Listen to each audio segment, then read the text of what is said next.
The Old Wives' Tale by Arnold Bennett. Book 2. Constance. Chapter 1. Revolution. 1.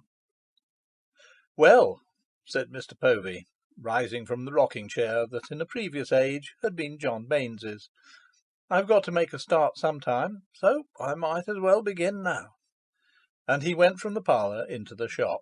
Constance's eye followed him as far as the door, where their glances met for an instant, in the transient gaze which expresses the tenderness of people who feel more than they kiss. It was on the morning of this day that Mrs. Baynes, relinquishing the sovereignty of St. Luke's Square, had gone to live as a younger sister in the house of Harriet Maddock at Axe. Constance guessed little of the secret anguish of that departure. She only knew that it was just like her mother, having perfectly arranged the entire house for the arrival of the honeymoon couple from Buxton, to flit early away so as to spare the natural blushing diffidence of the said couple. It was like her mother's common sense and her mother's sympathetic comprehension. Further, Constance did not pursue her mother's feelings, being far too busy with her own. She sat there full of new knowledge and new importance, brimming with experience and strange unexpected aspirations, purposes, yes, and cunnings. And yet, though the very curves of her cheeks seemed to be mysteriously altering, the old Constance still lingered in that frame, an innocent soul, hesitating to spread its wings and quit for ever the body which had been its home. You could see the timid thing peeping wistfully out of the eyes of the married woman. Constance rang the bell for Maggie to clear the table, and as she did so she had the illusion that she was not really a married woman and a house mistress, but only a kind of counterfeit. She did most fervently hope that all would go right in the house, at any rate until she had grown more accustomed to her situation. The hope was to be disappointed. Maggie's rather silly, obsequious smile concealed but for a moment the ineffable tragedy that had lain in wait for alarmed Constance. "If you please, Mrs. Povey," as she crushed cups together on the tin tray with her great red hands, which always looked like something out of a butcher's shop. Then a pause. "Will you please accept of this?" Now, before the wedding, Maggie had already, with tears of affection, given Constance a pair of blue glass vases, in order to purchase which she had been obliged to ask for special permission to go out, and Constance wondered what was coming now from Maggie's pocket. A small piece of folded paper came from Maggie's pocket. Constance accepted of it, and read: "I begs to give 1 month's notice to leave. Signed, Maggie. June the 10th, 1867. "Maggie!" exclaimed the old Constance, terrified by this incredible occurrence, ere the married woman could strangle her. "I never give notice before, Mrs. Povey," said Maggie, "so I don't know as I know how it ought to be done, not rightly. But I hope as you'll accept of it, Mrs. Povey." "Oh, of course," said Mrs. Povey primly, just as if Maggie was not the central supporting pillar of the house, just as if Maggie had not assisted at her birth, just as if the end of the world had not abruptly been announced, just as if St. Luke's Square were not inconceivable without Maggie. But why? "Well, Mrs. Povey, I've been a thinking of it over in my kitchen, and I said to myself, if there's going to be one change, there'd better be two, I says. Not but what I wouldn't work my fingers to the bone for you, Miss Constance." Here Maggie began to cry into the tray. Constance looked at her. Despite the special muslin of that day, she had traces of the slatternliness of which Mrs. Baynes had never been able to cure her. She was over 40, big, gawky. She had no figure, no charms of any kind. She was what was left of a woman after 22 years in the cave of a philanthropic family. And in her cave she had actually been thinking things over. Constance detected for the first time, beneath the dehumanized drudge, the stirrings of a separate and perhaps capricious individuality. Maggie's engagements had never been real to her employers. Within the house she had never been, in practice, anything but Maggie, an organism. And now she was permitting herself ideas about changes. "You'll soon be suited with another, Mrs. Povey," said Maggie. "There's many a. She burst into sobs. "But if you really want to leave, what are you crying for, Maggie?" asked Mrs. Povey at her wisest. "Have you told mother?" "No, miss." Maggie whimpered absently, wiping her wrinkled cheeks with ineffectual muslin. "I couldn't seem to fancy telling your mother, and as you're the mistress now, I thought as I'd save it for you when you come home. I hope you'll excuse me, Mrs. Povey. Of course I'm very sorry. You've been a very good servant, and in these days—" The child had acquired this turn of speech from her mother. It did not appear to occur to either of them that they were living in the 60s. "Thank you, miss." "And what are you thinking of doing, Maggie? You know you won't get many places like this." "To tell you the truth, Mrs. Povey, I'm going to get married mysen." "Indeed!" murmured Constance, with the perfunctoriness of habit in replying to these tidings. "Oh, but I am, mum," Maggie insisted. "It's all settled. Mr. Hollins, mum." "Not Hollins, the fish hawker?" "Yes, mum, I seem to fancy him. You don't remember as him and me was engaged in '48? He was my first, like. I broke it off because he was in that Chartist lot, and I knew as Mr. Baynes would never stand that. Now he's asked me again. He's been a widower this long time." "I'm sure I hope you'll be happy, Maggie. But what about his habits?" "He won't have no habits with me, Mrs. Povey." A woman was definitely emerging from the drudge. When Maggie, having entirely ceased sobbing, had put the folded cloth in the table drawer and departed with the tray, her mistress became frankly the girl again. No primness about her as she stood alone there in the parlour, no pretence that Maggie's notice to leave was an everyday document, to be casually glanced at, as one glances at an unpaid bill. She would be compelled to find a new servant, making solemn inquiries into character, and to train the new servant, and to talk to her from heights from which she had never addressed Maggie. At that moment she had an illusion that there were no other available suitable servants in the whole world. And the arranged marriage? She felt that this time, the 13th or 14th time, the engagement was serious, and would only end at the altar. The vision of Maggie and Hollins at the altar shocked her. Marriage was a series of phenomena, and a general state, very holy and wonderful, too sacred somehow for such creatures as Maggie and Hollins. Her vague instinctive revolt against such a usage of matrimony centred round the idea of a strong eternal smell of fish. However, the projected outrage of an hallowed institution troubled her much less than the imminent problem of domestic service. She ran into the shop, or she would have run if she had not checked her girlishness betimes, and on her lips, ready to be whispered importantly into her husband's astounded ear, were the words, "Maggie has given notice. Yes, truly." But Samuel Povey was engaged. He was leaning over the counter and staring at an outspread paper upon which a certain Mr. Yardley was making strokes with a thick pencil. Mr. Yardley, who had a long red beard, painted houses and rooms. She knew him only by sight. In her mind she always associated him with the sign over his premises in Trafalgar Road: Yardley Bros, authorised plumbers, painters, decorators, paper hangers, fascia writers. For years in childhood she had passed that sign without knowing what sort of things Bros and fascia were, and what was the mysterious similarity between a plumber and a version of the Bible. She could not interrupt her husband.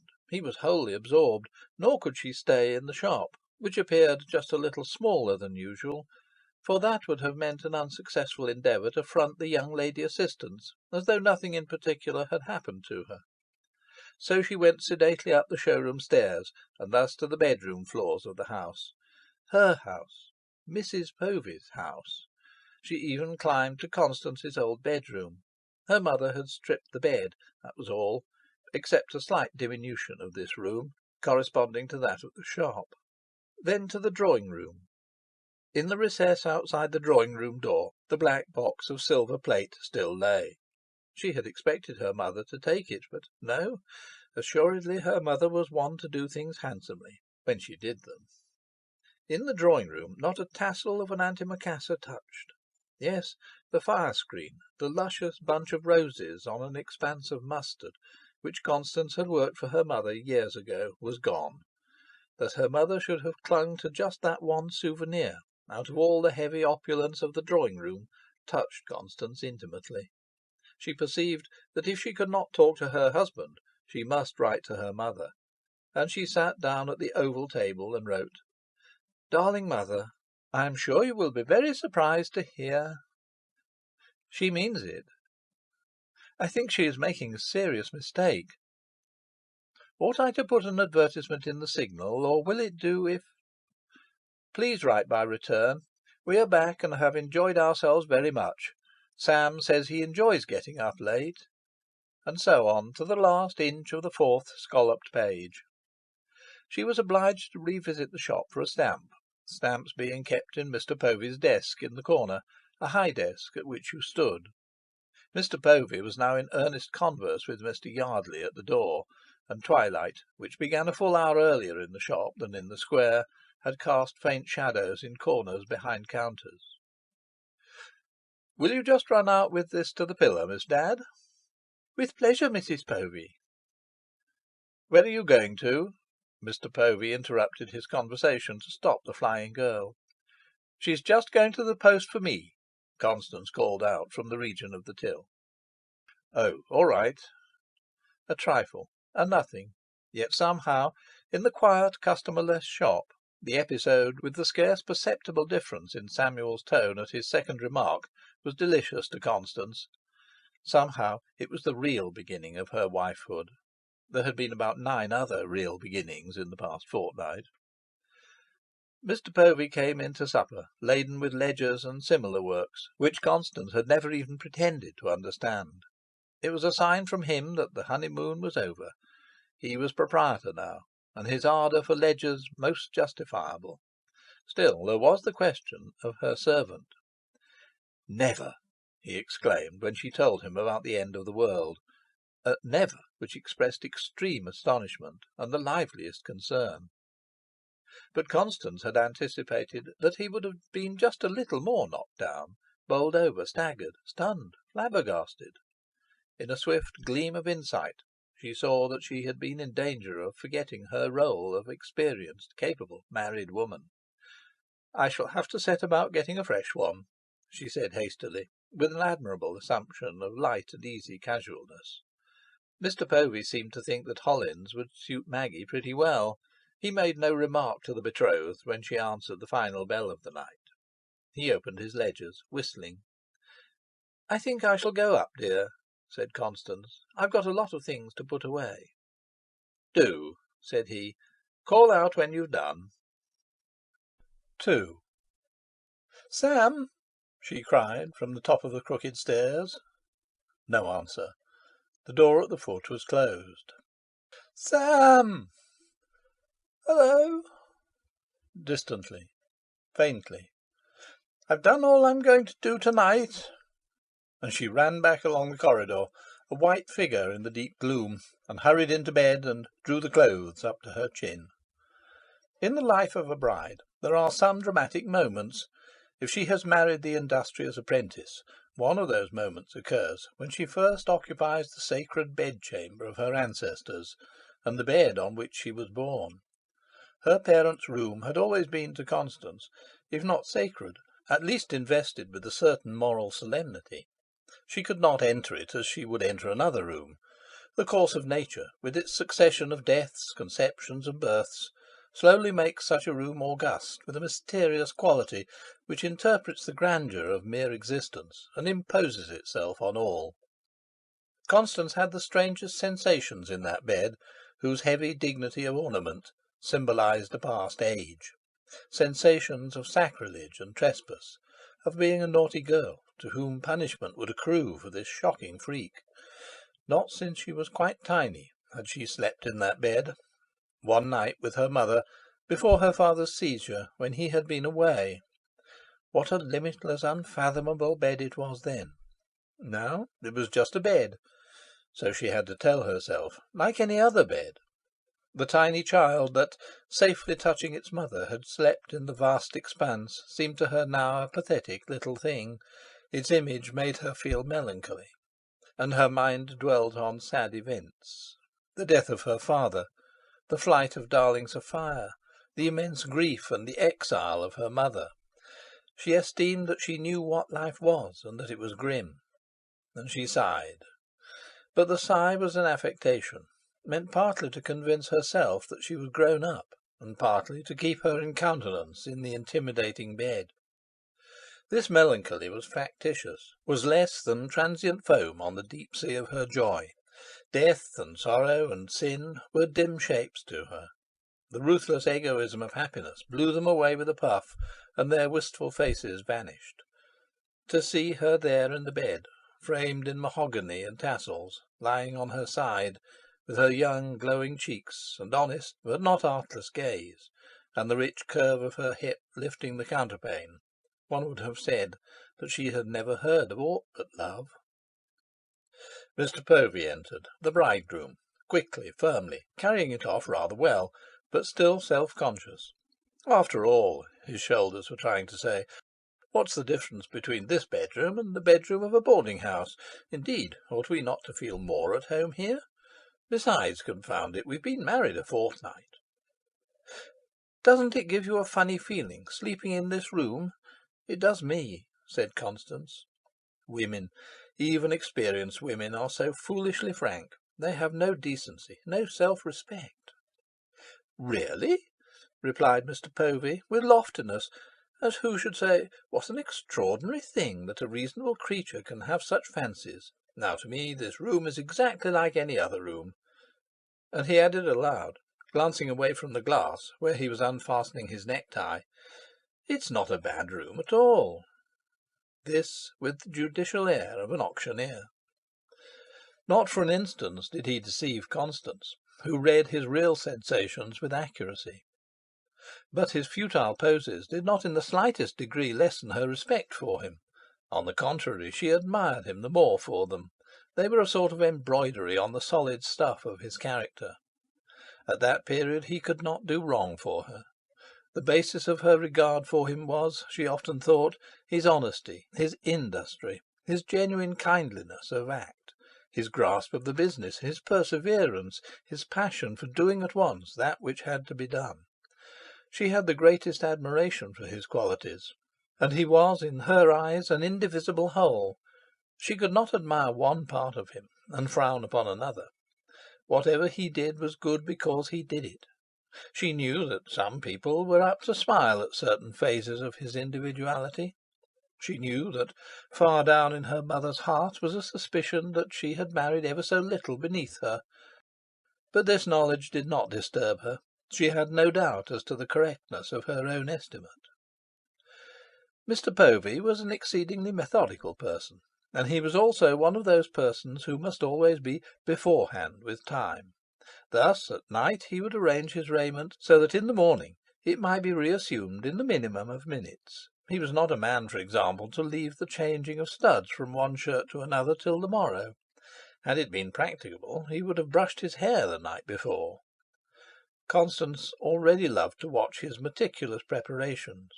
She saw him now go into his old bedroom and return with a paper collar, which he put on the dressing-table next to a black necktie. His shop suit was laid out on a chair. "Oh, Sam!" she exclaimed impulsively, "you surely aren't going to begin wearing those horrid paper collars again?" During the honeymoon he had worn linen collars. Her tone was perfectly gentle, but the remark nevertheless showed a lack of tact. It implied that all his life Mr. Povey had been enveloping his neck in something which was horrid. Like all persons with a tendency to fall into the ridiculous, Mr. Povey was exceedingly sensitive to personal criticisms.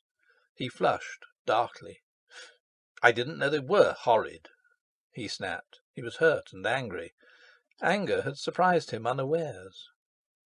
Both of them suddenly saw that they were standing on the edge of a chasm, and drew back. They had imagined themselves to be wandering safely in a flowered meadow, and here was this bottomless chasm. It was most disconcerting. Mr. Povey's hand hovered undecided over the collar. "However," he muttered. She could feel that he was trying with all his might to be gentle and pacific. And she was aghast at her own stupid clumsiness, she so experienced. "Just as you like, dear," she said quickly. "Please." "Oh, no," and he did his best to smile, and went off gawkily with the collar, and came back with a linen one. Her passion for him burned stronger than ever. She knew then that she did not love him for his good qualities, but for something boyish and naive that there was about him, an indescribable something that occasionally, when his face was close to hers, made her dizzy. The chasm had disappeared.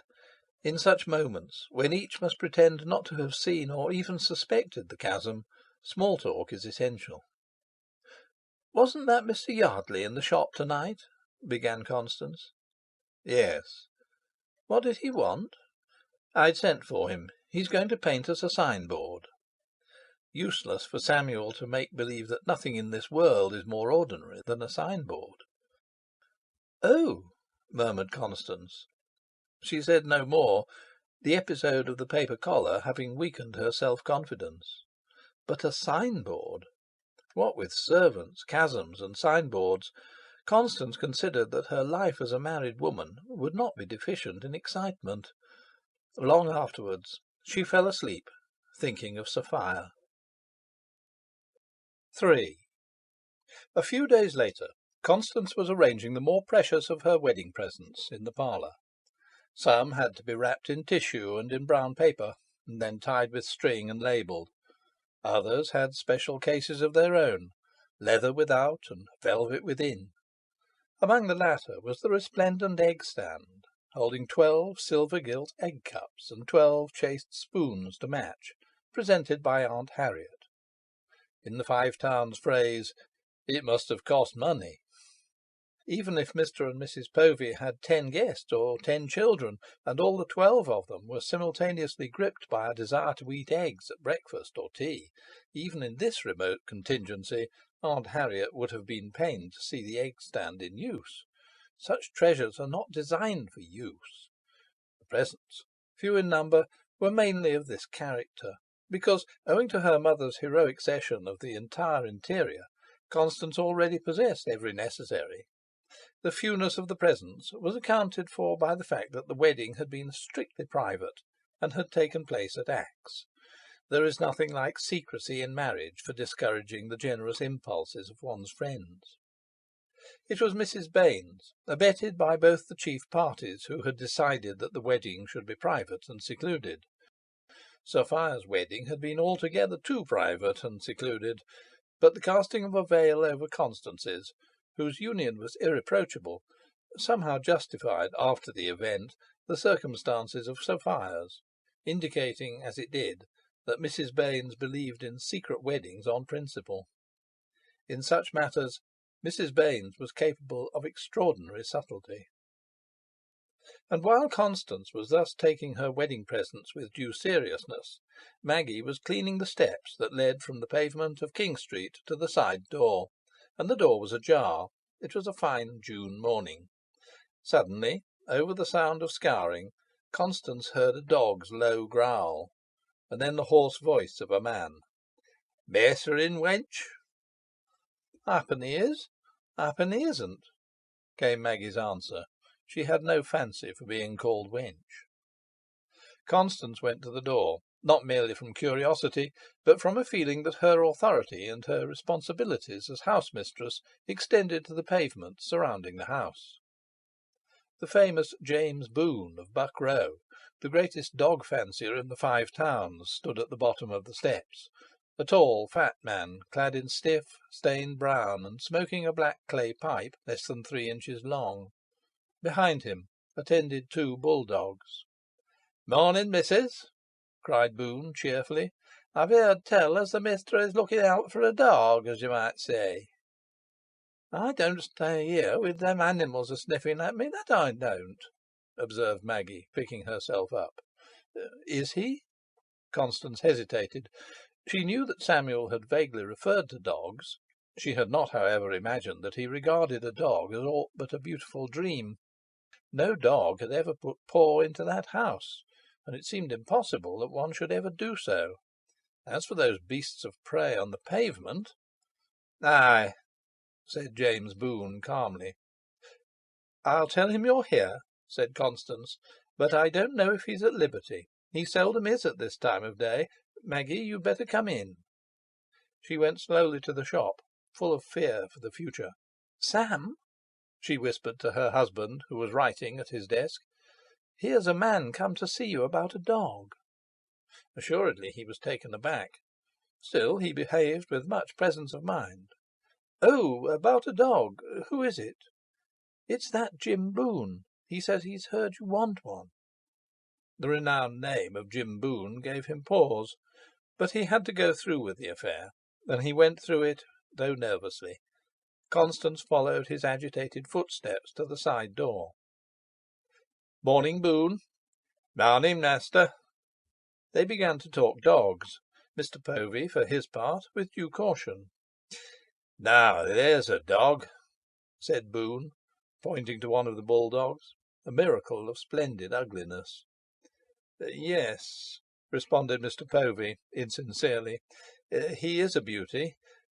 What's it worth now, at a venture?" "I'll tak 120 sovereigns for her," said Boone. "T'other's a bit cheaper, 100." "Oh, Sam!" gasped Constance, and even Mr. Povey nearly lost his nerve. "That's more than I want to give," said he timidly.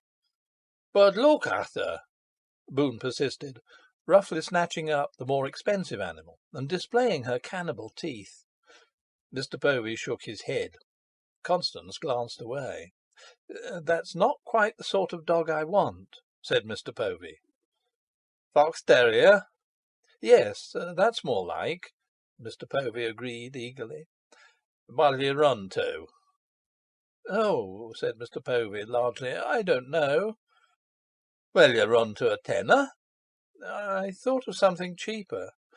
"Well, how much? Out with it, mister." "Not more than £2," said Mr. Povey. He would have said £1 had he dared. The prices of dogs amazed him. "I thought it was the dog you wanted," said Boone. "Look here, mister, come up to my yard and see what I've got." "I will," said Mr. Povey. "And bring missus along too. Now, what about a cat for the missus, and a goldfish?" The end of the episode was that a young lady, aged some 12 months, entered the Povey household on trial. Her exiguous legs twinkled all over the parlour, and she had the oddest appearance in the parlour, but she was so confiding, so affectionate, so timorous, and her black nose was so icy in that hot weather, that Constance loved her violently within an hour. Mr. Povey made rules for her. He explained to her that she must never, never go into the shop. But she went, and he whipped her to the squealing point, and Constance cried an instant, while admiring her husband's firmness. The dog was not all. On another day, Constance, prying into the least details of the parlour, discovered a box of cigars inside the lid of the harmonium, on the keyboard. She was so unaccustomed to cigars that at first she did not realise what the object was. Her father had never smoked, nor drunk intoxicants, nor had Mr. Critchlow. Nobody had ever smoked in that house, where tobacco had always been regarded as equally licentious with cards, the devil's playthings. Certainly Samuel had never smoked in the house, though the sight of the cigar box reminded Constance of an occasion when her mother had announced an incredulous suspicion that Mr. Povey, fresh from an excursion into the world on a Thursday evening, smelt of smoke. She closed the harmonium and kept silence. That very night, coming suddenly into the parlour, she caught Samuel at the harmonium. The lid went down with a resonant bang that awoke sympathetic vibrations in every corner of the room. "What is it?" Constance inquired, jumping. "Oh, nothing," replied Mr. Povey carelessly. Each was deceiving the other. Mr. Povey hid his crime, and Constance hid her knowledge of his crime. False, false! But this is what marriage is. And the next day Constance had a visit in the shop from a possible new servant. recommended to her by Mr. Hall, the grocer. "Will you please step this way?" said Constance, with affable primness, steeped in the novel sense of what it is to be the sole responsible mistress of a vast household. She preceded the girl to the parlour, and as they passed the open door of Mr. Povy's cutting-out room, Constance had the clear vision and titillating odour of her husband smoking a cigar. He was in his shirt-sleeves, calmly cutting out, and Fan, the lady companion, at watch on the bench, yapped at the possible new servant. "I think I shall try that girl," said she to Samuel at tea. She said nothing as to the cigar, nor did he. On the following evening, after supper, Mr. Povey burst out: "I think I'll have a weed. You didn't know I smoked, did you?" Thus Mr. Povey came out in his true colours, as a blood, a blade, and a gay spark. But dogs and cigars, disconcerting enough in their degree, were to the signboard, when the signboard at last came, as skim milk is to hot brandy. It was the signboard that, more startlingly than anything else, marked the dawn of a new era in St. Luke's Square. 4 men spent a day and a half in fixing it. They had ladders, ropes, and pulleys, and 2 of them dined on the flat lead roof of the projecting shop windows. The signboard was 35 feet long and 2 feet in depth. Over its centre was a semicircle about 3 feet in radius. This semicircle bore the legend, judiciously disposed: S. Povey, late. All the signboard proper was devoted to the words "John Baynes," in gold letters 1.5 feet high, on a green ground. The square watched and wondered, and murmured, "Well, bless us, what next?" It was agreed that in giving paramount importance to the name of his late father-in-law, Mr. Povey had displayed a very nice feeling. Some asked with glee, "What'll the old lady have to say?" Constance asked herself this, but not with glee. When Constance walked down the square homewards, she could scarcely bear to look at the sign. The thought of what her mother would say frightened her. Her mother's first visit of state was imminent, and Aunt Harriet was to accompany her. Constance felt almost sick as the day approached. When she faintly hinted her apprehensions to Samuel, he demanded, as if surprised: "Haven't you mentioned it in one of your letters?" "Oh, no." "If that's all," said he with bravado, "I'll write and tell her myself." 4. So Mrs. Baynes was duly apprised of the signboard before her arrival. The letter written by her to Constance after receiving Samuel's letter, which was merely the amiable epistle of a son-in-law anxious to be a little more than correct, contained no reference to the signboard. This silence, however, did not in the least allay Constance's apprehensions as to what might occur when her mother and Samuel met beneath the signboard itself. It was therefore with a fearful as well as an eager, loving heart that Constance opened her side door and ran down the steps when the wagonette stopped in King Street on the Thursday morning of the great visit of the sisters. But a surprise awaited her. Aunt Harriet had not come. Mrs. Baynes explained, as she soundly kissed her daughter, that at the last moment Aunt Harriet had not felt well enough to undertake the journey. She sent her fondest love and cake. Her pains had recurred. It was these mysterious pains which had prevented the sisters from coming to Bursley earlier. The word "cancer," the continual terror of stout women, had been on their lips, without having been actually uttered. Then there was a surcease, and each was glad that she had refrained from the dread syllables. In view of the recurrence, it was not unnatural that Mrs. Baynes's vigorous cheerfulness should be somewhat forced. "What is it, do you think?" Constance inquired. Mrs. Baynes pushed her lips out and raised her eyebrows, a gesture which meant that the pains might mean God knew what.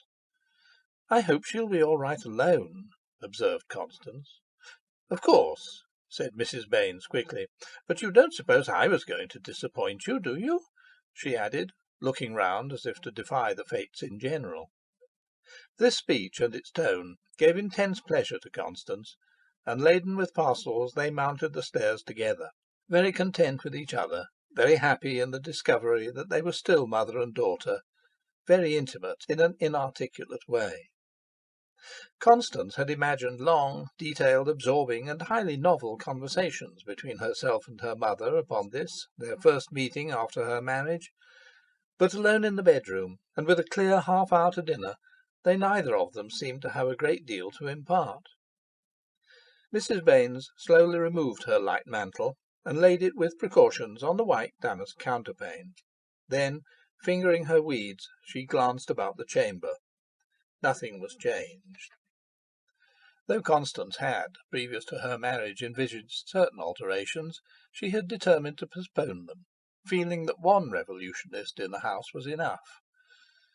"Well, my chick, you're right," said Mrs. Baynes, with hearty and direct energy, gazing straight into her daughter's eyes. Constance perceived that the question was universal in its comprehensiveness, the one unique expression that the mother would give to her maternal concern and curiosity, and that it condensed into 6 words as much interest as would have overflowed into a whole day of the chatter of some mothers. She met the candid glance, flushing. "Oh, yes," she answered, with ecstatic fervour. "Perfectly." And Mrs. Baynes nodded, as if dismissing that. "You're stouter," said she curtly. "If you aren't careful, you'll be as big as any of us." "Oh, mother!" The interview fell into a lower plane of emotion. It even fell as far as Maggie. What chiefly preoccupied Constance was a subtle change in her mother. She found her mother fussy in trifles.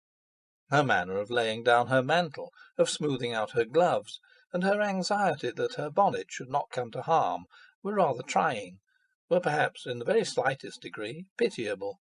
It was nothing, it was barely perceptible, and yet it was enough to alter Constance's mental attitude to her mother. "Poor dear," thought Constance, "I'm afraid she's not what she was." Incredible that her mother could have aged in less than 6 weeks. Constance did not allow for the chemistry that had been going on in herself. The encounter between Mrs. Baynes and her son-in-law was of the most satisfactory nature. He was waiting in the parlour for her to descend. He made himself exceedingly agreeable, kissing her and flattering her by his evidently sincere desire to please. He explained that he had kept an eye open for a wagonette, but had been called away. His "Dear me," on learning about Aunt Harriet, lacked nothing in conviction, though both women knew that his affection for Aunt Harriet would never get the better of his reason. To Constance, her husband's behaviour was marvellously perfect. She had not suspected him to be such a man of the world, and her eyes said to her mother, quite unconsciously, "You see, after all, you didn't rate Sam as high as you ought to have done. Now you see your mistake." As they sat waiting for dinner, Constance and Mrs. Baynes on the sofa, and Samuel on the edge of the nearest rocking chair, a small scuffling noise was heard outside the door which gave on the kitchen steps. The door yielded to pressure, and Fan rushed importantly in, deranging matters. Fan's nose had been hinting to her that she was behind the times, not up to date in the affairs of the household, and she had hurried from the kitchen to make inquiries. It occurred to her en route that she had been washed that morning. The spectacle of Mrs. Baynes stopped her. She stood with her legs slightly outstretched, her nose lifted, her ears raking forward, her bright eyes blinking, and her tail undecided.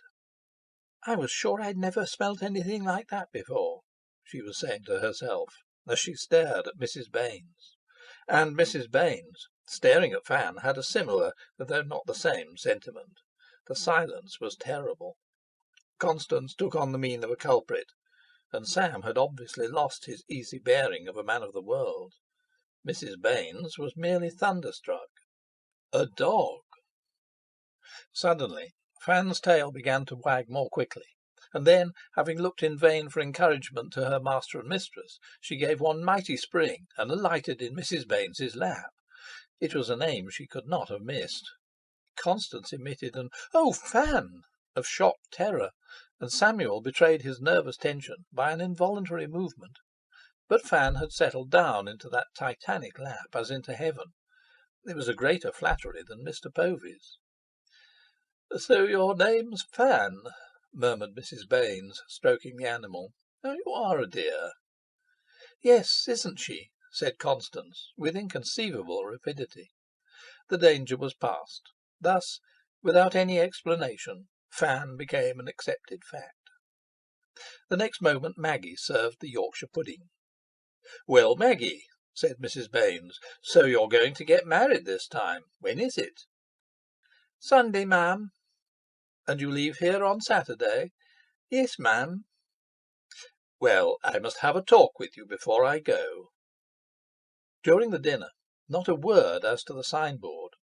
Several times the conversation curved towards that signboard in the most alarming fashion, but invariably it curved away again, like a train from another train, when two trains are simultaneously leaving a station.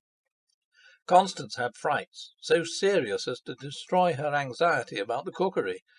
In the end she comprehended that her mother had adopted a silently disapproving attitude. Fan was socially very useful throughout the repast.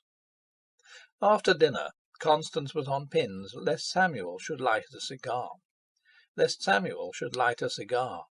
She had not requested him not to do so, for though she was entirely sure of his affection, she had already learnt that a husband is possessed by a demon of contrariety, which often forces him to violate his higher feelings. However, Samuel did not light a cigar. He went off to superintend the shutting up of the shop, while Mrs. Baynes chatted to Maggie and gave her £5 for a wedding present. Then Mr. Critchlow called to offer his salutations. A little before tea, Mrs. Baynes announced that she would go out for a short walk by herself. "Where has she gone to?" smiled Samuel superiorly, as with Constance at the window he watched her turn down King Street towards the church. "I expect she's gone to look at father's grave," said Constance. "Oh," muttered Samuel apologetically. Constance was mistaken. Before reaching the church, Mrs. Baynes deviated to the right, got into Brougham Street, and thence by Acre Lane into Oldcastle Street, whose steep she climbed. Now, Oldcastle Street ends at the top of St. Luke's Square, and from the corner Mrs. Baynes had an excellent view of the signboard. It being Thursday afternoon, scarce a soul was about. She returned to her daughter's by the same extraordinary route, and said not a word on entering. But she was markedly cheerful. The wagonette came after tea, and Mrs. Baynes made her final preparations to depart. The visit had proved a wonderful success. It would have been utterly perfect if Samuel had not marred it at the very door of the wagonette. Somehow he contrived to be talking of Christmas. Only a person of Samuel's native clumsiness would have mentioned Christmas in July. "You know you'll spend Christmas with us?" said he into the wagonette. "Indeed I shan't," replied Mrs. Baynes. "Aunt Harriet and I will expect you at Axe. We've already settled that." Mr. Povey bridled. "Oh no!" he protested, hurt by this summariness. Having had no relatives except his cousin the confectioner, for many years he had dreamt of at last establishing a family Christmas under his own roof, and the dream was dear to him. Mrs. Baynes said nothing. "We couldn't possibly leave the shop," said Mr. Povey. "Nonsense!" Mrs. Baynes retorted, putting her lips together. "Christmas Day is a Monday." The wagonette, in starting, jerked her head towards the door, and set all her curls shaking. No white in those curls yet, scarcely a touch of grey. "I shall take good care we don't go there, anyway," Mr. Povey mumbled in his heat, half to himself and half to Constance. He had stained the brightness of the day. Chapter 2. Christmas and the Future. 1. Mr. Povey was playing a hymn tune on the harmonium, it having been decided that no one should go to chapel. Constance, in mourning, with a white apron over her dress, sat on a hassock in front of the fire, and near her, in a rocking chair, Mrs. Baynes swayed very gently to and fro. The weather was extremely cold. Mr. Povey's mittened hands were blue and red, But, like many shopkeepers, he had apparently grown almost insensible to vagaries of temperature. Although the fire was immense and furious, its influence, owing to the fact that the mediaeval grate was designed to heat the flue rather than the room, seemed to die away at the borders of the fender. Constance could not have been much closer to it without being a salamander. The era of good old-fashioned Christmases, so agreeably picturesque for the poor, was not yet at an end. Yes, Samuel Povey had won the battle concerning the locus of the family Christmas, but he had received the help of a formidable ally, death. Mrs. Harriet Maddock had passed away, after an operation, leaving her house and her money to her sister. The solemn rite of her interment had deeply affected all the respectability of the town of Axe, where the late Mr. Maddock had been a figure of consequence. It had even shut up the shop in St. Luke's Square for a whole day. It was such a funeral as Aunt Harriet herself would have approved, a tremendous ceremonial which left on the crushed mind an ineffaceable, intricate impression of shiny cloth, crape, horses with arching necks and long manes, the drawl of parsons, cake, port, sighs, and Christian submission to the inscrutable decrees of Providence. Mrs. Baynes had borne herself with unnatural calmness until the funeral was over, and then Constance perceived that the remembered mother of her girlhood existed no longer. For the majority of human souls it would have been easier to love a virtuous principle or a mountain than to love Aunt Harriet, who was assuredly less a woman than an institution. But Mrs. Baynes had loved her, and she had been the one person to whom Mrs. Baynes looked for support and guidance. When she died, Mrs. Baynes paid the tribute of respect with the last hoarded remains of her proud fortitude, and weepingly confessed that the unconquerable had been conquered, the inexhaustible exhausted, and become old with whitening hair. She had persisted in her refusal to spend Christmas in Bursley, but both Constance and Samuel knew that the resistance was only formal. She soon yielded. When Constance's second new servant took it into her head to leave a week before Christmas, Mrs. Baynes might have pointed out the finger of Providence at work again, and this time in her favour. But no, with amazing pliancy she suggested that she should bring over one of her own servants to tide Constance over Christmas. She was met with all the forms of loving solicitude, and she found that her daughter and son-in-law had turned out of the state bedroom in her favour. Intensely flattered by this attention, which was Mr. Povey's magnanimous idea, she nevertheless protested strongly. Indeed, she would not hear of it. "Now, mother, don't be silly," Constance had said firmly. "You don't expect us to be at all the trouble of moving back again, do you?" And Mrs. Baynes had surrendered in tears. Thus had come Christmas. Perhaps it was fortunate that, the Axe servant being not quite the ordinary servant, but a benefactor where a benefactor was needed, both Constance and her mother thought it well to occupy themselves in household work, sparing the benefactor as much as possible. Hence Constance's white apron. "There he is," said Mr. Povey, still playing, but with his eye on the street. Constance sprang up eagerly. Then there was a knock on the door. Constance opened, and an icy blast swept into the room. The postman stood on the steps, his instrument for knocking, like a drumstick, in one hand, a large bundle of letters in the other, and a yawning bag across the pit of his stomach. "Merry Christmas, ma'am!" cried the postman, trying to keep warm by cheerfulness. Constance, taking the letters, responded, while Mr. Povey, playing the harmonium with his right hand, drew half a crown from his pocket with the left. "Here you are," he said, giving it to Constance, who gave it to the postman. Fan, who had been keeping her muzzle warm with the extremity of her tail on the sofa, jumped down to superintend the transaction. "Brrr!" vibrated Mr. Povey as Constance shut the door. "What lots!" Constance exclaimed, rushing to the fire. "Here, mother. Here, Sam." The girl had resumed possession of the woman's body. Though the Baynes family had few friends, sustained hospitality being little practised in those days, they had of course many acquaintances, and like other families, they counted their Christmas cards as an Indian counts scalps. The tale was satisfactory. There were between 30 and 40 envelopes. Constance extracted Christmas cards rapidly, reading their contents aloud, and then propping them up on the mantelpiece. Mrs. Baynes assisted. Fan dealt with the envelopes on the floor. Mr. Povey, to prove that his soul was above toys and gewgaws, continued to play the harmonium. "Oh, mother!" Constance murmured in a startled, hesitant voice, holding an envelope. "What is it, my chuck?" "It's—" The envelope was addressed to Mrs. and Miss Baynes, in large, perpendicular, dashing characters, which Constance instantly recognised as Sophia's. The stamps were strange. The postmark Paris. Mrs. Baynes leant forward and looked. "Open it, child," she said.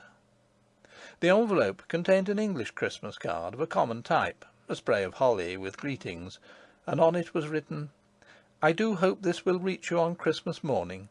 Fondest love." No signature nor address. Mrs. Baynes took it with a trembling hand and adjusted her spectacles. She gazed at it a long time. "And it has done," she said, and wept.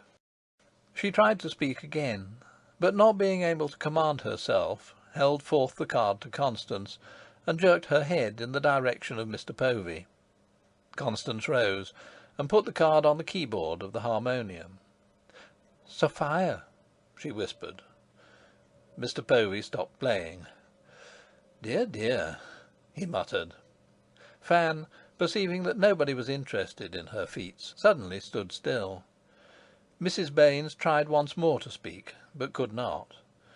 Then, her ringlets shaking beneath the band of her weeds, she found her feet, stepped to the harmonium, and with a movement almost convulsive, snatched the card from Mr. Povey, and returned to her chair. Mr. Povey abruptly left the room, followed by Fan. Both the women were in tears, and he was tremendously surprised to discover a dangerous lump in his own throat. The beautiful and imperious vision of Sophia as she had left them, innocent, wayward, had swiftly risen up before him, and made even him a woman too. Yet he had never liked Sophia. The awful secret wound in the family pride revealed itself to him as never before, and he felt intensely the mother's tragedy which she carried in her breast as Aunt Harriet had carried a cancer. At dinner he said suddenly to Mrs. Baynes, who still wept: "Now, mother, you must cheer up, you know." "Yes, I must," she said quickly, and she did so. Neither Samuel nor Constance saw the card again. Little was said. There was nothing to say. As Sophia had given no address, she must still be ashamed of her situation. But she had thought of her mother and sister. She did not even know that Constance was married. What sort of place was Paris? To Bursley, Paris was nothing but the site of a great exhibition which had recently closed. Through the influence of Mrs. Baynes, a new servant was found for Constance in a village near Axe, a raw, comely girl who had never been in a place, and through the post it was arranged that this innocent should come to the cave on the 31st of December. In obedience to the safe rule that servants should never be allowed to meet for the interchange of opinions, Mrs. Baynes decided to leave with her own servant on the 30th. She would not be persuaded to spend the New Year in the square. On the 29th, poor Aunt Maria died all of a sudden in her cottage in Broome Street. Everybody was duly distressed, and in particular Mrs. Baynes' demeanour under this affliction showed the perfection of correctness. But she caused it to be understood that she should not remain for the funeral. Her nerves would be unequal to the ordeal, and moreover her servant must not stay to corrupt the new girl. Nor could Mrs. Baynes think of sending her servant to Axe in advance, to spend several days in idle gossip with her colleague. This decision took the backbone out of Aunt Maria's funeral, which touched the extreme of modesty, a hearse and a one-horse coach. Mr. Povey was glad, because he happened to be very busy. An hour before his mother-in-law's departure, he came into the parlour with the proof of a poster. "What is that, Samuel?" asked Mrs. Baynes, not dreaming of the blow that awaited her. "It's for my first annual sale," replied Mr. Povey with false tranquillity. Mrs. Baynes merely tossed her head. Constance, happily for Constance, was not present at this final defeat of the old order. Had she been there, she would certainly not have known where to look. 2. 40 next birthday? Mr. Povey exclaimed one day, with an expression and in a tone that were at once mock serious and serious. This was on his 39th birthday. Constance was startled. She had, of course, been aware that they were getting older, but she had never realized the phenomenon. Though customers occasionally remarked that Mr. Povey was stouter, and though, when she helped him to measure himself for a new suit of clothes, the tape proved the fact, he had not changed for her. She knew that she too had become somewhat stouter, but for herself she remained exactly the same Constance. Only by recalling dates and by calculations could she really grasp that she had been married a little over 6 years, and not a little over 6 months. She had to admit that if Samuel would be 40 next birthday, she would be 27 next birthday. But he would not be a real 27, nor would Sam's 40 be a real 40, like other people's 27s and 40s. Not long since, she had been in the habit of regarding a man of 40 as senile, as practically in his grave. She reflected, and the more she reflected, the more clearly she saw that, after all, the almanacs had not lied. Look at Fan. Yes, it must be 5 years since the memorable morning when doubt first crossed the minds of Samuel and Constance as to Fan's moral principles. Samuel's enthusiasm for dogs was equalled by his ignorance of the dangers to which a young female of temperament may be exposed, and he was much disturbed as doubt developed into certainty.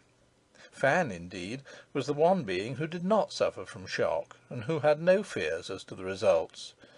The animal, having a pure mind, was bereft of modesty. Sundry enormities had she committed, but none to rank with this one.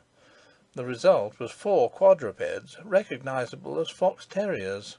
Mr. Povey breathed again. Fan had had more luck than she deserved, for the result might have been simply anything. Her owners forgave her, and disposed of these fruits of iniquity, and then married her lawfully to a husband who was so high up in the world that he could demand a dowry. And now Fan was a grandmother, with fixed ideas and habits, and a son in the house, and various grandchildren scattered over the town. Fan was a sedate and disillusioned dog.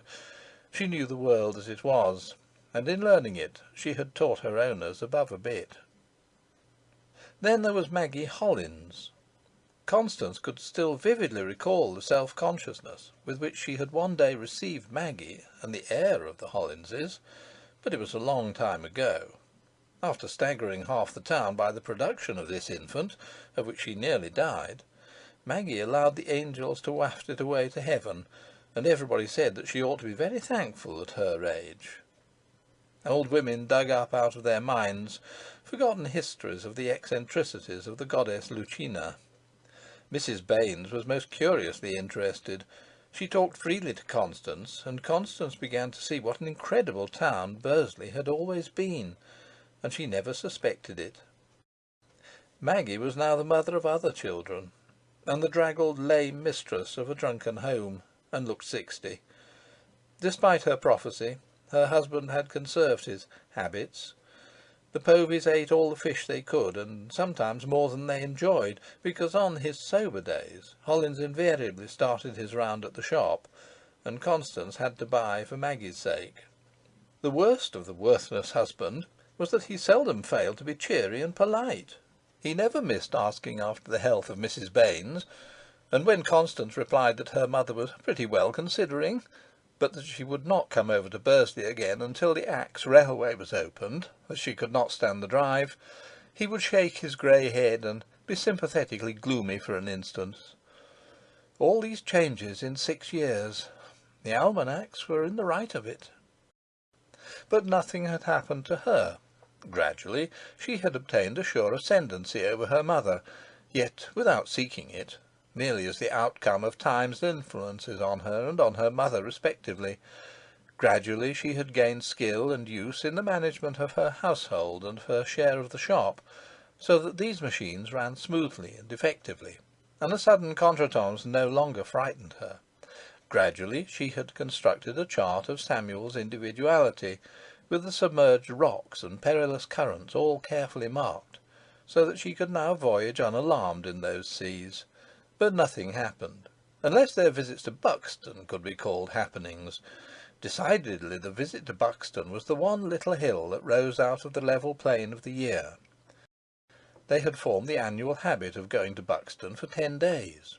They had a way of saying, "Yes, we always go to Buxton. We went there for our honeymoon, you know." They had become confirmed Buxtonites, with views concerning St. Aaron's Terrace, the Broad Walk, and Peel's Cavern. They could not dream of deserting their Buxton. It was the sole possible resort. Was it not the highest town in England? Well, then. They always stayed at the same lodgings, and grew to be special favourites of the landlady, who whispered of them to all her other guests as having come to her house for their honeymoon, and as never missing a year, and as being most respectable, superior people in quite a large way of business. Each year they walked out of Buxton station behind their luggage on a truck, full of joy and pride, because they knew all the landmarks, and the lie of all the streets, and which were the best shops. At the beginning, the notion of leaving the shop to hired custody had seemed almost fantastic, and the preparations for absence had been very complicated. Then it was that Miss Insull had detached herself from the other young lady assistants as a creature who could be absolutely trusted. Miss Insull was older than Constance. She had a bad complexion, and she was not clever, but she was one of your reliable ones. The 6 years had witnessed the slow, steady rise of Miss Insull. Her employers said, "Miss Insull," in a tone quite different from that in which they said, "Miss Hawkins," or "Miss Dadd." Miss Insull meant the end of a discussion. "Better tell Miss Insull." "Miss Insull will see to that." "I shall ask Miss Insull." Miss Insull slept in the house 10 nights every year. Miss Insull had been called into consultation when it was decided to engage a fourth hand in the shape of an apprentice. Trade had improved to the point of excellence. It was now admitted to be good, a rare honour for trade. The coal mining boom was at its height, and colliers, in addition to getting drunk, were buying American organs and expensive bull terriers. Often they would come to the shop to purchase cloth for coats for their dogs, and they would have good cloth. Mr. Povey did not like this. One day a butty chose for his dog the best cloth of Mr. Povey's shop at 12 shillings a yard. "Will you make it up? I've gotten the measurements," asked the collier. "No, I won't," said Mr. Povey hotly, "and what's more, I won't sell you the cloth either. Cloth at 12 shillings a yard on a dog's back, indeed! I'll thank you to get out of my shop." The incident became historic in the square. It finally established that Mr. Povey was a worthy son-in-law and a solid and successful man. It vindicated the old pre-eminence of Baines's. Some surprise was expressed that Mr. Povey showed no desire nor tendency towards entering the public life of the town. But he never would, though a keen satirical critic of the local board in private, and at the chapel he remained a simple private worshipper, refusing stewardships and trusteeships. 3. Was Constance happy? Of course there was always something on her mind, something that had to be dealt with, either in the shop or in the house, something to employ all the skill and experience which she had acquired. Her life had much in it of laborious tedium, tedium never ending and monotonous, and both she and Samuel worked consistently hard, rising early, pushing forward, as the phrase ran, and going to bed early from sheer fatigue, week after week and month after month, as season changed imperceptibly into season. In June and July it would happen to them occasionally to retire before the last sliver of dusk was out of the sky. They would lie in bed and talk placidly of their daily affairs. There would be a noise in the street below. "Vault's closing," Samuel would say, and yawn. "Yes, it's quite late," Constance would say. and the Swiss clock would rapidly strike 11 on its coil of resonant wire. And then, just before she went to sleep, Constance might reflect upon her destiny, as even the busiest and smoothest women do, and she would decide that it was kind. Her mother's gradual decline and lonely life at Axe saddened her. The cards which came now and then at extremely long intervals from Sophia had been the cause of more sorrow than joy. The naive ecstasies of her girlhood had long since departed, the price paid for experience and self-possession and a true vision of things. The vast inherent melancholy of the universe did not exempt her. But as she went to sleep, she would be conscious of a vague contentment. The basis of this contentment was the fact that she and Samuel comprehended and esteemed each other, and made allowances for each other. Their characters had been tested, and had stood the test. Affection, love, was not to them a salient phenomenon in their relations. Habit had inevitably dulled its glitter. It was like a flavouring, scarce remarked. But had it been absent, how they would have turned from that dish! Samuel never, or hardly ever, set himself to meditate upon the problem of whether or not life had come up to his expectations, but he had at times strange sensations which he did not analyse, and which approached nearer to ecstasy than any feeling of Constance's.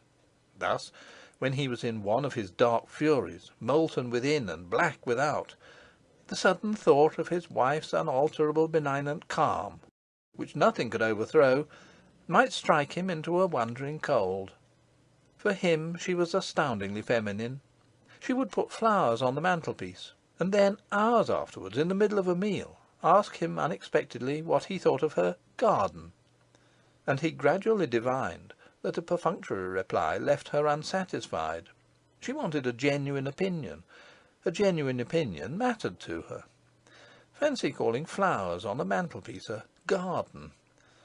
How charming, how childlike! Then she had a way on Sunday mornings, when she descended to the parlour, all ready for chapel, of shutting the door at the foot of the stairs with a little bang, shaking herself and turning round swiftly as if for his inspection, as if saying, "Well, what about this? Will this do?" A phenomenon always associated in his mind with the smell of kid gloves. Invariably she asked him about the colours and cut of her dresses. Would he prefer this or that? He could not take such questions seriously, until one day he happened to hint, merely hint, that he was not a thorough-going admirer of a certain new dress. It was her first new dress after the definite abandonment of crinolines. She never wore it again. He thought she was not serious at first, and remonstrated against the joke being carried too far. She said, "It's not a bit of use you talking. I shan't wear it again." And then he so far appreciated her seriousness as to refrain, by discretion, from any comment.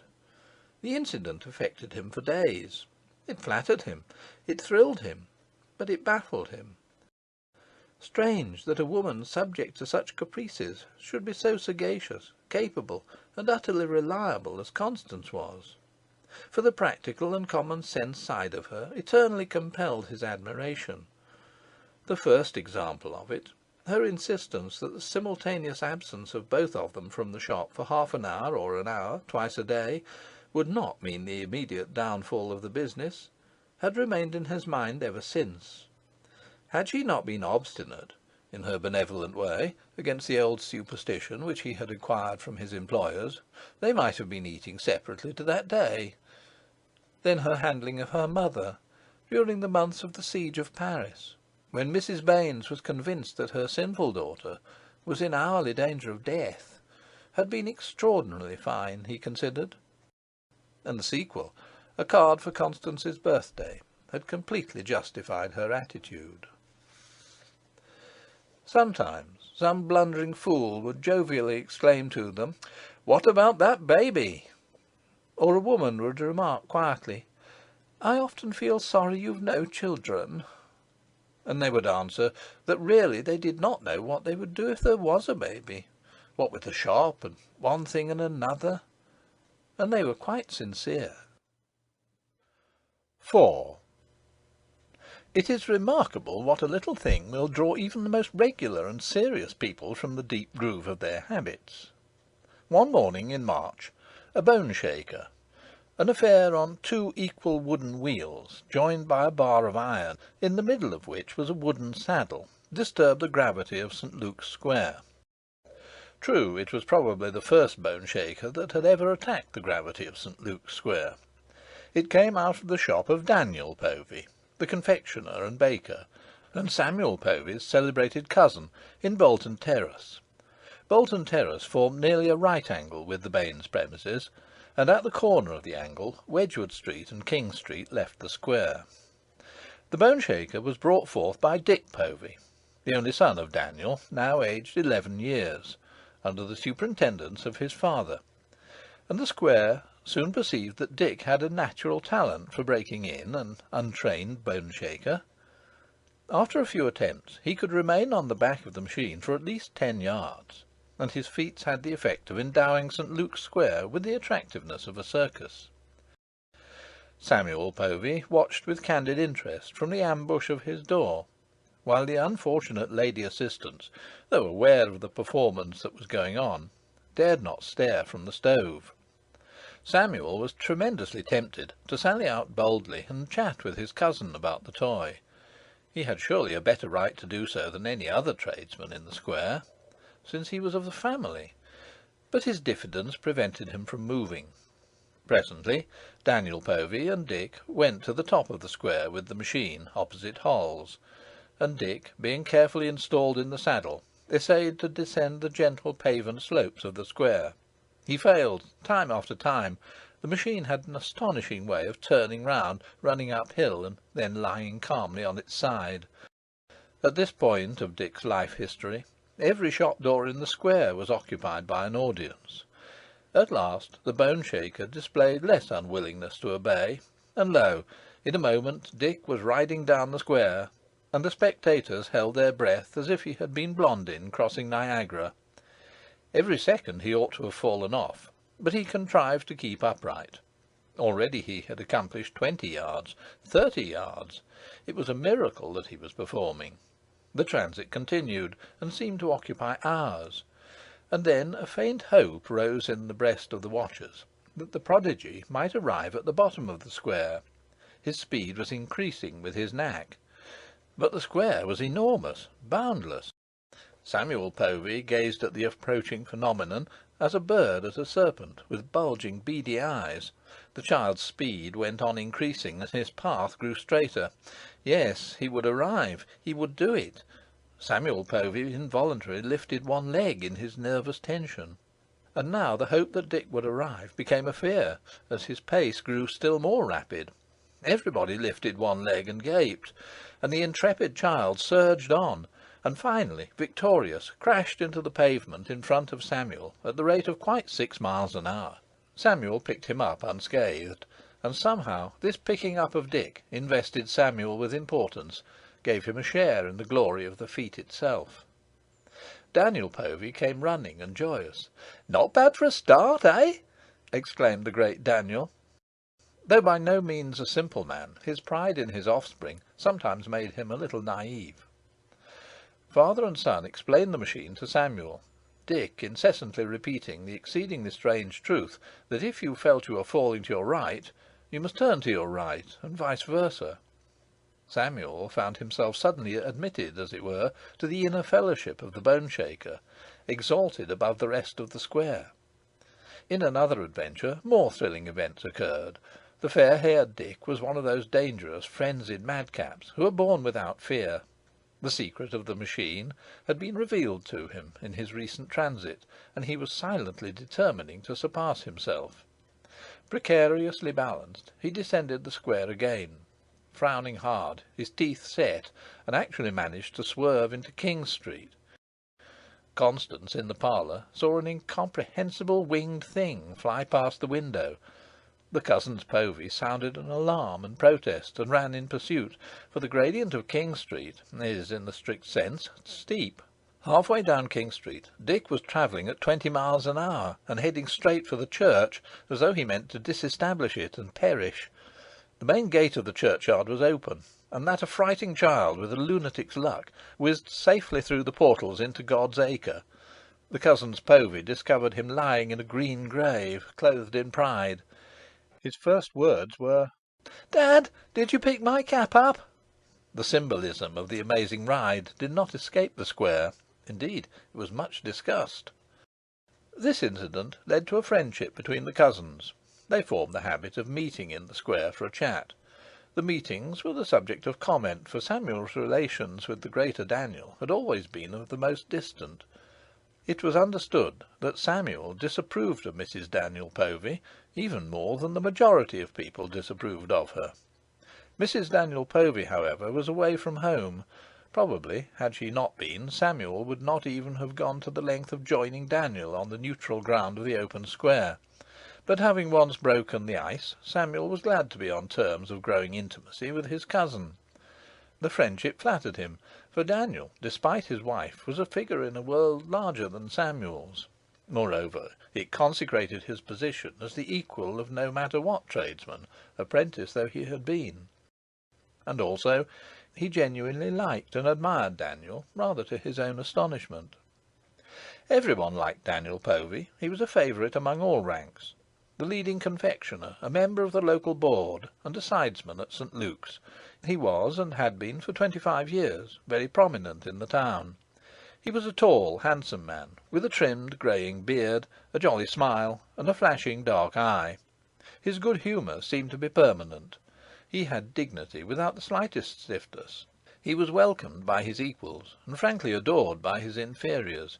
He ought to have been chief bailiff, for he was rich enough. But there intervened a mysterious obstacle between Daniel Povey and the supreme honour, a scarcely tangible impediment, which could not be definitely stated. He was capable, honest, industrious, successful, and an excellent speaker.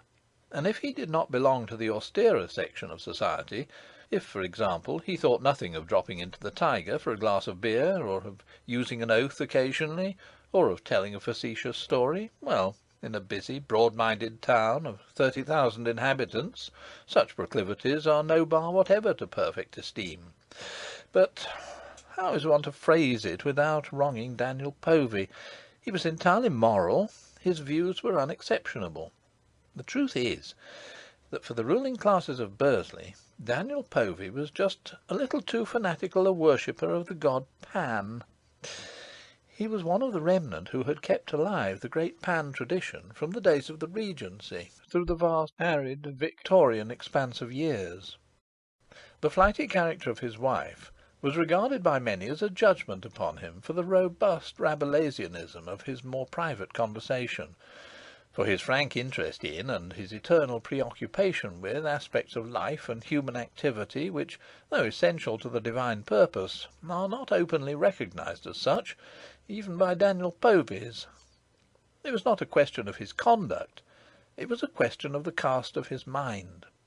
If it did not explain his friendship with the rector of St. Luke's, it explained his departure from the primitive Methodist connection to which the Poveys as a family had belonged since primitive Methodism was created in Turnhill in 1807. Daniel Povey had a way of assuming that every male was boiling over with interest in the sacred cult of Pan. The assumption, though sometimes causing inconvenience at first, usually conquered by virtue of its inherent truthfulness. Thus it fell out with Samuel. Samuel had not suspected that Pan had silken cords to draw him. He had always averted his eyes from the god, that is to say, within reason. Yet now Daniel, on perhaps a couple of fine mornings a week, in full square, with Fan sitting behind on the cold stones, and Mr. Critchlow ironic in his door in a long white apron, would entertain Samuel Povey for half an hour with Pan's most intimate lore, and Samuel Povey would not blench. He would, on the contrary, stand up to Daniel like a little man, and pretend with all his might to be, potentially, a perfect archpriest of the god.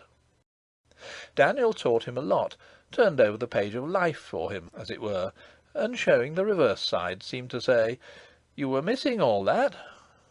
Samuel glanced upwards at the handsome long nose and rich lips of his elder cousin, so experienced, so agreeable, so renowned, so esteemed, so philosophic, and admitted to himself that he had lived to the age of 40 in a state of comparative boobyism.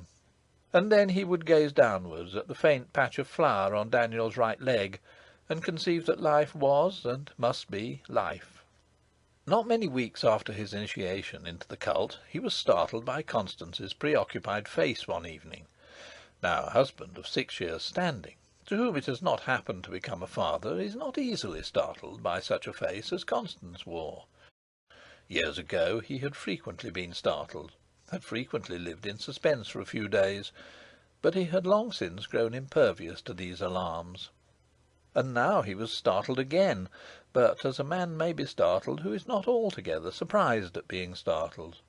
And 7 endless days passed, and Samuel and Constance glanced at each other like guilty things whose secret refuses to be kept. Then 3 more days passed, and another 3. Then Samuel Povey remarked in a firm, masculine, fact-fronting tone, "Oh, there's no doubt about it." And they glanced at each other like conspirators who have lighted a fuse and cannot take refuge in flight. Their eyes said continually, with a delicious and enchanting mixture of ingenuous modesty and fearful joy, "Well, we've gone and done it." There it was, the incredible, incomprehensible future coming.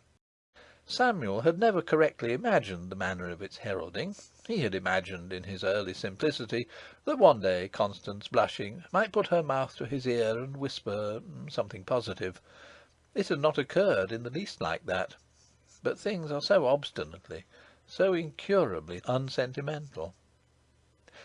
"I think we ought to drive over and tell mother on Sunday," said Constance. His impulse was to reply, in his grand off-hand style, "Oh, a letter will do." But he checked himself and said, with careful deference, "You think that will be better than writing?" All was changed. He braced every fibre to meet destiny, and to help Constance meet it. The weather threatened on Sunday. He went to Axe without Constance. His cousin drove him there in a dog-cart, and he announced that he should walk home, as the exercise would do him good. During the drive, Daniel, in whom he had not confided, chattered as usual, and Samuel pretended to listen with the same attitude as usual. But secretly he despised Daniel, for a man who has got something not of the first importance on the brain. His perspective was truer than Daniel's. He walked home, as he had decided, over the wavy moorland of the county dreaming in the heart of England. Night fell on him in mid-career, and he was tired, but the earth, as it whirled through naked space, whirled up the moon for him, and he pressed on at a good speed. A wind from Arabia wandering cooled his face, and at last, over the brow of Toft End, he saw suddenly the Five Towns, a twinkle on their little hills down in the vast amphitheatre. And one of those lamps was Constance's lamp, one somewhere. He lived then. He entered into the shadow of nature. The mysteries made him solemn. What? A bone shaker? His cousin? And then this! "Well, I'm damned! Well, I'm damned!" he kept repeating. He who never swore. Chapter 3. Cyril. 1. Constance stood at the large, many-paned window in the parlour. She was stouter. Although always plump, her figure had been comely, with a neat, well-marked waist. But now the shapeliness had gone. The waistline no longer existed, and there were no more crinolines to create it artificially. An observer, not under the charm of her face, might have been excused for calling her fat and lumpy. The face, grave, kind, and expectant, with its radiant fresh cheeks and the rounded softness of its curves, atoned for the figure. She was nearly 29 years of age. It was late in October. In Wedgwood Street, next to Bolton Terrace, all the little brown houses had been pulled down to make room for a palatial covered market, whose foundations were then being dug. This destruction exposed a vast area of sky to the north-east. A great dark cloud with an untidy edge rose massively out of the depths, and curtained off the tender blue of the approaching dusk, while in the west, behind Constance, the sun was setting in calm and gorgeous melancholy on the Thursday hush of the town. It was one of those afternoons which gather up all the sadness of the moving earth, and transform it into beauty. Samuel Povey turned the corner from Wedgwood Street and crossed King Street obliquely to the front door, which Constance opened. He seemed tired and anxious. "Well?" demanded Constance as he entered. "She's no better. There's no getting away from it. She's worse.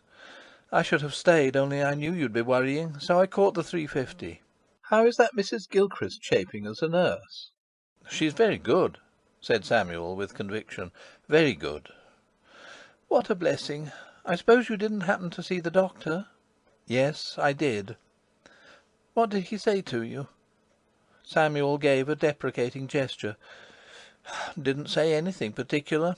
With dropsy at that stage, you know."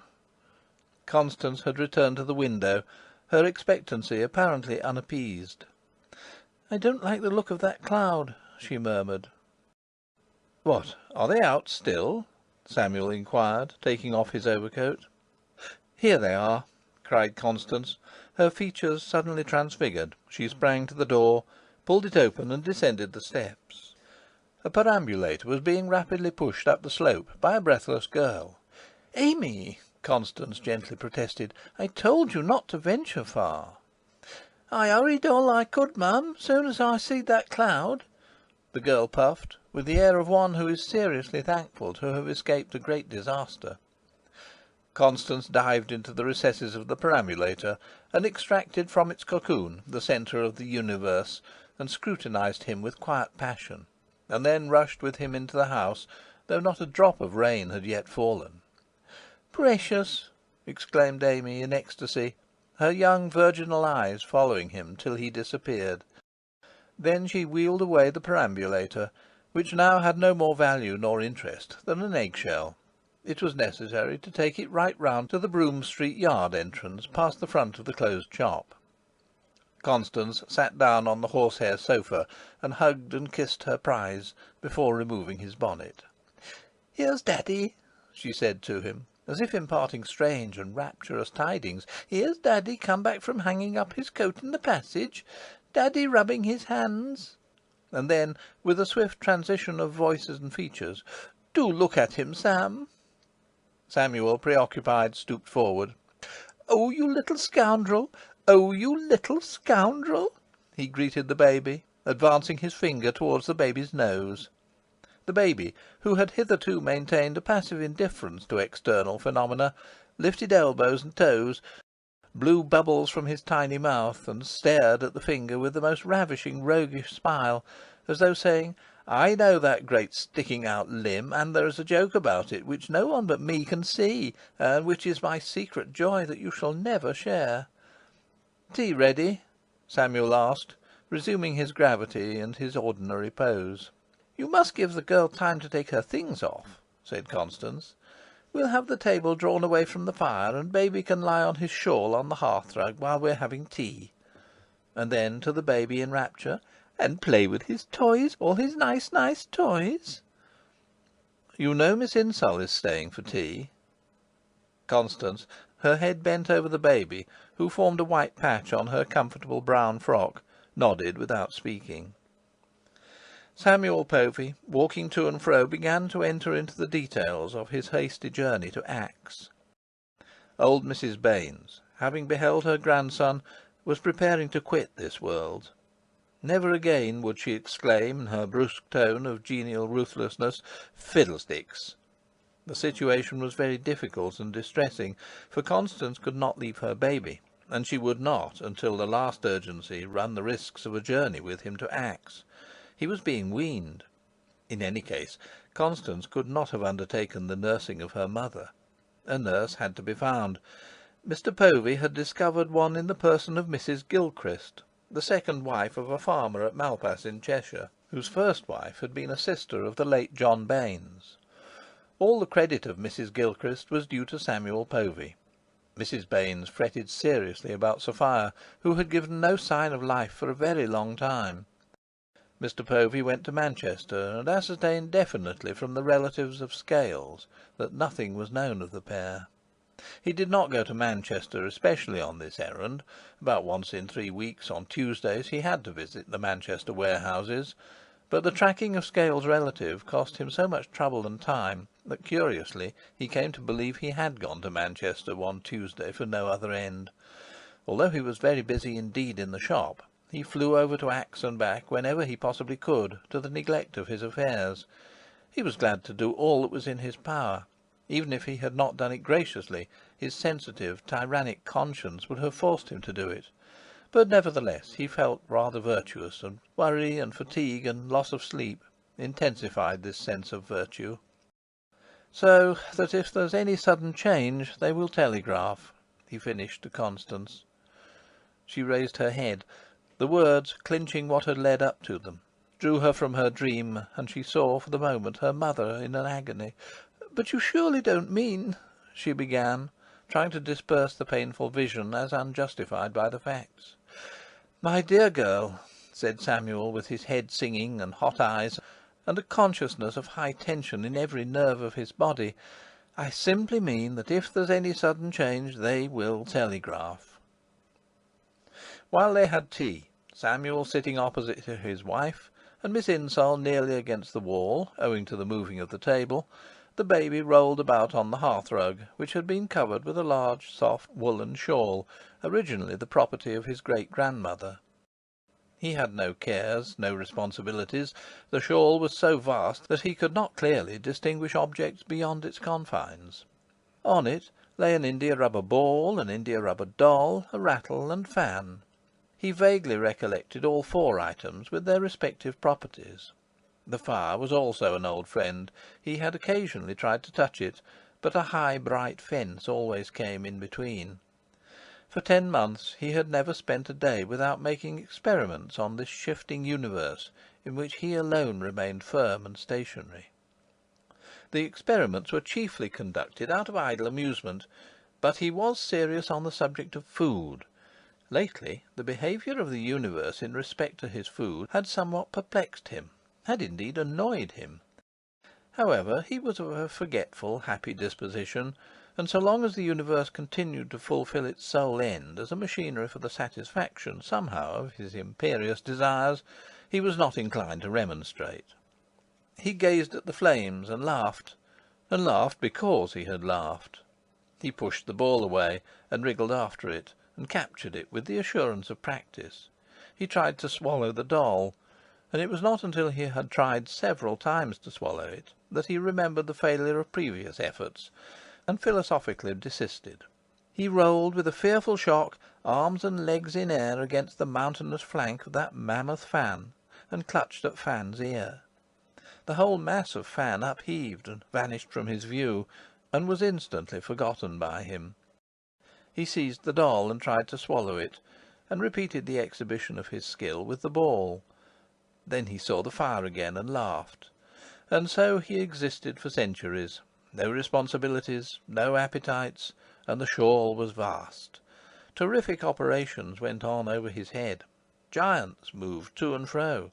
Great vessels were carried off, and great books were brought, and deep voices rumbled regularly in the spaces beyond the shawl. But he remained oblivious. At last he became aware that a face was looking down at his.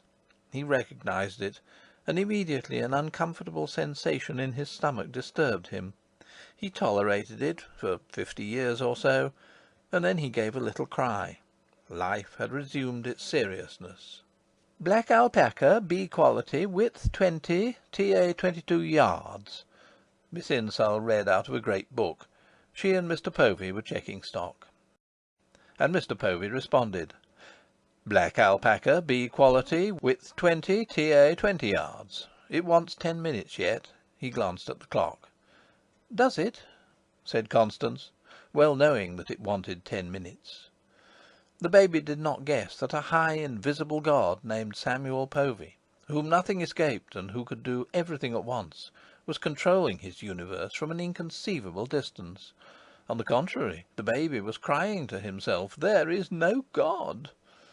His weaning had reached the stage at which a baby really does not know what will happen next.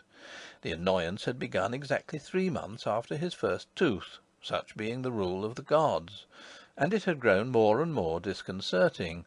No sooner did he accustom himself to a new phenomenon than it mysteriously ceased, and an old one took its place, which he had utterly forgotten. This afternoon his mother nursed him, but not until she had foolishly attempted to divert him from the seriousness of life by means of gewgaws of which he was sick. Still, once at her rich breast, he forgave and forgot all. He preferred her simple, natural breast to more modern inventions, and he had no shame, no modesty, nor had his mother. It was an indecent carouse at which his father and Miss Insull had to assist. But his father had shame. His father would have preferred that, as Miss Insull had kindly offered to stop and work on Thursday afternoon, and as the shop was chilly, the due rotation should have brought the bottle round at 5:30, and not the mother's breast. He was a self-conscious parent, rather apologetic to the world, rather apt to stand off and pretend that he had nothing to do with the affair, and he genuinely disliked that anybody should witness the intimate scene of his wife feeding his baby, especially Miss Insull, that prim, dark, moustached spinster. He would not have called it an outrage on Miss Insull to force her to witness the scene, but his idea approached within sight of the word. Constance blandly offered herself to the child with the unconscious primitive savagery of a young mother, and as the baby fed, thoughts of her own mother flitted to and fro ceaselessly, like vague shapes over the deep sea of content which filled her mind. This illness of her mother's was abnormal, and the baby was now, for the first time perhaps, entirely normal in her consciousness. The baby was something which could be disturbed, not something which did disturb. What a change! What a change that had seemed impossible until its full accomplishment! For months before the birth she had glimpsed at nights and in other silent hours the tremendous upset. She had not allowed herself to be silly in advance. By temperament she was too sagacious, too well balanced for that. But she had fitful instants of terror, when solid ground seemed to sink away from her, and imagination shook at what faced her. Instants only. Usually she could play the comedy of sensible calmness to almost perfection. Then the appointed time drew nigh, and still she smiled, and Samuel smiled, but the preparations, meticulous, intricate, revolutionary, belied their smiles. The intense resolve to keep Mrs. Baynes, by methods scrupulous or unscrupulous, away from Bursley until all was over, belied their smiles. And then the first pains, sharp, shocking, cruel, heralds of torture, but when they had withdrawn, she smiled again, palely. Then she was in bed, full of the sensation that the whole house was inverted and disorganized hopelessly, and the doctor came into the room. She smiled at the doctor apologetically, foolishly, as if saying, "We all come to it. Here I am." She was calm without. Oh, but what a prey of abject fear within! "I am at the edge of the precipice," her thought ran. "In a moment I shall be over." And then the pains, not the heralds, but the shattering army, endless, increasing in terror as they thundered across her. Yet she could think quite clearly. "Now I'm in the middle of it. This is it, the horror that I've not dared to look at.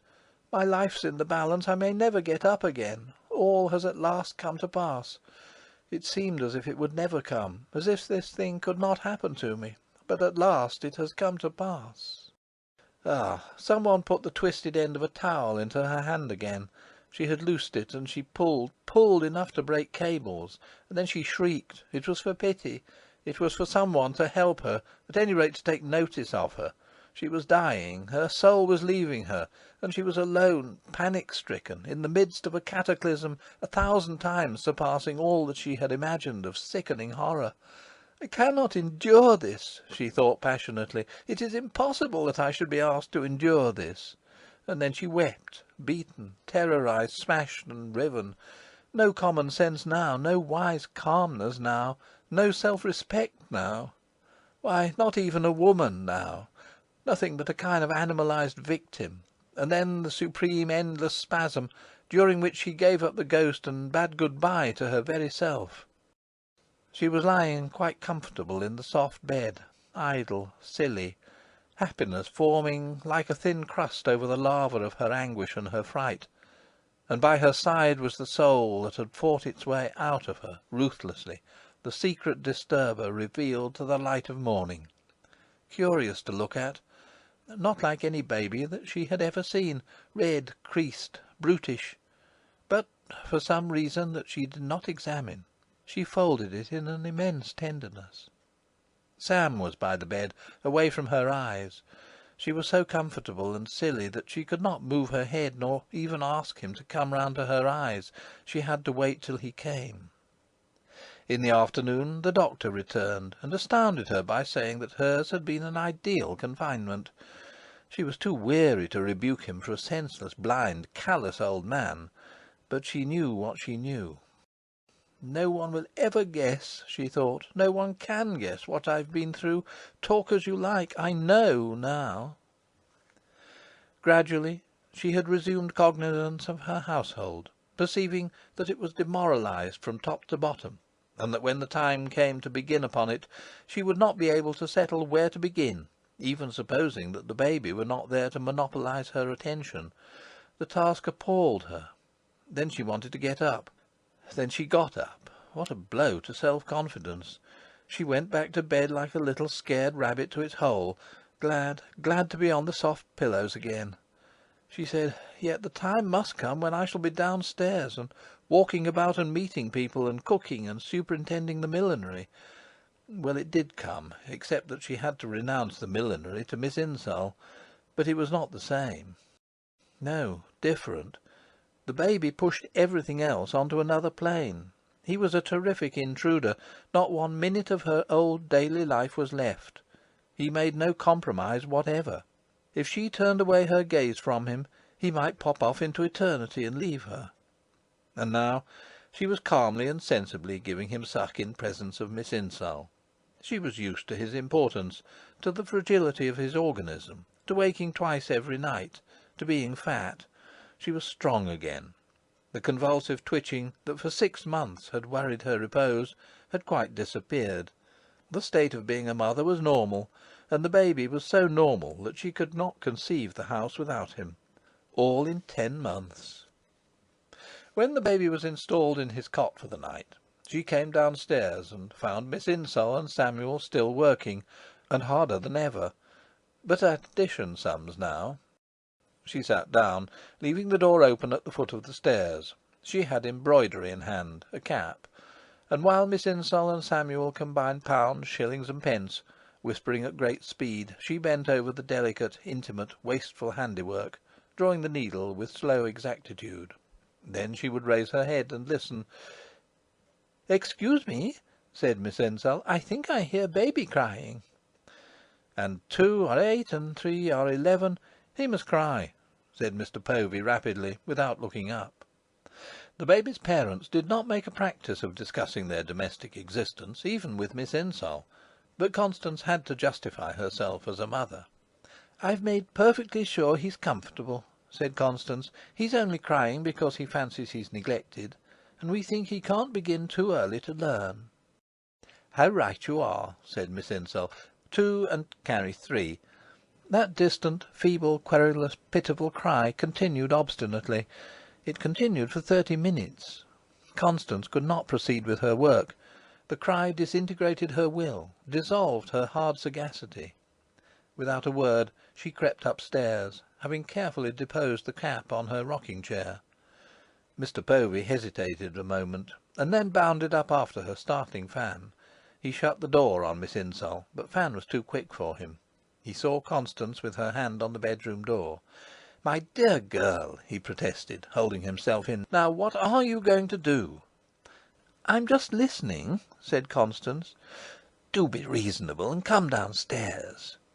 He spoke in a low voice, scarcely masking his nervous irritation, and tiptoed along the corridor towards her, and up the 2 steps past the gas-burner.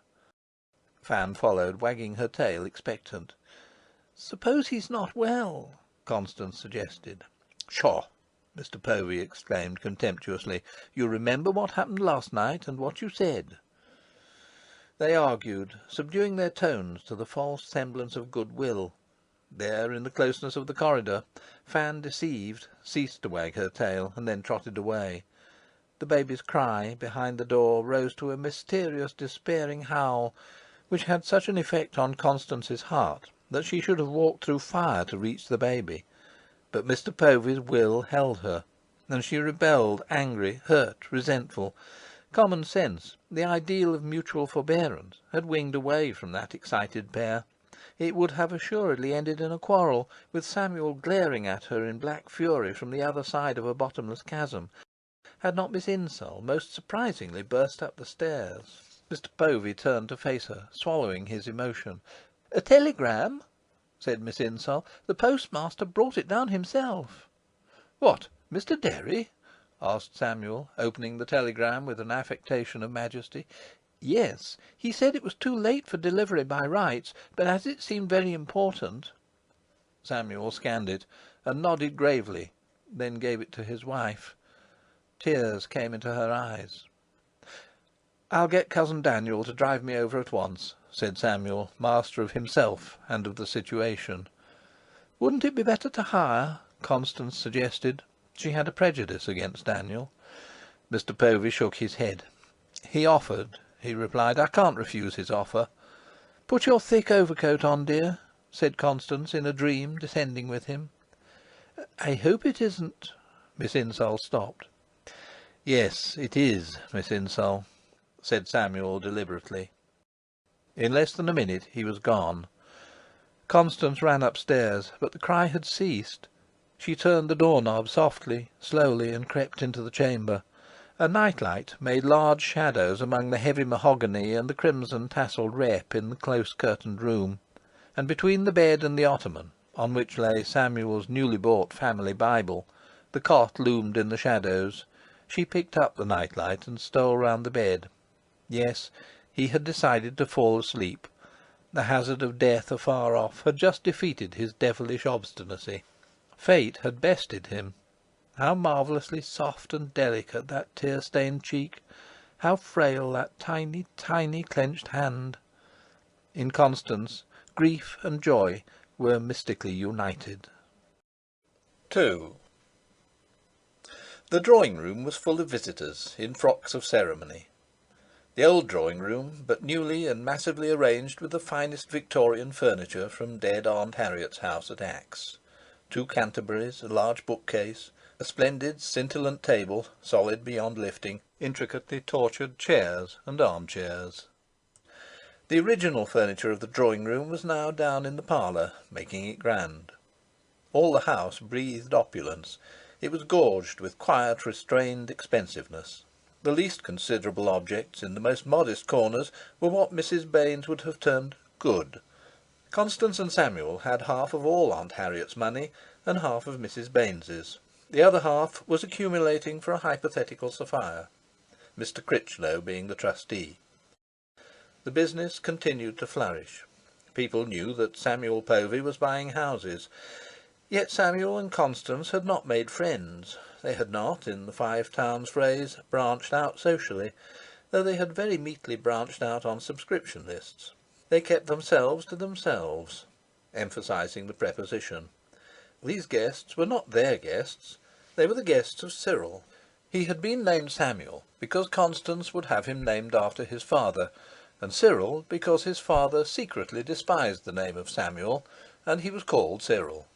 Master Cyril by Amy, definite successor to Maggie. His mother's thoughts were on Cyril as long as she was awake. His father, when not planning Cyril's welfare, was earning money whose unique object could be nothing but Cyril's welfare. Cyril was the pivot of the house. Every desire ended somewhere in Cyril.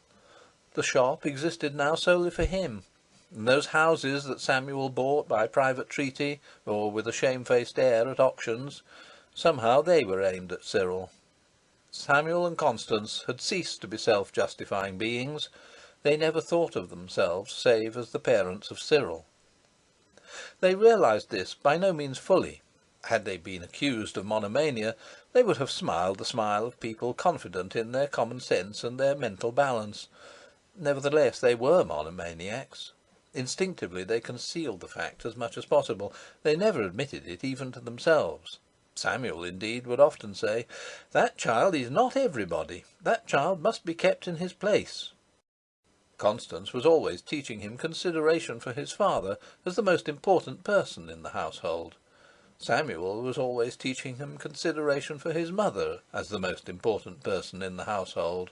Nothing was left undone to convince him that he was a cipher, a nonentity who ought to be very glad to be alive. But he knew all about his importance. He knew that the entire town was his. He knew that his parents were deceiving themselves. Even when he was punished, he knew well that it was because he was so important.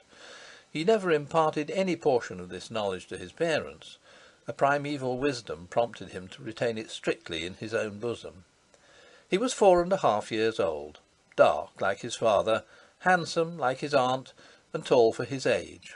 Not one of his features resembled a feature of his mother's, but sometimes he had her look. From the capricious production of inarticulate sounds, and then a few monosyllables that described concrete things and obvious desires, he had gradually acquired an astonishing idiomatic command of the most difficult of Teutonic languages.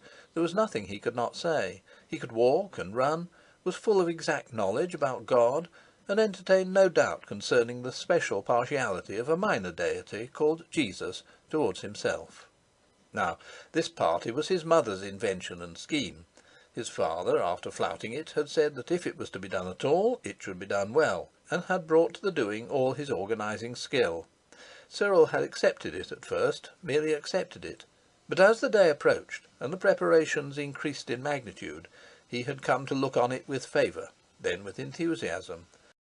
His father having taken him to Daniel Povey's opposite to choose cakes, he had shown, by his solemn and fastidious waverings, how seriously he regarded the affair. Of course, it had to occur on a Thursday afternoon.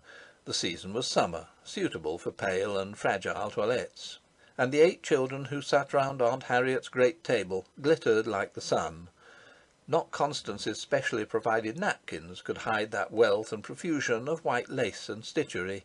Never in after life are the genteel children of the Five Towns so richly clad as at the age of 4 or 5 years.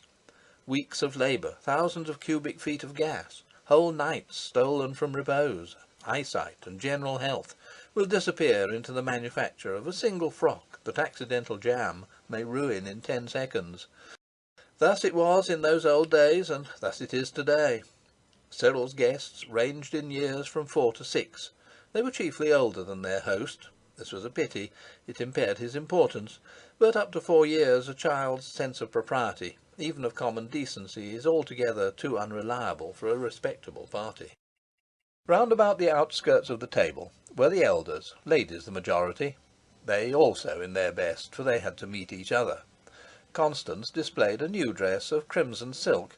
After having mourned for her mother, she had definitely abandoned the black which, by reason of her duties in the shop, she had constantly worn from the age of 16 to within a few months of Cyril's birth. She never went into the shop now, except casually on brief visits of inspection. She was still fat. The destroyer of her figure sat at the head of the table. Samuel kept close to her. He was the only male, until Mr. Critchlow astonishingly arrived among the company. Mr. Critchlow had a grand niece.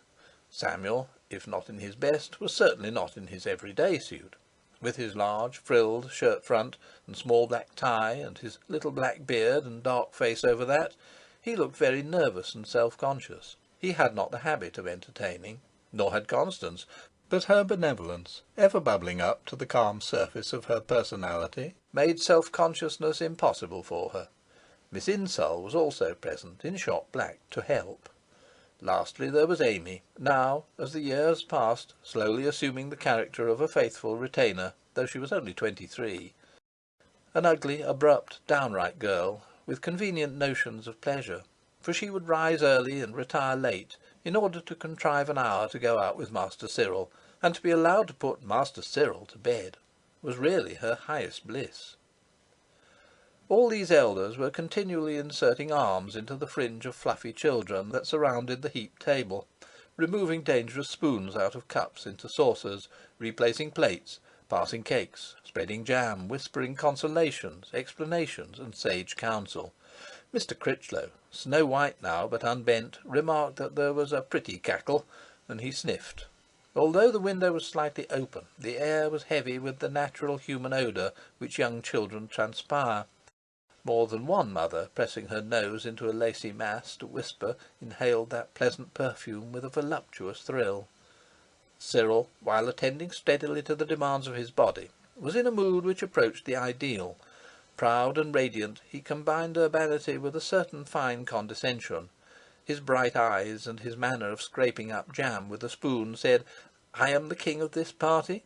This party is solely in my honour. I know that. We all know it. Still, I will pretend that we are equals, you and I." He talked about his picture books to a young woman on his right named Jenny, aged 4, pale, pretty, the belle, in fact, and Mr. Critchlow's grandniece. The boy's attractiveness was indisputable. He could put on quite an aristocratic air. It was the most delicious sight to see them, Cyril and Jenny, so soft and delicate, so infantile on their piles of cushions and books, with their white socks and black shoes dangling far distant from the carpet, and yet so old, so self-contained. And they were merely an epitome of the whole table. The whole table was bathed in the charm and mystery of young years, of helpless fragility, gentle forms, timid elegance, unshamed instincts, and waking souls. Constance and Samuel were very satisfied, full of praise for other people's children, but with the reserve, of course, that Cyril was hors concours. They both really did believe at that moment that Cyril was in some subtle way, which they felt but could not define, superior to all other infants. Someone, some officious relative of a visitor, began to pass a certain cake which had brown walls, a roof of coconut icing, and a yellow body studded with crimson globules. Not a conspicuously gorgeous cake, not a cake to which a Catholic child would be likely to attach particular importance, a good average cake. Who could have guessed that it stood in Cyril's esteem as the cake of cakes? He had insisted on his father buying it at cousin Daniel's, and perhaps Samuel ought to have divined that for Cyril that cake was the gleam that an ardent spirit would follow through the wilderness. Samuel, however, was not a careful observer, and seriously lacked imagination. Constance knew only that Cyril had mentioned the cake once or twice. Now, by the hazard of destiny, that cake found much favour, helped into popularity as it was by the blundering officious relative, who, not dreaming what volcano she was treading on, urged its merits with simpering enthusiasm. One boy took 2 slices, a slice in each hand. He happened to be the visitor of whom the cake distributor was a relative, and she protested. She expressed the shock she suffered, whereupon both Constance and Samuel sprang forward and swore with angelic smiles that nothing could be more perfect than the propriety of that dear little fellow taking 2 slices of that cake. It was this hullabaloo that drew Cyril's attention to the evanescence of the cake of cakes. His face at once changed from calm pride to a dreadful anxiety. His eyes bulged out. His tiny mouth grew and grew, like a mouth in a nightmare. He was no longer human. He was a cake-eating tiger being baulked of his prey. Nobody noticed him. The officious fool of a woman persuaded Jenny to take the last slice of cake, which was quite a thin slice. Then everyone simultaneously noticed Cyril, for he gave a yell. It was not the cry of a despairing soul who sees his beautiful iridescent dream shattered at his feet. It was the cry of the strong, masterful spirit, furious. He turned upon Jenny, sobbing, and snatched at her cake. Unaccustomed to such behaviour from hosts, and being besides a haughty, put-you-in-your-place beauty of the future, Jenny defended her cake. After all, it was not she who had taken 2 slices at once. Cyril hit her in the eye, and then crammed most of the slice of cake into his enormous mouth. He could not swallow it, nor even masticate it, for his throat was rigid and tight, so the cake projected from his red lips, and big tears watered it. The most awful mess you can conceive. Jenny wept loudly, and 1 or 2 others joined her in sympathy, but the rest went on eating tranquilly, unmoved by the horror which transfixed their elders. A host to snatch food from a guest! A host to strike a guest! A gentleman to strike a lady! Constance whipped up Cyril from his chair and flew with him to his own room, once Samuel's, where she smacked him on the arm and told him he was a very, very naughty boy, and that she didn't know what his father would say. She took the food out of his disgusting mouth, or as much of it as she could get at, and then she left him on the bed. Miss Jenny was still in tears when, blushing scarlet and trying to smile, Constance returned to the drawing-room. Jenny would not be appeased. Happily, Jenny's mother, being about to present Jenny with a little brother, she hoped, was not present. Miss Insull had promised to see Jenny home, and it was decided that she should go. Mr. Critchlow, in high sardonic spirits, said he would go too. The three departed together, heavily charged with Constance's love and apologies. Then all pretended and said loudly that what had happened was naught, that such things were always happening at children's parties, and visitors' relatives asseverated that Cyril was a perfect darling, and that really Mrs. Povey must not. But the attempt to keep up appearance was a failure. The Methuselah of visitors, a gaping girl of nearly 8 years, walked across the room to where Constance was standing, and said in a loud, confidential, fatuous voice, "Cyril has been a rude boy, hasn't he, Mrs. Povey?" The clumsiness of children is sometimes tragic. Later there was a trickling stream of fluffy bundles down the crooked stairs and through the parlour, and so out into King Street. And Constance received many compliments and sundry appeals that darling Cyril should be forgiven. "I thought you said that boy was in his bedroom," said Samuel to Constance, coming into the parlour when the last guest had gone. Each avoided the other's eyes. "Yes, isn't he?" "No." "The little jockey." Jockey, an essay in the playful towards making light of the jockey's sin. "I expect he's been in search of Amy." She went to the top of the kitchen stairs and called out, "Amy, is Master Cyril down there?" "Master Cyril? No, mum. But he was in the parlour a bit ago, after the first and second lot had gone. I told him to go upstairs and be a good boy." Not for a few moments did the suspicion enter the minds of Samuel and Constance that Cyril might be missing, that the house might not contain Cyril. But having once entered, the suspicion became a certainty. Amy, cross-examined, burst into sudden tears, admitting that the side door might have been open when, having sped the second lot, she criminally left Cyril alone in the parlour in order to descend for an instant to her kitchen. Dusk was gathering. Amy saw the defenceless innocent wandering about all night in the deserted streets of a great city. A similar vision, with precise details of canals, tram-car wheels, and cellar flaps, disturbed Constance. Samuel said that anyhow he could not have got far, that someone was bound to remark and recognise him and restore him. Yes, of course, thought sensible Constance, but supposing... They all three searched the entire house again. Then, in the drawing-room, which was in a sad condition of anticlimax, Amy exclaimed, "Hey, master, there's Town Crier crossing the square. Hadn't you better have him cried?" "Run out and stop him," Constance commanded. And Amy flew. Samuel and the aged Town Crier parleyed at the side door, the women in the background. "I canna cry him without my bell," drawled the crier, stroking his shabby uniform. "My bell's at whoam (home). I mun go and fetch my bell. I'll write it down on a bit of paper for me, so as I can read it, and I'll foot off for my bell. Folk wouldna listen to me if I hadna gotten my bell." Thus was Cyril cried. "Amy," said Constance, when she and the girl were alone, "there's no use in you standing blubbering there. Get to work and clear up that drawing-room, do. The child is sure to be found soon. Your master's gone out too." Brave words. Constance aided in the drawing-room and kitchen. Theirs was the woman's lot in a great crisis. Plates have always to be washed. Very shortly afterwards, Samuel Povey came into the kitchen by the underground passage, which led past the two cellars to the yard and to Broom Street. He was carrying in his arms an obscene black mass. This mass was Cyril, once white. Constance screamed. She was at liberty to give way to her feelings because Amy happened to be upstairs. "Stand away!" cried Mr. Povey. "He isn't fit to touch."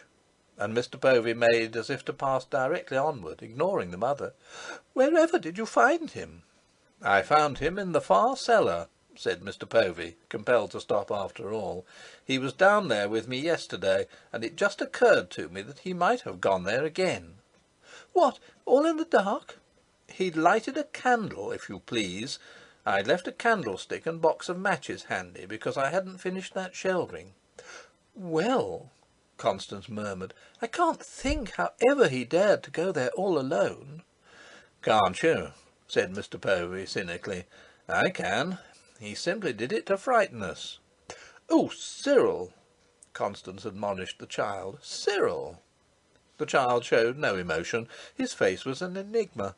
It might have hidden sullenness, or mere callous indifference, or a perfect unconsciousness of sin. "Give him to me," said Constance. "I'll look after him this evening," said Samuel grimly. "But you can't wash him," said Constance, her relief yielding to apprehension. "Why not?" demanded Mr. Povey, and he moved off. "But Sam—" "I'll look after him, I tell you," Mr. Povey repeated threateningly. "But what are you going to do?" Constance asked with fear. "Well," said Mr. Povey, "has this sort of thing got to be dealt with, or hasn't it?" He departed upstairs. Constance overtook him at the door of Cyril's bedroom. Mr. Povey did not wait for her to speak. His eyes were blazing. "See here," he admonished her cruelly, "you get away downstairs, mother." And he disappeared into the bedroom with his vile and helpless victim. A moment later he popped his head out of the door. Constance was disobeying him. He stepped into the passage and shut the door so that Cyril should not hear.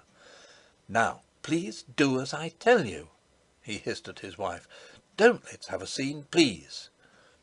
She descended slowly, weeping, and Mr. Povey retired again to the place of execution. Amy nearly fell on top of Constance with a final tray of things from the drawing-room, and Constance had to tell the girl that Cyril was found. Somehow she could not resist the instinct to tell her also that the master had the affair in hand. Amy then wept. After about an hour, Mr. Povey at last reappeared. Constance was trying to count silver teaspoons in the parlour. "He's in bed now," said Mr. Povey, with a magnificent attempt to be nonchalant. "You mustn't go near him." "But have you washed him?" Constance whimpered. "I've washed him," replied the astonishing Mr. Povey. "What have you done to him?" "I've punished him, of course," said Mr. Povey, like a god who is above human weakness. "What did you expect me to do? Someone had to do it." Constance wiped her eyes with the edge of the white apron which she was wearing over her new silk dress. She surrendered. She accepted the situation. She made the best of it. And all the evening was spent in dismally and horribly pretending that their hearts were beating as one. Mr. Povey's elaborate, cheery kindliness was extremely painful. They went to bed, and in their bedroom Constance, as she stood close to Samuel, suddenly dropped the pretence, and with the eyes and voice of anguish said, "You must let me look at him." They faced each other. For a brief instant Cyril did not exist for Constance. Samuel alone obsessed her, and yet Samuel seemed a strange, unknown man. It was in Constance's life one of those crises when the human soul seems to be on the very brink of mysterious and disconcerting cognitions, and then the wave recedes as inexplicably as it surged up. "Why, of course," said Mr. Povey, turning away lightly, as though to imply that she was making tragedies out of nothing. She gave an involuntary gesture of almost childish relief. Cyril slept calmly. It was a triumph for Mr. Povey. Constance could not sleep. As she lay darkly awake by her husband, her secret being seemed to be aquiver with emotion. Not exactly sorrow, not exactly joy, an emotion more elemental than these, a sensation of the intensity of her life in that hour, troubling, anxious, yet not sad. She said that Samuel was quite right, quite right. And then she said that the poor little thing wasn't yet 5 years old, and that it was monstrous. The two had to be reconciled, and they never could be reconciled. Always she would be between them, to reconcile them, and to be crushed by their impact. Always she would have to bear the burden of both of them. There could be no ease for her, no surcease from a tremendous preoccupation and responsibility. She could not change Samuel. Besides, he was right. And though Cyril was not yet 5, she felt that she could not change Cyril either. He was just as unchangeable as a growing plant. The thought of her mother and Sophia did not present itself to her. She felt, however, somewhat as Mrs. Baynes had felt on historic occasions, but, being more softly, kind, younger, and less chafed by destiny, she was conscious of no bitterness, conscious rather of a solemn blessedness. Chapter 4. Crime. 1. "Now, Master Cyril," Amy protested, "will you leave that fire alone? It's not you that can mend my fires." A boy of 9, great and heavy for his years, with a full face and very short hair, bent over the smoking grate. It was about 5 minutes to 8 on a chilly morning after Easter. Amy, hastily clad in blue, with a rough brown apron, was setting the breakfast table. The boy turned his head, still bending. "Shut up, Aim," he replied, smiling. Life being short, he usually called her Aim when they were alone together. "Or I'll catch you one in the eye with the poker." "You ought to be ashamed of yourself," said Amy. "And you know your mother told you to wash your feet this morning, and you haven't done. Fine clothes is all very well, but—" "Who says I haven't washed my feet?" asked Cyril guiltily. Amy's mention of fine clothes referred to the fact that he was that morning wearing his Sunday suit for the first time on a weekday. "I say you haven't," said Amy. She was more than 3 times his age still, but they had been treating each other as intellectual equals for years. "And how do you know?" asked Cyril, tired of the fire. "I know," said Amy. "Well, you just don't, then," said Cyril. "And what about your feet? I should be sorry to see your feet, Aim." Amy was excusably annoyed. She tossed her head. "My feet are as clean as yours any day," she said, "and I shall tell your mother." But he would not leave her feet alone, and there ensued one of those endless monotonous altercations on a single theme, which occur so often between intellectual equals, when one is a young son of the house and the other an established servant who adores him. Refined minds would have found the talk disgusting, but the sentiment of disgust seemed to be unknown to either of the wranglers. At last, when Amy by superior tactics had cornered him, Cyril said suddenly, "Oh, go to hell!" Amy banged down the spoon for the bacon gravy. "No, I shall tell your mother. Mark my words this time, I shall tell your mother." Cyril felt that in truth he had gone rather far. He was perfectly sure that Amy would not tell his mother, and yet, supposing that by some freak of her nature she did, the consequences would be unutterable. The consequences would more than extinguish his private glory in the use of such a dashing word. So he laughed, a rather silly, giggling laugh, to reassure himself. "You daren't," he said. "Daren't I?" she said grimly. "You'll see. I don't know where you learn, it fair beats me. But it isn't Amy Bates as is going to be sworn at, as soon as ever your mother comes into this room." The door at the foot of the stairs creaked, and Constance came into the room. She was wearing a dress of magenta merino, and a gold chain descended from her neck over her rich bosom. She had scarcely aged in 5 years. It would have been surprising if she had altered much, for the years had passed over her head at an incredible rate. To her it appeared only a few months since Cyril's first and last party. "Are you all ready, my pet? Let me look at you." Constance greeted the boy with her usual bright, soft energy. Cyril glanced at Amy, who averted her head, putting spoons into 3 saucers. "Yes, mother," he replied in a new voice. "Did you do what I told you?" "Yes, mother," he said simply. "That's right." Amy made a faint noise with her lips and departed.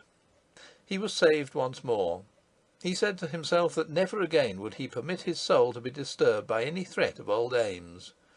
Constance's hand descended into her pocket and drew out a hard paper packet, which she clapped onto her son's head. "Oh, mother!" He pretended that she had hurt him, and then he opened the packet. It contained Congleton butterscotch, reputed a harmless sweetmeat.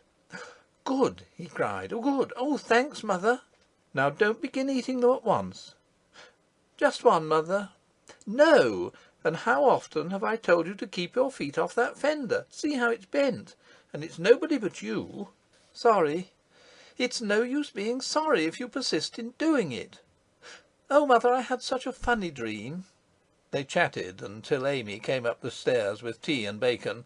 The fire had developed from black to clear red. "Run and tell father that breakfast is ready." After a little delay, a spectacled man of 50, short and stoutish, with grey hair and a small beard, half grey and half black, entered from the shop. Samuel had certainly very much aged, especially in his gestures, which, however, were still quick. He sat down at once. His wife and son were already seated, and served the bacon with the rapid assurance of one who needs not to inquire about tastes and appetites. Not a word was said, except a brief grace by Samuel. But there was no restraint. Samuel had a mild, benignant air. Constance's eyes were a fountain of cheerfulness. The boy sat between them and ate steadily. Mysterious creature, this child, mysteriously growing and growing in the house. To his mother he was a delicious joy at all times, save when he disobeyed his father. But now, for quite a considerable period, there had been no serious collision. The boy seemed to be acquiring virtue as well as sense, and really he was charming. So big, truly enormous, every one remarked on it, and yet graceful, lithe, with a smile that could ravish, and he was distinguished in his bearing. Without depreciating Samuel in her faithful heart, Constance saw plainly the singular differences between Samuel and the boy. Save that he was dark, and that his father's dangerous look came into those childish eyes occasionally, Cyril had now scarcely any obvious resemblance to his father. He was a Baynes. This naturally deepened Constance's family pride. Yes, he was mysterious to Constance, though probably not more so than any other boy to any other parent. He was equally mysterious to Samuel, but otherwise Mr. Povey had learnt to regard him in the light of a parcel which he was always attempting to wrap up in a piece of paper imperceptibly too small. When he successfully covered the parcel at one corner, it burst out at another, and this went on for ever, and he could never get the string on. Nevertheless, Mr. Povey had unabated confidence in his skill as a parcel wrapper. The boy was strangely subtle at times, but then at times he was astoundingly ingenious, and then his dodges would not deceive the dullest. Mr. Povey knew himself more than a match for his son. He was proud of him because he regarded him as not an ordinary boy. He took it as a matter of course that his boy should not be an ordinary boy. He never, or very rarely, praised Cyril. Cyril thought of his father as a man who, in response to any request, always began by answering with a thoughtful, serious "No, I'm afraid not." "So you haven't lost your appetite?" his mother commented. Cyril grinned. "Did you expect me to, mother?" "Let me see," said Samuel, as if vaguely recalling an unimportant fact. "It's today you begin to go to school, isn't it?" "I wish father wouldn't be such a chump," Cyril reflected, and considering that this commencement of school, real school, not a girls' school as once, had been the chief topic in the house for days, weeks, considering that it now occupied and filled all hearts, Cyril's reflection was excusable. "Now there's one thing you must always remember, my boy," said Mr. Povey. "Promptness. Never be late either in going to school or in coming home. And in order that you may have no excuse—" Mr. Povey pressed on the word excuse, as though condemning Cyril in advance. "Here's something for you." He said the last words quickly, with a sort of modest shame. It was a silver watch and chain. Cyril was staggered. So also was Constance, for Mr. Povey could keep his own counsel. At long intervals he would prove, thus, that he was a mighty soul, capable of sublime deeds. The watch was the unique flowering of Mr. Povey's profound but harsh affection. It lay on the table like a miracle. This day was a great day, a supremely exciting day in Cyril's history, and not less so in the history of his parents. The watch killed its owner's appetite dead. Routine was ignored that morning. Father did not go back into the shop. At length the moment came when father put on his hat and overcoat to take Cyril and Cyril's watch and satchel to the endowed school, which had quarters in the Wedgwood Institution close by. A solemn departure, and Cyril could not pretend by his demeanour that it was not. Constance desired to kiss him, but refrained. He would not have liked it. She watched them from the window. Cyril was nearly as tall as his father. That is to say, not nearly as tall, but creeping up his father's shoulder. She felt that the eyes of the town must be on the pair. She was very happy and nervous. At dinner time a triumph seemed probable, and at tea time, when Cyril came home under a mortarboard hat and with a satchel full of new books and a head full of new ideas, the triumph was actually and definitely achieved. He had been put into the third form, and he announced that he should soon be at the top of it. He was enchanted with the life of school. He liked the other boys, and it appeared that the other boys liked him. The fact was that with a new silver watch and a packet of sweets, he had begun his new career in the most advantageous circumstances. Moreover, he possessed qualities which ensure success at school. He was big and easy, with a captivating smile, and a marked aptitude to learn those things which boys insist on teaching to their new comrades. He had muscle, a brave demeanour, and no conceit. During tea the parlour began to accustom itself to a new vocabulary, containing such words as fellows, kept in, lines, rot, recess, jolly. To some of these words the parents, especially Mr. Povey, had an instinct to object, but they could not object. Somehow they did not seem to get an opportunity to object. They were carried away on the torrent, and after all, their excitement and pleasure in the exceeding romantic novelty of existence were just as intense and nearly as ingenuous as their son's. He demonstrated that unless he was allowed to stay up later than aforetime, he would not be able to do his homework, and hence would not keep that place in the school to which his talents entitled him. Mr. Povey suggested, but only with half a heart, that he should get up earlier in the morning. The proposal fell flat. Everybody knew and admitted that nothing save the scorpions of absolute necessity, or a tremendous occasion such as that particular morning's, would drive Cyril from his bed until the smell of bacon rose to him from the kitchen. The parlour table was consecrated to his lessons. It became generally known that Cyril was doing his lessons. His father scanned the new textbooks, while Cyril condescendingly explained to him that all others were superseded and worthless. His father contrived to maintain an air of preserving his mental equilibrium, but not his mother. She gave it up. She who till that day had, under his father's direction, taught him nearly all that he knew, and Cyril passed above her into regions of knowledge where she made no pretence of being able to follow him. When the lessons were done, and Cyril had wiped his fingers on bits of blotting paper, and his father had expressed qualified approval and gone into the shop, Cyril said to his mother, with that delicious hesitation which overtook him sometimes, "Mother." "Well, my pet?" "I want you to do something for me." "Well, what is it?" "No, you must promise." "I'll do it if I can." "But you can. It isn't doing, it's not doing." "Come, Cyril, out with it." "I don't want you to come in and look at me after I'm asleep any more." "But, you silly boy, what difference can it make to you if you're asleep?" "I don't want you to. It's like as if I was a baby. You'll have to stop doing it some day, and so you may as well stop now." It was thus that he meant to turn his back on his youth. She smiled. She was incomprehensibly happy. She continued to smile. "Now you'll promise, won't you, mother?" She rapped him on the head with her thimble, lovingly. He took the gesture for consent. "You are a baby," she murmured. "Now I shall trust you," he said, ignoring this. "Say honour bright." "Honour bright." With what a long caress her eyes followed him as he went up to bed on his great sturdy legs. She was thankful that school had not contaminated her adorable innocent. If she could have been AIM for 24 hours, she perhaps would not have hesitated to put butter into his mouth, lest it should melt. Mr. Povey and Constance talked late and low that night. They could neither of them sleep. They had little desire to sleep. Constance's face said to her husband, "I've always stuck up for that boy in spite of your severities, and you see how right I was."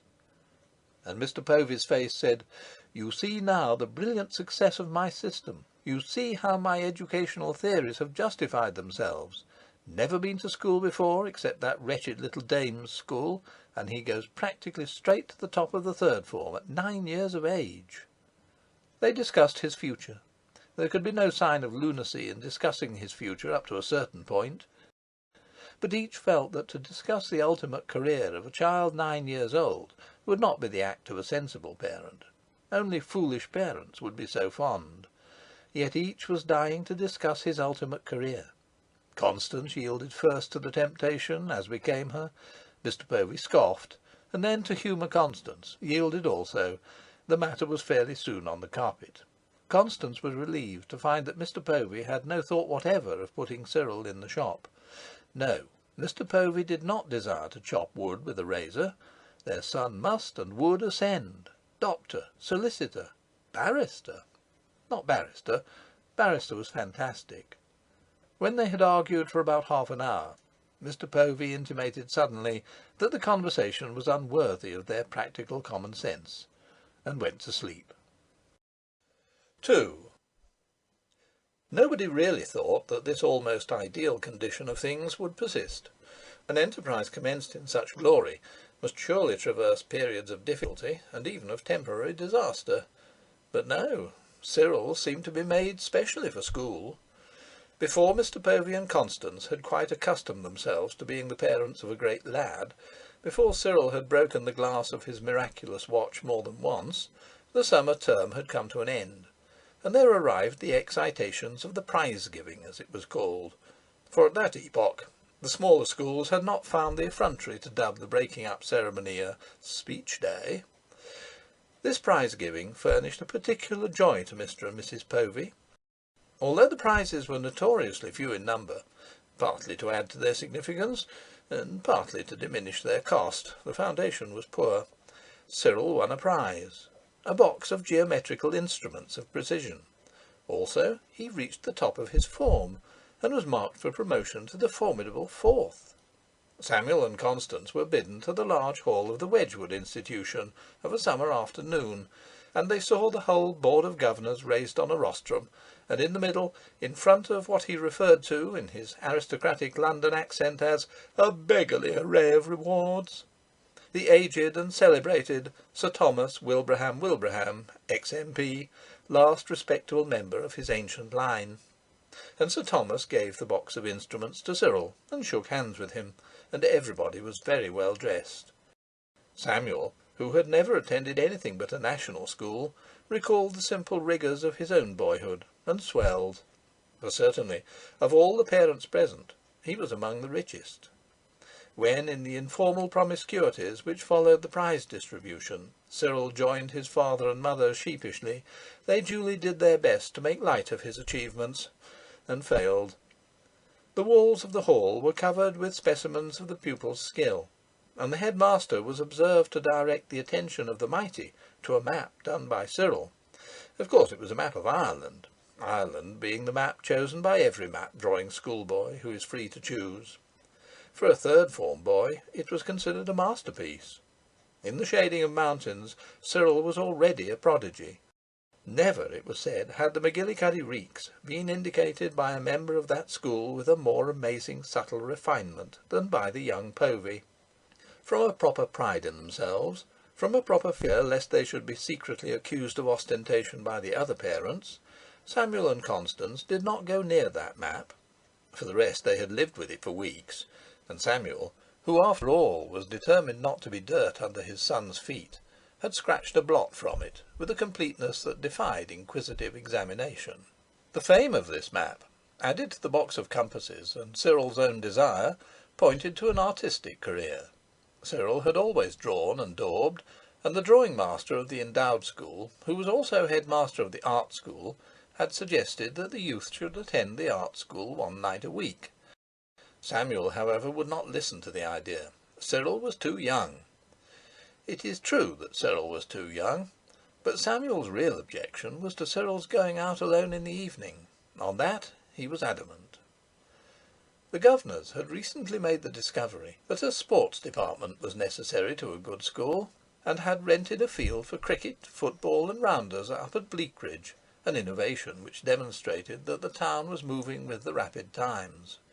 In June this field was open after school hours till 8 p.m, as well as on Saturdays. The squire learnt that Cyril had a talent for cricket, and Cyril wished to practise in the evenings, and was quite ready to bind himself with Bible oaths to rise at no matter what hour in the morning for the purpose of home lessons. He scarcely expected his father to say yes, as his father never did say yes, but he was obliged to ask. Samuel nonplussed him by replying that on fine evenings, when he could spare time from the shop, he would go up to Bleakridge with his son. Cyril did not like this in the least. Still, it might be tried. One evening they went, actually, in the new steam car which had superseded the old horse cars, and which travelled all the way to Longshaw, a place that Cyril had only heard of.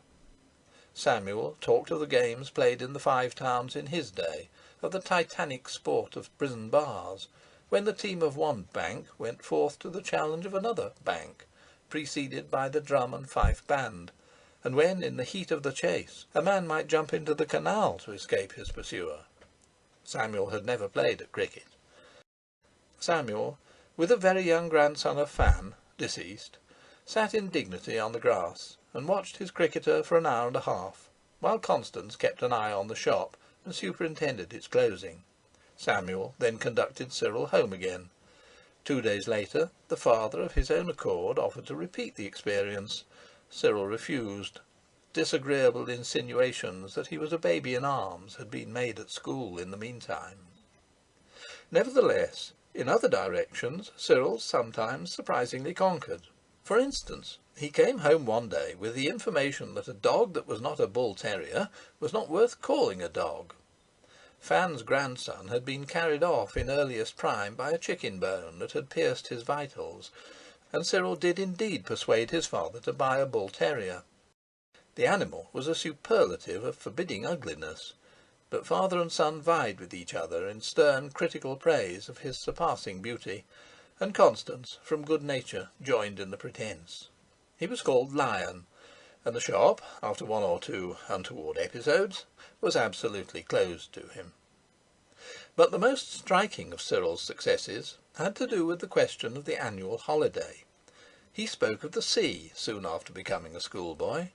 It appeared that his complete ignorance of the sea prejudicially affected him at school. Further, he had always loved the sea. He had drawn hundreds of three-masted ships with studding sails set, and knew the difference between a brig and a brigantine. When he first said, "I say, mother, why can't we go to Llandudno instead of Buxton this year?" his mother thought he was out of his senses. What would their landlady say? How could they ever look her in the face again? Besides, well, they went to Llandudno, rather scared, and hardly knowing how the change had come about, but they went, and it was the force of Cyril's will, Cyril the theoretic cipher, that took them. 3. The removal of the endowed school to more commodious premises in the shape of Shawport Hall, an ancient mansion with 50 rooms and 5 acres of land around it, was not a change that quite pleased Samuel or Constance. They admitted the hygienic advantages, but Shawport Hall was 3/4 of a mile distant from St. Luke's Square, in the hollow that separates Bursley from its suburb of Hillport, whereas the Wedgwood institution was scarcely a minute away. It was as if Cyril, when he set off to Shawport Hall of a morning, passed out of their sphere of influence. He was leagues off, doing they knew not what. Further, his dinner hour was cut short by the extra time needed for the journey to and fro, and he arrived late for tea. It may be said that he often arrived very late for tea. The whole machinery of the meal was disturbed.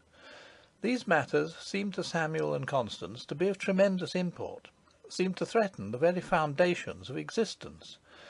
Then they grew accustomed to the new order, and wondered sometimes, when they passed the Wedgwood institution and the insalubrious Cock Yard, once sole playground of the boys, that the school could ever have managed in the narrow quarters once allotted to it. Cyril, though constantly successful at school, a rising man, an infallible bringer home of excellent reports, and a regular taker of prizes, became gradually less satisfactory in the house. He was kept in occasionally, and although his father pretended to hold that to be kept in was to slur the honour of a spotless family, Cyril continued to be kept in, a hardened sinner, lost to shame. But this was not the worst. The worst, undoubtedly, was that Cyril was "getting rough." No definite accusation could be laid against him. The offence was general, vague, everlasting. It was in all he did and said, in every gesture and movement. He shouted, whistled, sang, stamped, stumbled, lunged. He omitted such empty rites as saying yes or please and wiping his nose. He replied gruffly and nonchalantly to polite questions, or he didn't reply until the questions were repeated, and even then with a lost air that was not genuine. His shoelaces were a sad sight, and his fingernails no sight at all for a decent woman. His hair was as rough as his conduct. Hardly at the pistol's point could he be forced to put oil on it. In brief, he was no longer the nice boy that he used to be. He had unmistakably deteriorated. Grievous. But what can you expect when your boy is obliged, month after month, year after year, to associate with other boys? After all, he was a good boy, said Constance, often to herself, and now and then to Samuel. For Constance, his charm was eternally renewed. His smile, his frequent ingenuousness, his funny, self-conscious gesture when he wanted to get round her, these characteristics remained. And his pure heart remained. She could read that in his eyes. Samuel was inimical to his taste for sports and his triumphs therein. But Constance had pride in all that.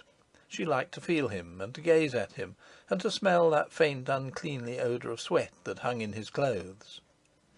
In this condition he reached the advanced age of 13, and his parents, who, despite their notion of themselves as wide-awake parents, were a simple pair, never suspected that his heart, conceived to be still pure, had become a crawling, horrible mass of corruption. One day the headmaster called at the shop. Now, to see a headmaster walking about the town during school hours is a startling spectacle, and is apt to give you the same uncanny sensation as when, alone in a room, you think you see something move which ought not to move. Mr. Povey was startled. Mr. Povey had a thumping within his breast as he rubbed his hands and drew the headmaster to the private corner where his desk was. "What can I do for you to-day?" he almost said to the headmaster, but he did not say it. The boot was emphatically not on that leg. The headmaster talked to Mr. Povey in tones carefully low for about a quarter of an hour, and then he closed the interview. Mr. Povey escorted him across the shop, and the headmaster said, with ordinary loudness, "Of course it's nothing, but my experience is that it's just as well to be on the safe side, and I thought I'd tell you. Forewarned is forearmed. I have other parents to see." They shook hands at the door. Then Mr. Povey stepped out onto the pavement, and in front of the whole square detained an unwilling headmaster for quite another minute. His face was deeply flushed as he returned into the shop. The assistants bent closer over their work. He did not instantly rush into the parlour and communicate with Constance. He had dropped into a way of conducting many operations by his own unaided brain. His confidence in his skill had increased with years. Further, at the back of his mind there had established itself a vision of Mr. Povey as the seat of government, and of Constance and Cyril as a sort of permanent opposition. He would not have admitted that he saw such a vision, for he was utterly loyal to his wife, but it was there. This unconfessed vision was one of several causes which had contributed to intensify his inherent tendency towards Machiavellianism and secretiveness. He said nothing to Constance, nothing to Cyril, but happening to encounter Amy in the showroom, he was inspired to interrogate her sharply. The result was that they descended to the cellar together, Amy weeping. Amy was commanded to hold her tongue, and as she went in mortal fear of Mr. Povey, she did hold her tongue. Nothing occurred for several days, and then, one morning, it was Constance's birthday. Children are nearly always horribly unlucky in their choice of days for sin. Mr. Povey, having executed mysterious movements in the shop after Cyril's departure to school, jammed his hat on his head and ran forth in pursuit of Cyril, whom he intercepted with two other boys at the corner of Oldcastle Street and Acre Passage. Cyril stood as if turned into salt. "Come back home," said Mr. Povey grimly, "and for the sake of the other boys, please." "But I shall be late for school, father," Cyril weakly urged. "Never mind." They passed through the shop together, causing a terrific concealed emotion, and then they did violence to Constance by appearing in the parlour. Constance was engaged in cutting straws and ribbons to make a straw frame for a water-colour drawing of a moss rose, which her pure-hearted son had given her as a birthday present. "Why, what—" she exclaimed. She said no more at the moment, because she was sure from the faces of her men that the time was big with fearful events. "Take your satchel off," Mr. Povey ordered coldly, "and your mortar-board," he added, with a peculiar intonation, as if glad thus to prove that Cyril was one of those rude boys who have to be told to take their hats off in a room. "Whatever's amiss?" Constance murmured under her breath, as Cyril obeyed the command. "Whatever's amiss?" Mr. Povey made no immediate answer. He was in charge of these proceedings, and was very anxious to conduct them with dignity and with complete effectiveness. A little fat man over 50, with a wizened face, grey-haired and grey-bearded, he was as nervous as a youth. His heart beat furiously, and Constance, the portly matron who would never see 40 again, was just as nervous as a girl. Cyril had gone very white. All three felt physically sick. "What money have you got in your pockets?" Mr. Povey demanded as a commencement. Cyril, who had had no opportunity to prepare his case, offered no reply. "You heard what I said," Mr. Povey thundered. "I've got 3 halfpence," Cyril murmured glumly, looking down at the floor. His lower lip seemed to hang precariously away from his gums. "Where did you get that from?" "It's part of what Mother gave me," said the boy. "I did give him a threepenny bit last week," Constance put in guiltily. "It was a long time since he had had any money."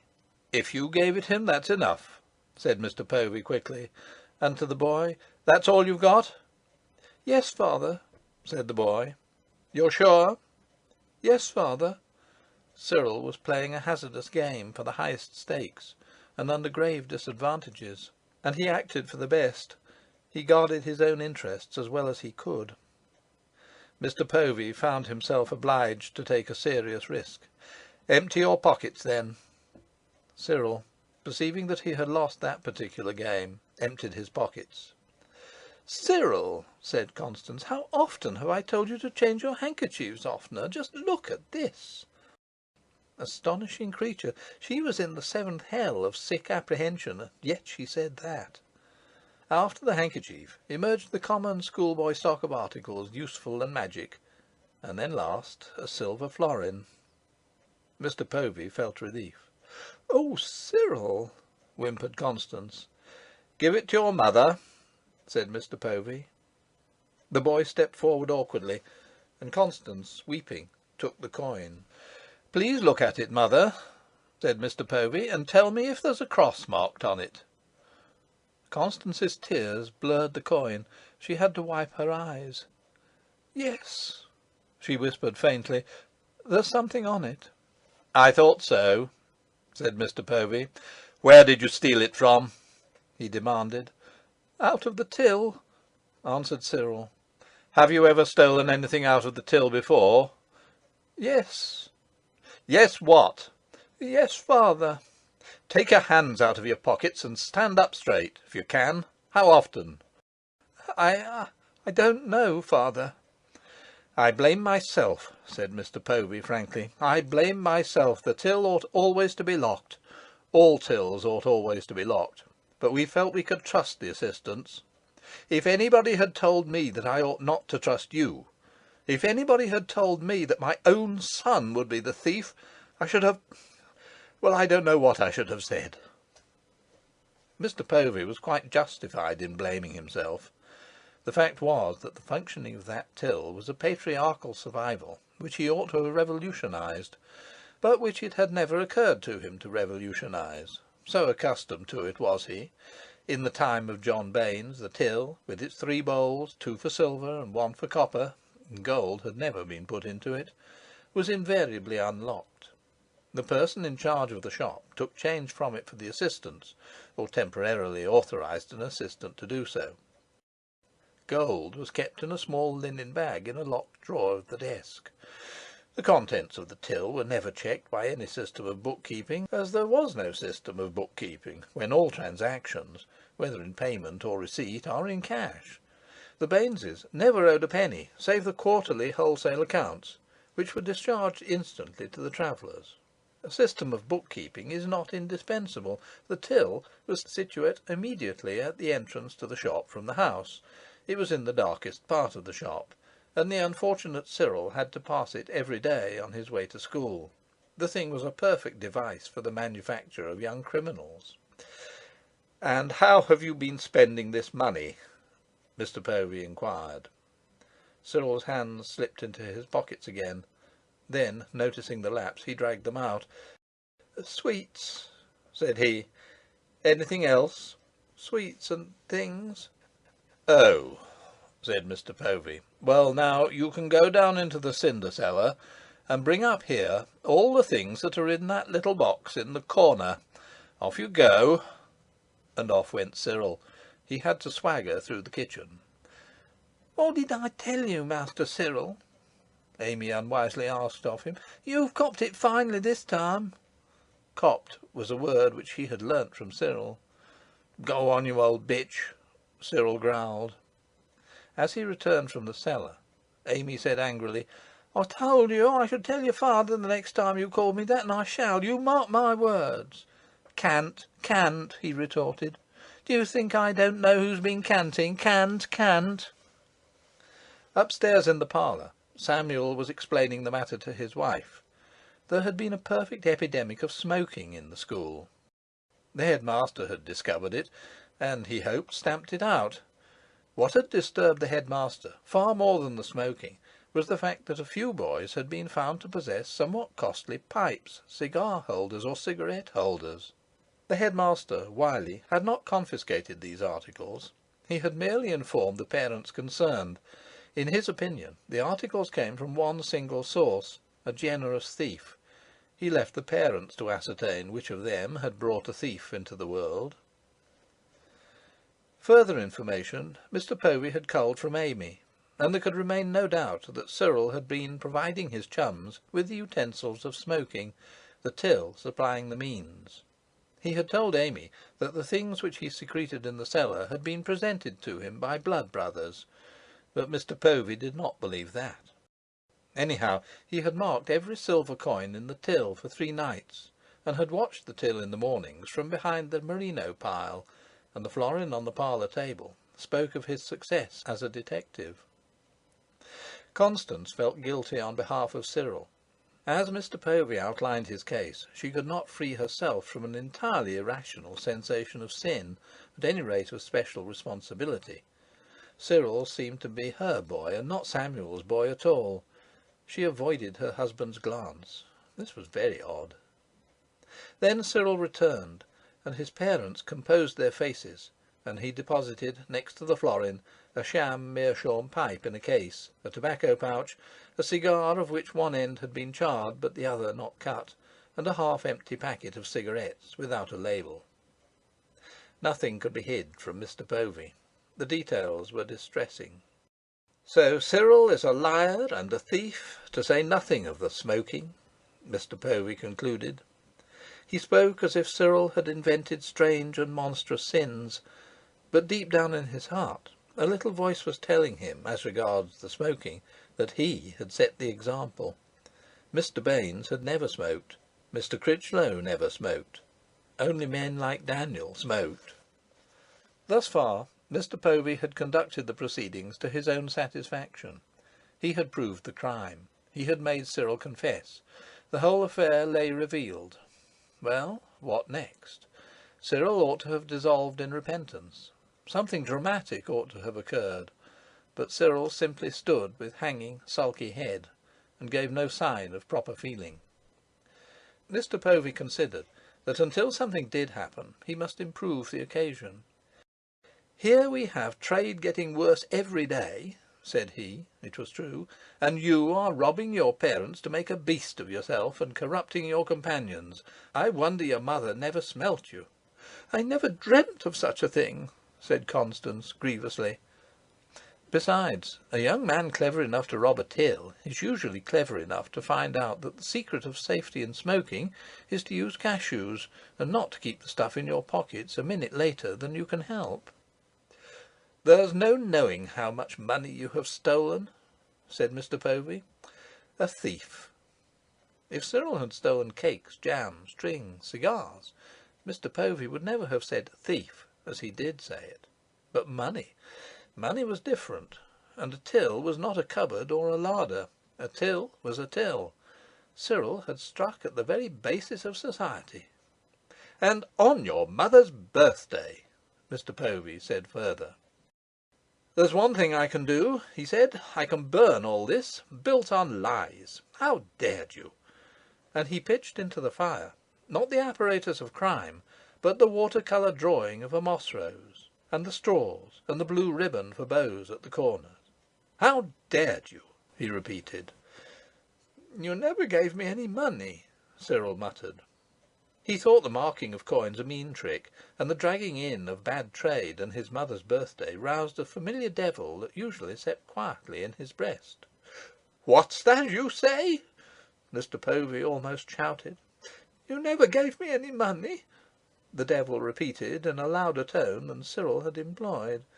It was true, but Cyril had only to ask, and he would have received all that was good for him.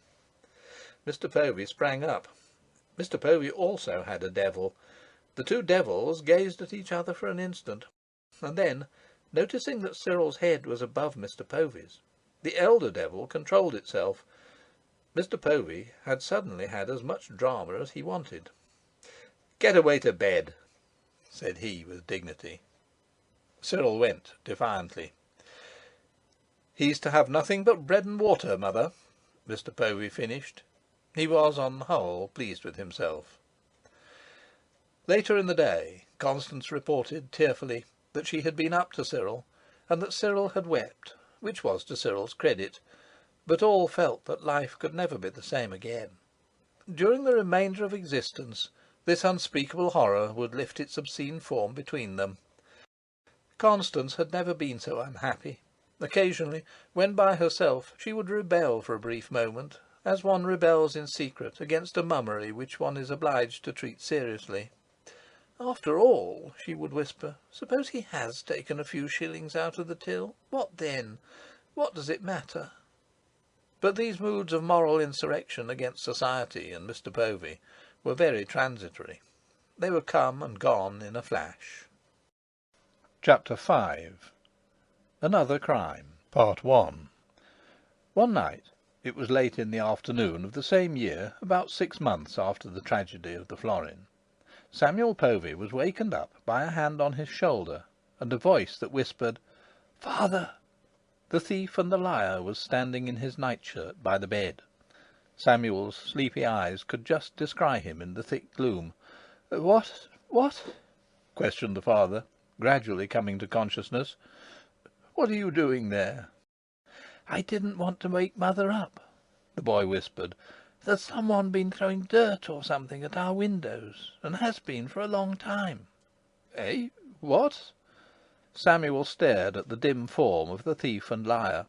The boy was tall, not in the least like a little boy, and yet then he seemed to his father as quite a little boy, a little thing in a nightshirt, with childish gestures and childish inflections, and a childish, delicious, quaint anxiety not to disturb his mother, who had lately been deprived of sleep owing to an illness of Amy's which had demanded nursing.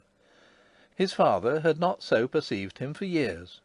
In that instant, the conviction that Cyril was permanently unfit for human society finally expired in the father's mind. Time had already weakened it very considerably. The decision that, be Cyril what he might, the summer holiday must be taken as usual, had dealt it a fearful blow. And yet, though Samuel and Constance had grown so accustomed to the companionship of a criminal that they frequently lost memory of his guilt for long periods, nevertheless the convention of his leprosy had more or less persisted with Samuel until that moment, when it vanished with a strange suddenness, to Samuel's conscious relief. There was a rain of pellets on the window. "Hear that?" demanded Cyril, whispering dramatically. And it's been like that on my window too." Samuel arose. "Go back to your room," he ordered, in the same dramatic whisper, but not as father to son, rather as conspirator to conspirator.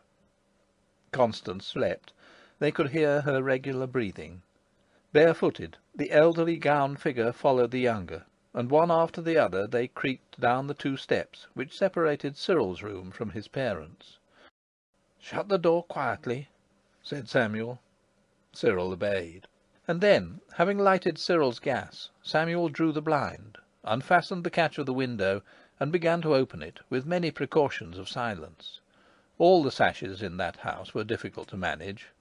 Cyril stood close to his father, shivering without knowing that he shivered, astonished only that his father had not told him to get back into bed at once. It was, beyond doubt, the proudest hour of Cyril's career. In addition to the mysterious circumstances of the night, there was in the situation that thrill which always communicates itself to a father and son when they are afoot together upon an enterprise unsuspected by the woman from whom their lives have no secrets. Samuel put his head out of the window. A man was standing there. "That you, Samuel?" The voice came low. "Yes," replied Samuel cautiously. "It's not Cousin Daniel, is it?" "I want ye," said Daniel Povey curtly. Samuel paused. "I'll be down in a minute," he said. Cyril at last received the command to get back into bed at once. "Whatever's up, father?" he asked joyously. "I don't know. I must put some things on and go and see." He shut down the window on all the breezes that were pouring into the room. "Now, quick, before I turn the gas out," he admonished, his hand on the gas tap. "You'll tell me in the morning, won't you, father?" "Yes," said Mr. Povey, conquering his habitual impulse to say "no." He crept back to the large bedroom to grope for clothes. When, having descended to the parlour and lighted the gas there, he opened the side door, expecting to let Cousin Daniel in, there was no sign of Cousin Daniel. Presently he saw a figure standing at the corner of the square. He whistled. Samuel had a singular faculty of whistling, the envy of his son, and Daniel beckoned to him. He nearly extinguished the gas and then ran out hatless.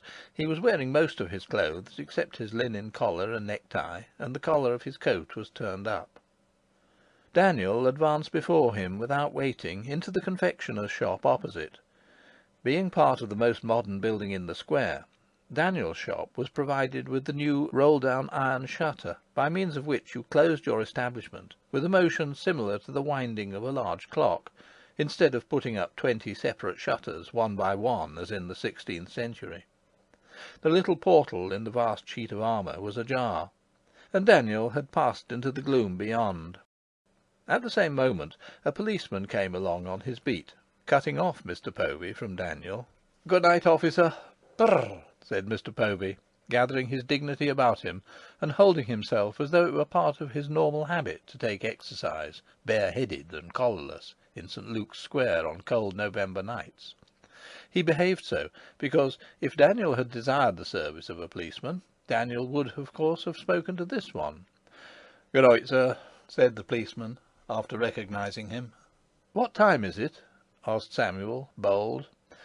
"1:15, sir." The policeman, leaving Samuel at the little open door, went forward across the lamplit square, and Samuel entered his cousin's shop. Daniel Povey was standing behind the door, and as Samuel came in he shut the door with a startling sudden movement.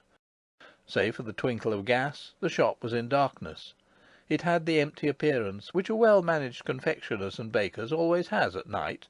The large brass scales near the flour bins glinted, and the glass cake stands, with scarce a tart among them, also caught the faint flare of the gas. "What's the matter, Daniel? Anything wrong?" Samuel asked, feeling boyish, as he usually did in the presence of Daniel. The well-favoured, white-haired man seized him with one hand by the shoulder, in a grip that convicted Samuel of frailty. "Look here, Samuel," said he, in his low, pleasant voice, somewhat altered by excitement. "You know as my wife drinks?" He stared defiantly at Samuel. "No," said Samuel. "That is, no one's ever said—" This was true. He did not know that Mrs. Daniel Povey, at the age of 50, had definitely taken to drink. There had been rumours that she enjoyed a glass with too much gusto, but drinks meant more than that. "She drinks," Daniel Povey continued, "and has done these last 2 year." "I'm very sorry to hear it," said Samuel, tremendously shocked by this brutal rending of the cloak of decency. Always everybody had feigned to Daniel, and Daniel had feigned to everybody, that his wife was as other wives. And now the man himself had torn to pieces in a moment the veil of 30 years' weaving. "And as if that were the worst," Daniel murmured reflectively, loosening his grip.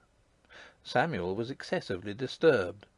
His cousin was hinting at matters which he himself, at any rate, had never hinted at even to Constance, so abhorrent were they. Matters unutterable, which hung like clouds in the social atmosphere of the town, and of which, at rare intervals, one conveyed one's cognizance, not by words, but by something scarce perceptible as a glance, an accent.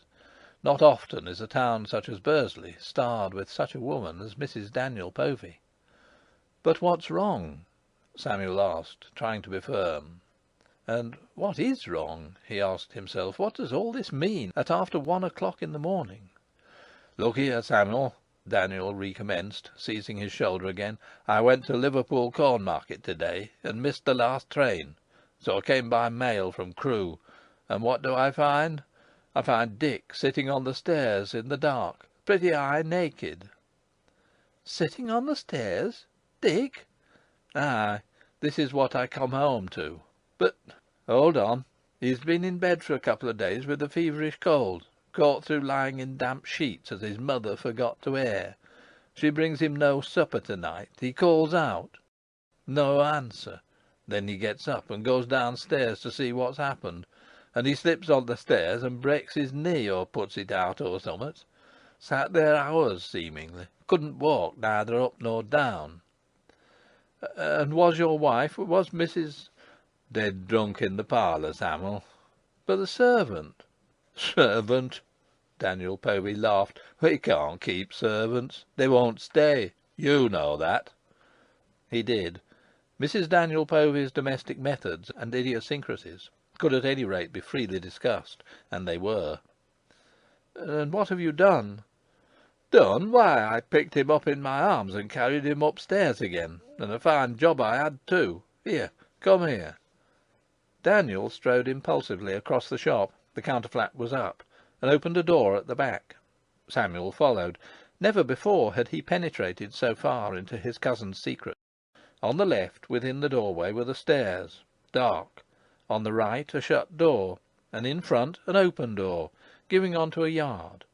At the extremity of the yard he discerned a building, vaguely lit, and naked figures strangely moving in it. "What's that? Who's there?" he asked sharply. "That's the bakehouse," Daniel replied, as if surprised at such a question. "It's one of their long nights." Never, during the brief remainder of his life, did Samuel eat a mouthful of common bread without recalling that midnight apparition. He had lived for half a century, and thoughtlessly eaten bread as though loaves grew ready-made on trees. "Listen!" Daniel commanded him. He cocked his ear, and caught a feeble, complaining wail from an upper floor. "That's Dick, that is," said Daniel Povey. It sounded more like the distress of a child than of an adventurous young man of 24 or so. "But is he in pain? Haven't you fetched the doctor?" "Not yet," answered Daniel, with a vacant stare. Samuel gazed at him closely for a second, and Daniel seemed to him very old and helpless and pathetic, a man unequal to the situation in which he found himself, and yet, despite the dignified snow of his age, wistfully boyish. Samuel thought swiftly: "This has been too much for him. He's almost out of his mind, that's the explanation. Someone's got to take charge, and I must." And all the courageous resolution of his character braced itself to the crisis. Being without a collar, being in slippers, and his suspenders imperfectly fastened anyhow, these things seemed to be a part of the crisis. "I'll just run upstairs and have a look at him," said Samuel, in a matter-of-fact tone. Daniel did not reply. There was a glimmer at the top of the stairs. Samuel mounted, found the gas jet, and turned it on full. A dingy, dirty, untidy passage was revealed, the very antechamber of discomfort. Guided by the moans, Samuel entered a bedroom, which was in a shameful condition of neglect, and lighted only by a nearly expired candle. Was it possible that a house-mistress could so lose her self-respect? Samuel thought of his own abode, meticulously and impeccably kept, and a hard bitterness against Mrs. Daniel surged up in his soul. "Is that you, Doctor?" said a voice from the bed. The moans ceased. Samuel raised the candle. Dick lay there, his face, on which was a beard of several days' growth, distorted by anguish, sweating. His tousled brown hair was limp with sweat. "Where the hell's the doctor?" the young man demanded brusquely. Evidently he had no curiosity about Samuel's presence. The one thing that struck him was that Samuel was not the doctor. "He's coming, he's coming," said Samuel soothingly. "Well, if he isn't here soon, I shall be damn well dead," said Dick, in feeble, resentful anger. "I can tell you that." Samuel deposited the candle and ran downstairs. "I say, Daniel," he said, roused and hot, "this is really ridiculous. Why on earth didn't you fetch the doctor while you were waiting for me? Where's the missus?" Daniel Povey was slowly emptying grains of Indian corn out of his jacket pocket into one of the big receptacles behind the counter on the baker's side of the shop. He had provisioned himself with Indian corn as ammunition for Samuel's bedroom window. He was now returning the surplus. "Are you going for Harrop?" he questioned hesitatingly. "Why, of course!" Samuel exclaimed. "Where's the missus?" "Happen you'd better go and have a look at her," said Daniel Povey. "She's in the parlour." He preceded Samuel to the shut door on the right. When he opened it, the parlour appeared in full illumination. "Here, go in," said Daniel. Samuel went in, afraid. In a room as dishevelled and filthy as the bedroom, Mrs. Daniel Povey lay stretched awkwardly on a worn horsehair sofa, her head thrown back, her face discoloured, her eyes bulging, her mouth wet and yawning, a sight horribly offensive. Samuel was frightened. He was struck with fear and with disgust. The singing gas beat down ruthlessly on that dreadful figure, a wife and mother, the lady of a house, the centre of order, the fount of healing, the balm for worry and the refuge of distress. She was vile. Her scanty yellow-grey hair was dirty, her hollowed neck all grime, her hands abominable, her black dress in decay. She was the dishonour of her sex, her situation, and her years. She was a fouler obscenity than the inexperienced Samuel had ever conceived. And by the door stood her husband, neat, spotless, almost stately, the man who, for 30 years, had marshalled all his immense pride to suffer this woman, the jolly man who had laughed through thick and thin. Samuel remembered when they were married, and he remembered when, years after their marriage, she was still as pretty, artificial, coquettish, and adamantine in her caprices as a young harlot with a fool at her feet. Time and the slow wrath of God had changed her. He remained master of himself and approached her, and then stopped. "But—" he stammered. "Ay, Samuel, lad," said the old man from the door. "I doubt I've killed her. I doubt I've killed her. I took and shook her. I got her by the neck, and before I knew where I was, I'd done it. She'll never drink brandy again. This is what it's come to." He moved away. All Samuel's flesh tingled as a heavy wave of emotion rolled through his being. It was just as if someone had dealt him a blow unimaginably tremendous. His heart shivered as a ship shivers at the mountainous crash of the waters. He was numbed. He wanted to weep, to vomit, to die, to sink away. But a voice was whispering to him, "You will have to go through with this. You are in charge of this." He thought of his wife and child, innocently asleep in the cleanly pureness of his home, and he felt the roughness of his coat collar round his neck, and the insecurity of his trousers. He passed out of the room, shutting the door. and across the yard he had a momentary glimpse of those nude nocturnal forms unconsciously attitudinizing in the bakehouse. And down the stairs came the protests of Dick, driven by pain into a monotonous silly blasphemy. "I'll fetch Harrop," he said melancholically to his cousin. The doctor's house was less than 50 yards off, and the doctor had a night bell, which, though he was a much older man than his father had been at his age, he still answered promptly. No need to bombard the doctor's premises with Indian corn. While Samuel was parleying with the doctor through a window, the question ran incessantly through his mind, what about telling the police? But when, in advance of old Harrop, he returned to Daniel's shop, lo, the policeman previously encountered had returned upon his beat, and Daniel was talking to him in the little doorway. No other soul was about. Down King Street, along Wedgwood Street, up the square, towards Broome Street, nothing but gas lamps burning with their everlasting patience, and the blind facades of shops. Only in the second story of the bank building at the top of the square a light showed mysteriously through a blind. Somebody ill there.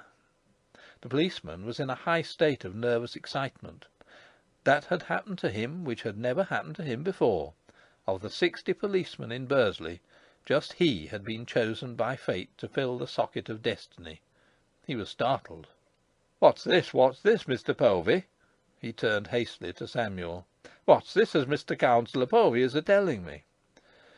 "You come in, Sergeant," said Daniel.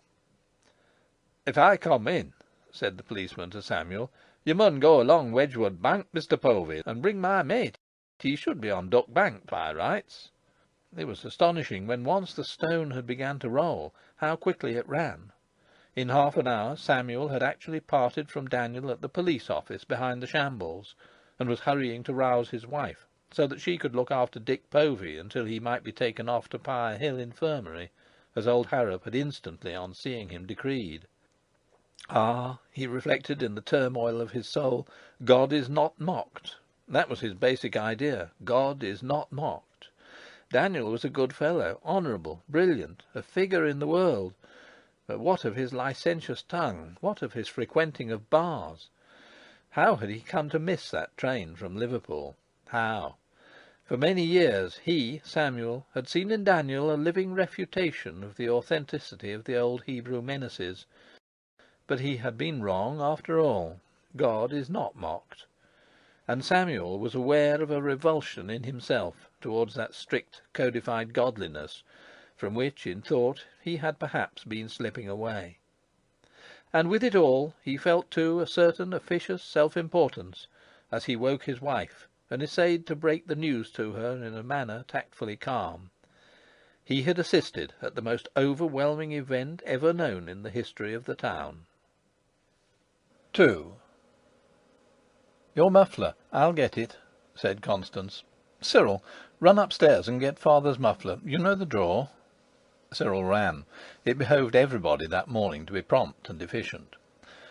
"I don't need any muffler, thank you," said Samuel, coughing and smothering the cough. "Oh, but Sam!" Constance protested. "Now, please, don't worry me," said Samuel with frigid finality. "I've got quite enough." He did not finish. Constance sighed as her husband stepped, nervous and self-important, out of the side door into the street. It was early, not yet 8 o'clock, and the shop still unopened. "Your father couldn't wait," Constance said to Cyril, when he had thundered down the stairs in his heavy schoolboy boots. "Give it to me." She went to restore the muffler to its place. The whole house was upset, and Amy still an invalid. Existence was disturbed. There vaguely seemed to be 1,000 novel things to be done, and yet she could think of nothing whatever that she needed to do at that moment, so she occupied herself with the muffler. Before she reappeared, Cyril had gone to school, he who was usually a laggard. The truth was that he could no longer contain within himself a recital of the night, and in particular of the fact that he had been the first to hear the summons of the murderer on the window-pane. This imperious news had to be imparted to somebody as a preliminary to the thrilling of the whole school, and Cyril had issued forth in search of an appreciative and worthy confidant. He was scarcely 5 minutes after his father. In St. Luke's Square was a crowd of quite 200 persons, standing moveless in the November mud. The body of Mrs. Daniel Povey had already been taken to the Tiger Hotel, and young Dick Povey was on his way in a covered wagonette to Pirehill Infirmary on the other side of Knype. The shop of the crime was closed, and the blinds drawn at the upper windows of the house. There was absolutely nothing to be seen, not even a policeman. Nevertheless, the crowd stared with an extraordinary, obstinate attentiveness at the fatal building in Bolton Terrace. Hypnotised by this face of bricks and mortar, it had apparently forgotten all earthly ties, and, regardless of breakfast and a livelihood, was determined to stare at it till the house fell down, or otherwise rendered up its secret. Most of its component individuals wore neither overcoats nor collars, but were kept warm by a scarf round the neck, and by dint of forcing their fingers into the furthest inch of their pockets. Then they would slowly lift one leg after the other. Starers of infirm purpose would occasionally detach themselves from the throng and sidle away, ashamed of their fickleness, but reinforcements were continually arriving, and to these newcomers all that had been said in gossip had to be repeated and repeated. The same questions, the same answers, the same exclamations, the same proverbial philosophy. The same prophecies recurred in all parts of the square with an uncanny iterance. Well-dressed men spoke to mere professional loiterers, for this unparalleled and glorious sensation, whose uniqueness grew every instant more impressive, brought out the essential brotherhood of mankind. All had a peculiar feeling that the day was neither Sunday nor weekday, but some 8th day of the week. Yet in the St. Luke's covered market close by, the stall-keepers were preparing their stalls just as though it were a Saturday, just as though a town councillor had not murdered his wife. At last. It was stated, and restated infinitely, that the Povey baking had been taken over by Brindley, the second best baker and confectioner, who had a stall in the market, and it was asserted as a philosophical truth, and reasserted infinitely, that there would have been no sense in wasting good food. Samuel's emergence stirred the multitude, but Samuel passed up the square with a rapt expression. He might have been under an illusion, caused by the extreme gravity of his preoccupations, that he was crossing a deserted square. He hurried past the bank and down the Turnhill Road to the private residence of young Lawton, son of the deceased Lawyer Lawton. Young Lawton followed his father's profession. He was, as his father had been, the most successful solicitor in the town, though reputed by his learned rivals to be a fool. But the custom of calling men by their occupations had died out with horse-cars. Samuel caught young Lawton at his breakfast, and presently drove with him in the Lawton buggy to the police station, where their arrival electrified a crowd as large as that in St. Luke's Square. Later they drove together to Hanbridge, informally to brief a barrister, and Samuel, not permitted to be present at the first part of the interview between the solicitor and the barrister, was humbled before the pomposity of legal etiquette. It seemed to Samuel a game. The whole rigmarole of police and police cells and formalities seemed insincere. His cousin's case was not like any other case, and though formalities might be necessary, it was rather absurd to pretend that it was like any other case. In what manner it differed from other cases, Samuel did not analytically inquire. He thought young Lawton was self-important and Daniel too humble in the colloquy of these two, and he endeavoured to indicate, by the dignity of his own demeanour, that in his opinion the proper relative tones had not been set. He could not understand Daniel's attitude, for he lacked imagination to realise what Daniel had been through. After all, Daniel was not a murderer. His wife's death was due to accident, was simply a mishap. But in the crowded and stinking courtroom of the town hall, Samuel began to feel qualms. It occurred that the stipendiary magistrate was sitting that morning at Bursley. He sat alone, as not one of the borough justices cared to occupy the bench while a town councillor was in the dock. The stipendiary, recently appointed, was a young man from the southern part of the county, and a town councillor of Bursley was no more to him than a petty tradesman to a man of fashion. He was youthfully enthusiastic for the majesty and the impartiality of English justice, and behaved as though the entire responsibility for the safety of that vast fabric rested on his shoulders.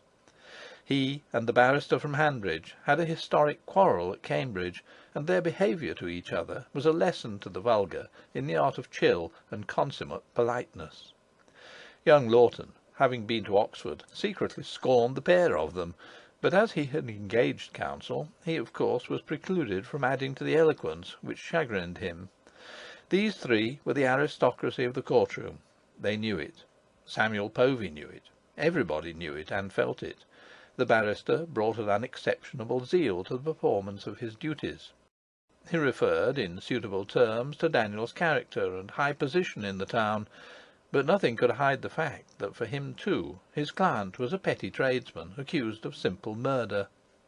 Naturally, the stipendiary was bound to show that before the law all men are equal, the town councillor and the common tippler.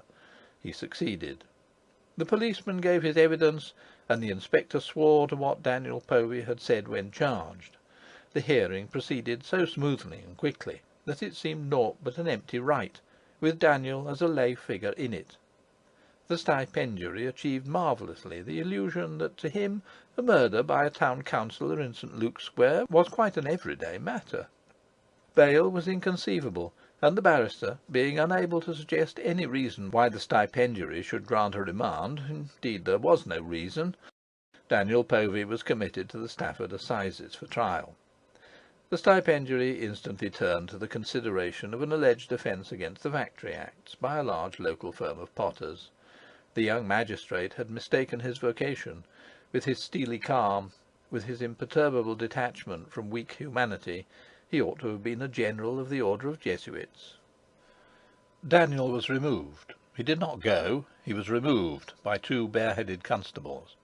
Samuel wanted to have speech with him, and could not, and later Samuel stood in the porch of the town hall, and Daniel appeared out of a corridor, still in the keeping of two policemen, helmeted now, and down below at the bottom of the broad flight of steps, up which passed dancers on the nights of subscription balls, was a dense crowd, held at bay by other policemen, and beyond the crowd a black van, and Daniel, to his cousin a sort of Christ between thieves, was hurried past the privileged loafers in the corridor and down the broad steps. A murmuring wave agitated the crowd. Unkempt idlers and ne'er-do-wells in corduroy leapt up like tigers in the air, and the policemen fought them back furiously, and Daniel and his guardians shot through the little living lane. Quick, quick! For the captive is more sacred even than a Messiah. The law has him in charge, and like a feat of prestidigitation, Daniel disappeared into the blackness of the van. A door slammed loudly, triumphantly, and a whip cracked. The crowd had been baulked. It was as though the crowd had yelled for Daniel's blood and bones, and the faithful constables had saved him from their lust. Yet Samuel had qualms. He had a sickness in the stomach. The aged superintendent of police walked by with the aged rector. The rector was Daniel's friend. Never before had the rector spoken to the nonconformist Samuel, but now he spoke to him. He squeezed his hand. "Ah, Mr. Povey," he ejaculated grievously. "I'm afraid it's serious," Samuel stammered. He hated to admit that it was serious, but the words came out of his mouth. He looked at the superintendent of police, expecting the superintendent to assure him that it was not serious, but the superintendent only raised his small white-bearded chin, saying nothing. The rector shook his head, and shook a senile tear out of his eye. After another chat with young Lawton, Samuel, on behalf of Daniel, dropped his pose of the righteous man to whom a mere mishap has occurred, and who is determined, with the lofty pride of innocence, to indulge all the whims of the law, to be more royalist than the king.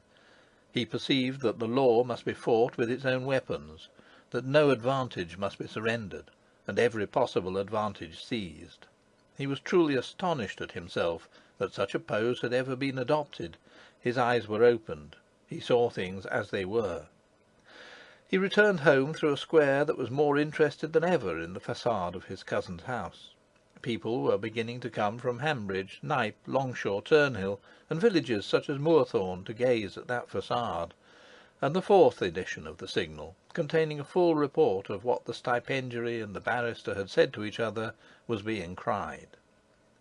In his shop he found customers as absorbed in the trivialities of purchase as though nothing whatever had happened.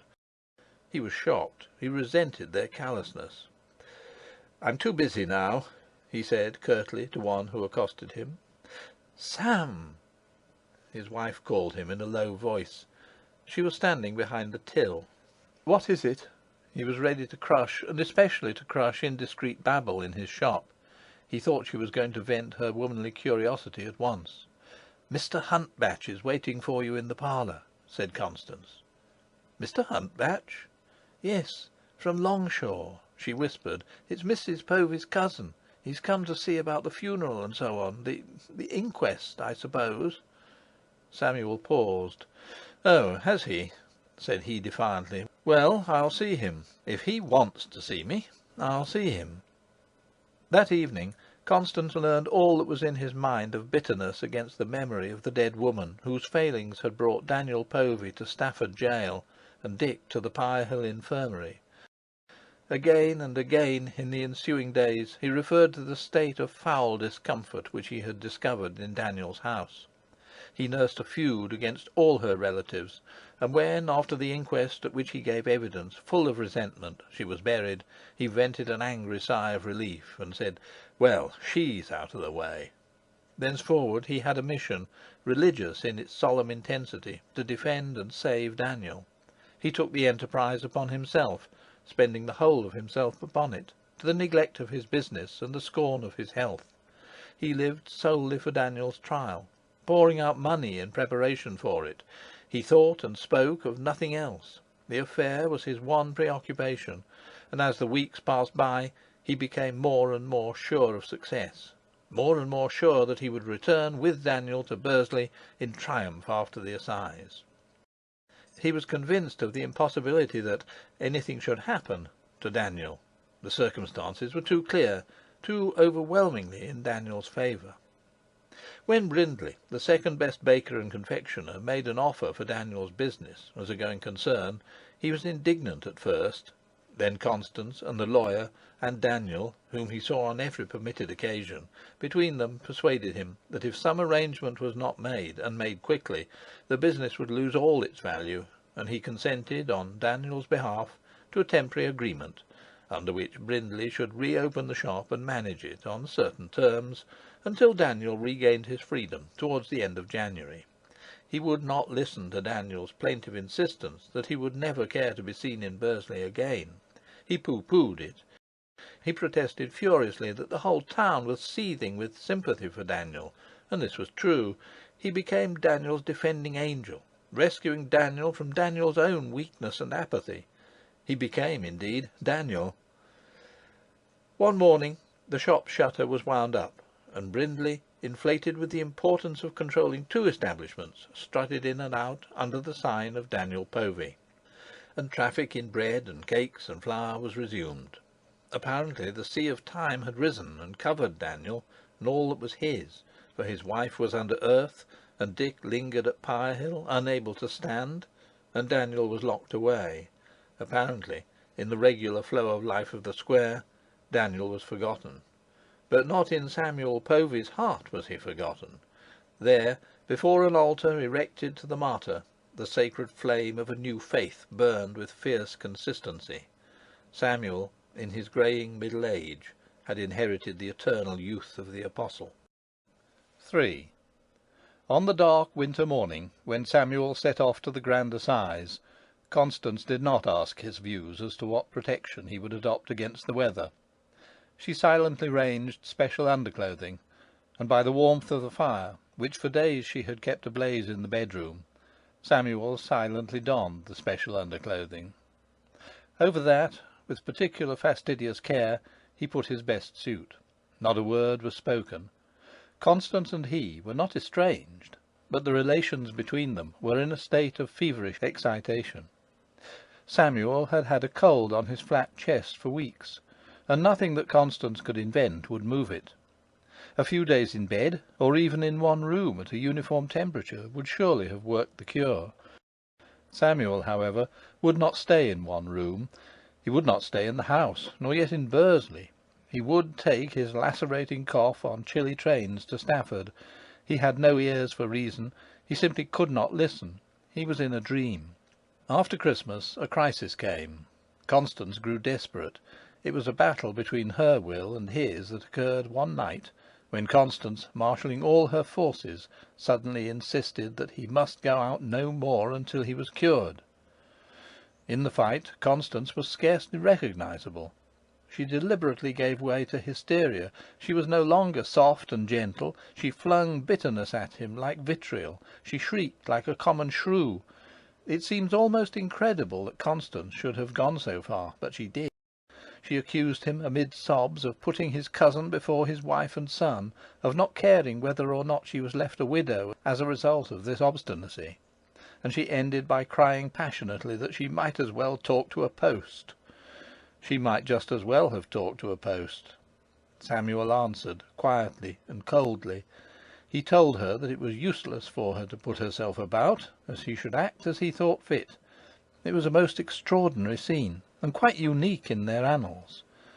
Constance was beaten. She accepted the defeat, gradually controlling her sobs, and changing her tone to the tone of the vanquished. She kissed him in bed, kissing the rod, and he gravely kissed her. Henceforward she knew, in practice, what the inevitable, when you have to live with it, may contain of anguish, wretched and humiliating. Her husband was risking his life, so she was absolutely convinced, and she could do nothing. She had come to the bedrock of Samuel's character. She felt that, for the time being, she had a madman in the house, who could not be treated according to ordinary principles. The continual strain aged her. Her one source of relief was to talk with Cyril. She talked to him without reserve, and the words "your father," were everlastingly on her complaining tongue. Yes, she was utterly changed. Often she would weep when alone. Nevertheless, she frequently forgot that she had been beaten. She had no notion of honourable warfare. She was always beginning again, always firing under a flag of truce, and thus she constituted a very inconvenient opponent. Samuel was obliged, while hardening on the main point, to compromise on lesser questions. She too could be formidable, and when her lips took a certain pose and her eyes glowed, he would have put on 40 mufflers had she commanded. Thus it was she who arranged all the details of the supreme journey to Stafford. Samuel was to drive to Knype, so as to avoid the rigours of the Loop Line train from Bursley and the waiting on cold platforms. At Knype he was to take the express, and to travel first class. After he was dressed on that gas-lit morning, he learnt bit by bit the extent of her elaborate preparations. The breakfast was a special breakfast, and he had to eat it all. Then the cab came, and he saw Amy put hot bricks into it. Constance herself put goloshes over his boots, not because it was damp, but because india rubber keeps the feet warm. Constance herself bandaged his neck, and unbuttoned his waistcoat, and stuck an extra flannel under his dicky. Constance herself warmed his woollen gloves, and enveloped him in his largest overcoat. Samuel then saw Cyril getting ready to go out. "Where are you off?" he demanded. "He's going with you as far as Knype," said Constance grimly. "He'll see you into the train, and then come back here in the cab." She had sprung this indignity upon him. She glared. Cyril glanced with timid bravado from one to the other. Samuel had to yield. Thus, in the winter darkness, for it was not yet dawn, Samuel set forth to the trial, escorted by his son. The reverberation of his appalling cough from the cab was the last thing that Constance heard. During most of the day Constance sat in Miss Insull's corner in the shop. 20 years ago this very corner had been hers. But now, instead of large millinery boxes enwrapped in brown paper, it was shut off from the rest of the counter by a rich screen of mahogany and ground glass, and within the enclosed space all the apparatus necessary to the activity of Miss Insull had been provided for. However, it remained the coldest part of the whole shop, as Miss Insull's fingers testified. Constance established herself there, more from a desire to do something, to interfere in something, than from a necessity of supervising the shop, though she had said to Samuel that she would keep an eye on the shop. Miss Insull, whose throne was usurped, had to sit by the stove with less important creatures. She did not like it, and her underlings suffered accordingly. It was a long day. Towards tea time, just before Cyril was due from school, Mr. Critchlow came surprisingly in. That is to say, his arrival was less of a surprise to Miss Insull and the rest of the staff than to Constance, for he had lately formed an irregular habit of popping in at tea time to chat with Miss Insull. Mr. Critchlow was still defying time. He kept his long, thin figure perfectly erect. His features had not altered. His hair and beard could not have been whiter than they had been for years past. He wore his long white apron, and over that a thick reefer jacket. In his long knotty fingers he carried a copy of the Signal. Evidently he had not expected to find the corner occupied by Constance. She was sewing. "So it's you," he said, in his unpleasant, grating voice, not even glancing at Miss Insull. He had gained the reputation of being the rudest old man in Bursley, but his general demeanour expressed indifference rather than rudeness. It was a manner that said, "You've got to take me as I am. I may be an egotist, hard, mean, and convinced, but those who don't like it can lump it. I'm indifferent."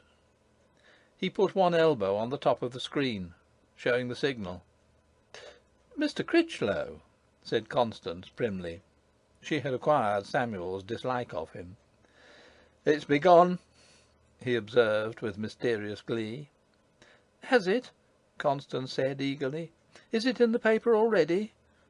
She had been far more disturbed about her husband's health than about the trial of Daniel Povey for murder, but her interest in the trial was of course tremendous, and this news, that it had actually begun, thrilled her. "Aye," said Mr. Critchlow. "Didn't you hear the Signal boy hollering just now all over the square?" "No," said Constance. For her, newspapers did not exist.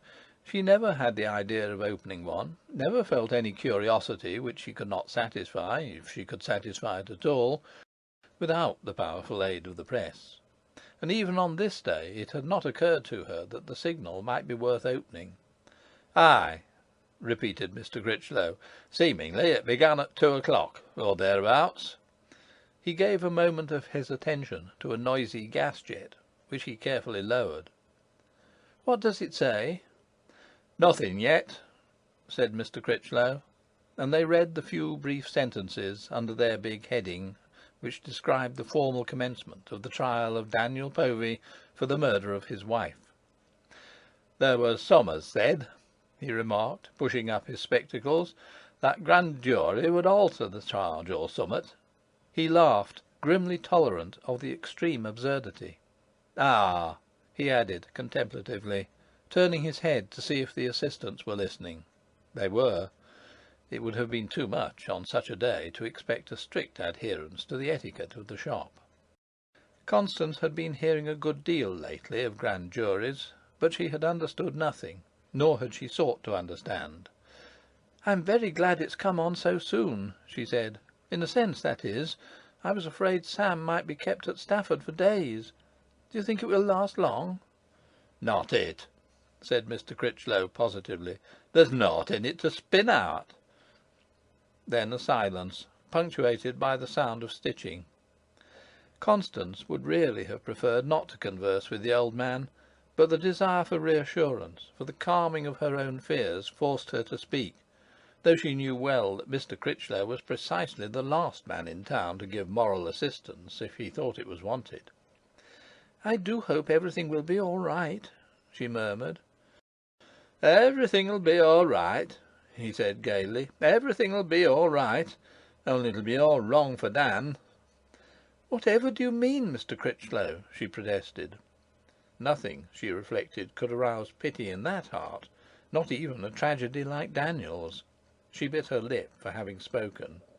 "Well," he said in loud tones, frankly addressing the girls round the stove as much as Constance, "I've met with some rare good arguments this New Year, no mistake. There's been some as say that Dan never meant to do it. That's as may be, But if it's a good reason for not hanging, then there's an end to capital punishment in this country. Never meant. There's a lot of 'em as never meant. Then I'm told she was a gallivanting woman, and no housekeeper, and as often drunk as sober. I'd no call to be told that. If strangling's a right punishment for a wife as spends her time in drinking brandy instead of sweeping floors and airing sheets, then Dan's safe. But I don't seem to see Judge Lindley telling the jury as it is. I've been a juryman under Judge Lindley myself, and more than once, and I don't seem to see him like." He paused with his mouth open. "As for all them nobs," he continued, "including the rector, as have gone to Stafford to kiss the book and swear that Dan's reputation is second to none, if they could have sworn as Dan wasn't in the house at all that night, if they could have sworn he was in Jericho, there'd have been some sense in their going. But as it is, they'd have done better to stop at home and mind their business. Bless us, Sam wanted me to go." He laughed again, in the faces of the horrified and angry women. "I'm surprised at you, Mr. Critchlow, I really am," Constance exclaimed. And the assistants inarticulately supported her with vague sounds. Miss Insull got up and poked the stove. Every soul in the establishment was loyally convinced that Daniel Povey would be acquitted, and to breathe a doubt on the brightness of this certainty was a hideous crime. The conviction was not within the domain of reason. It was an act of faith, and arguments merely fretted without in the slightest degree disturbing it. "Ye may be," Mr. Critchlow gaily concurred. He was very content. Just as he shuffled round to leave the shop, Cyril entered. "Good afternoon, Mr. Critchlow," said Cyril, sheepishly polite. Mr. Critchlow gazed hard at the boy, then nodded his head several times rapidly, as though to say, "Here's another fool in the making, so the generations follow one another." He made no answer to the salutation, and departed. Cyril ran round to his mother's corner, pitching his bag onto the showroom stairs as he passed them. Taking off his hat, he kissed her, and she unbuttoned his overcoat with her cold hands. "What's old Methuselah after?" he demanded. "Hush!" Constance softly corrected him. "He came in to tell me the trial had started." "Oh, I knew that. A boy bought a paper, and I saw it. I say, mother, will father be in the paper?" And then, in a different tone, "I say, mother, what is there for tea?" When his stomach had learnt exactly what there was for tea, the boy began to show an immense and talkative curiosity in the trial. He would not set himself to his home lessons. "It's no use, mother," he said. "I can't." They returned to the shop together, and Cyril would go every moment to the door to listen for the cry of a newsboy. Presently he hit upon the idea that perhaps newsboys might be crying the special edition of the Signal in the market-place, in front of the town hall, to the neglect of St. Luke's Square, and nothing would satisfy him that he must go forth and see. He went without his overcoat, promising to run. The shop waited with a strange anxiety. Cyril had created, by his restless movements to and fro, an atmosphere of strained expectancy. It seemed now as if the whole town stood with beating heart, fearful of tidings, and yet burning to get them. Constance pictured Stafford, which she had never seen, and a court of justice, which she had never seen, and her husband and Daniel in it, and she waited. Cyril ran in. "No," he announced breathlessly, "nothing yet." "Don't take cold now, you're hot," Constance advised. But he would keep near the door. Soon he ran off again. And perhaps 15 seconds after he had gone, the strident cry of a signal boy was heard in the distance, faint and indistinct at first, and then clearer and louder. "There's a paper," said the apprentice. "Sh!" said Constance, listening. "Sh!" echoed Miss Insull. "Yes, it is," said Constance. "Miss Insull, just step out and get a paper. Here's a halfpenny." The halfpenny passed quickly from one thimbled hand to another. Miss Insull scurried. She came in triumphantly with the sheet, which Constance tremblingly took. Constance could not find the report at first. Miss Insull pointed to it and read: "Summing up. Lower down, lower down." After an absence of 35 minutes, the jury found the prisoner guilty of murder, with a recommendation to mercy. The judge assumed the black cap and pronounced sentence of death, saying that he would forward the recommendation to the proper quarter. Cyril returned. "Not yet," he was saying, when he saw the paper lying on the counter. His crest fell. Long after the shop was shut, Constance and Cyril waited in the parlour for the arrival of the master of the house. Constance was in the blackest despair. She saw nothing but death around her. Misfortunes never come singly. Why did not Samuel come? All was ready for him. Everything that her imagination could suggest in the way of food, remedies, and the means of warmth. Amy was not allowed to go to bed, lest she might be needed. Constance did not even hint that Cyril should go to bed. The dark, dreadful minutes ticked themselves off on the mantelpiece, until only 5 minutes separated Constance from the moment when she would not know what to do next. It was 25 minutes past 11. If at 1:30 Samuel did not appear, then he could not come that night, unless the last train from Stafford was inconceivably late. The sound of a carriage. It ceased at the door. Mother and son sprang up. Yes, it was Samuel. She beheld him once more, and the sight of his condition, moral and physical, terrified her. His great strapping son and Amy helped him upstairs. Will he ever come down those stairs again? The thought lanced Constance's heart. The pain was come and gone in a moment, but it had surprised her tranquil common sense, which was naturally opposed to and generally scornful of hysterical fears. As she puffed with her stoutness up the stairs, that bland cheerfulness of hers cost her an immense effort of will. She was profoundly troubled. Great disasters seemed to be slowly approaching her from all quarters. Should she send for the doctor? No. To do so would only be a concession to the panic instinct. She knew exactly what was the matter with Samuel. His severe cough persistently neglected, no more. As she had expressed herself many times to inquirers, he's never been what you might call ill. Nevertheless, as she laid him in bed and posited him, how frail and fragile he looked, and he was so exhausted that he would not even talk about the trial. "If he's not better to-morrow, I shall send for the doctor," she said to herself. As for his getting up, she swore she would keep him in bed by force if necessary. 4. The next morning she was glad and proud that she had not yielded to a scare, for he was most strangely and obviously better. He had slept heavily, and she had slept a little. True that Daniel was condemned to death. Leaving Daniel to his fate, she was conscious of joy springing in her heart. How absurd to have asked herself, will he ever come down those stairs again?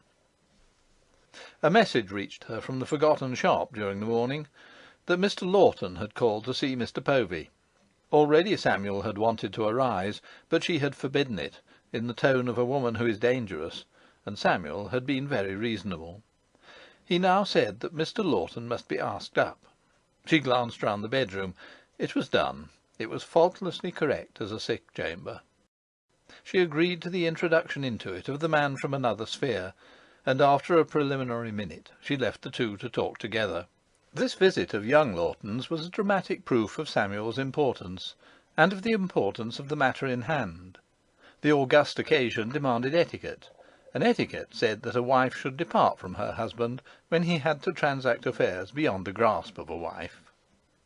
The idea of a petition to the Home Secretary took shape at this interview, and before the day was out it had spread over the town and over the Five Towns, and it was in the Signal. The Signal spoke of Daniel Povey as the condemned man, and the phrase startled the whole district into an indignant agitation for his reprieve. The district woke up to the fact that a town councillor, a figure in the world, an honest tradesman of unspotted character, was cooped solitary in a little cell at Stafford, waiting to be hanged by the neck until he was dead. The district determined that this must not and should not be. Why, Dan Povey had actually once been chairman of the Bursley Society for the Prosecution of Felons, that association for annual eating and drinking, whose members humorously called each other felons. Impossible, monstrous, that an ex-chairman of the Felons should be a sentenced criminal. However, there was nothing to fear. No Home Secretary would dare to run counter to the jury's recommendation and the expressed wish of the whole district. Besides, the Home Secretary's nephew was MP for the Knype division. Of course, a verdict of guilty had been inevitable. Everybody recognised that now. They talked as if they had always foreseen it, directly contradicting all that they had said on only the previous day. Without any sense of inconsistency or of shame, they took up an absolutely new position. The structure of blind faith had once again crumbled at the assault of realities, and unhealthy, un-English truths, the statement of which would have meant ostracism 24 hours earlier, became suddenly the platitudes of the square and the market-place. Dispatch was necessary in the affair of the petition, for the condemned man had but 3 Sundays. But there was delay at the beginning, because neither young Lawton nor any of his colleagues was acquainted with the proper formula of a petition to the Home Secretary for the reprieve of a criminal condemned to death. No such petition had been made in the district within living memory, and at first young Lawton could not get sight or copy of any such petition anywhere, in the Five Towns or out of them. Of course there must exist a proper formula, and of course that formula and no other could be employed. Nobody was bold enough to suggest that young Lawton should commence the petition "To the most noble the Marquis of Welwyn, K.C.B., may it please your lordship," and end it "and your petitioners will ever pray," and insert between those phrases a simple appeal for the reprieve, with a statement of reasons. No, the formula consecrated by tradition must be found, and after Daniel had arrived a day and a half nearer death, it was found. A lawyer at Alnwick had the draft of a petition which had secured for a murderer in Northumberland 20 years' penal servitude instead of sudden death, and on request he lent it to young Lawton.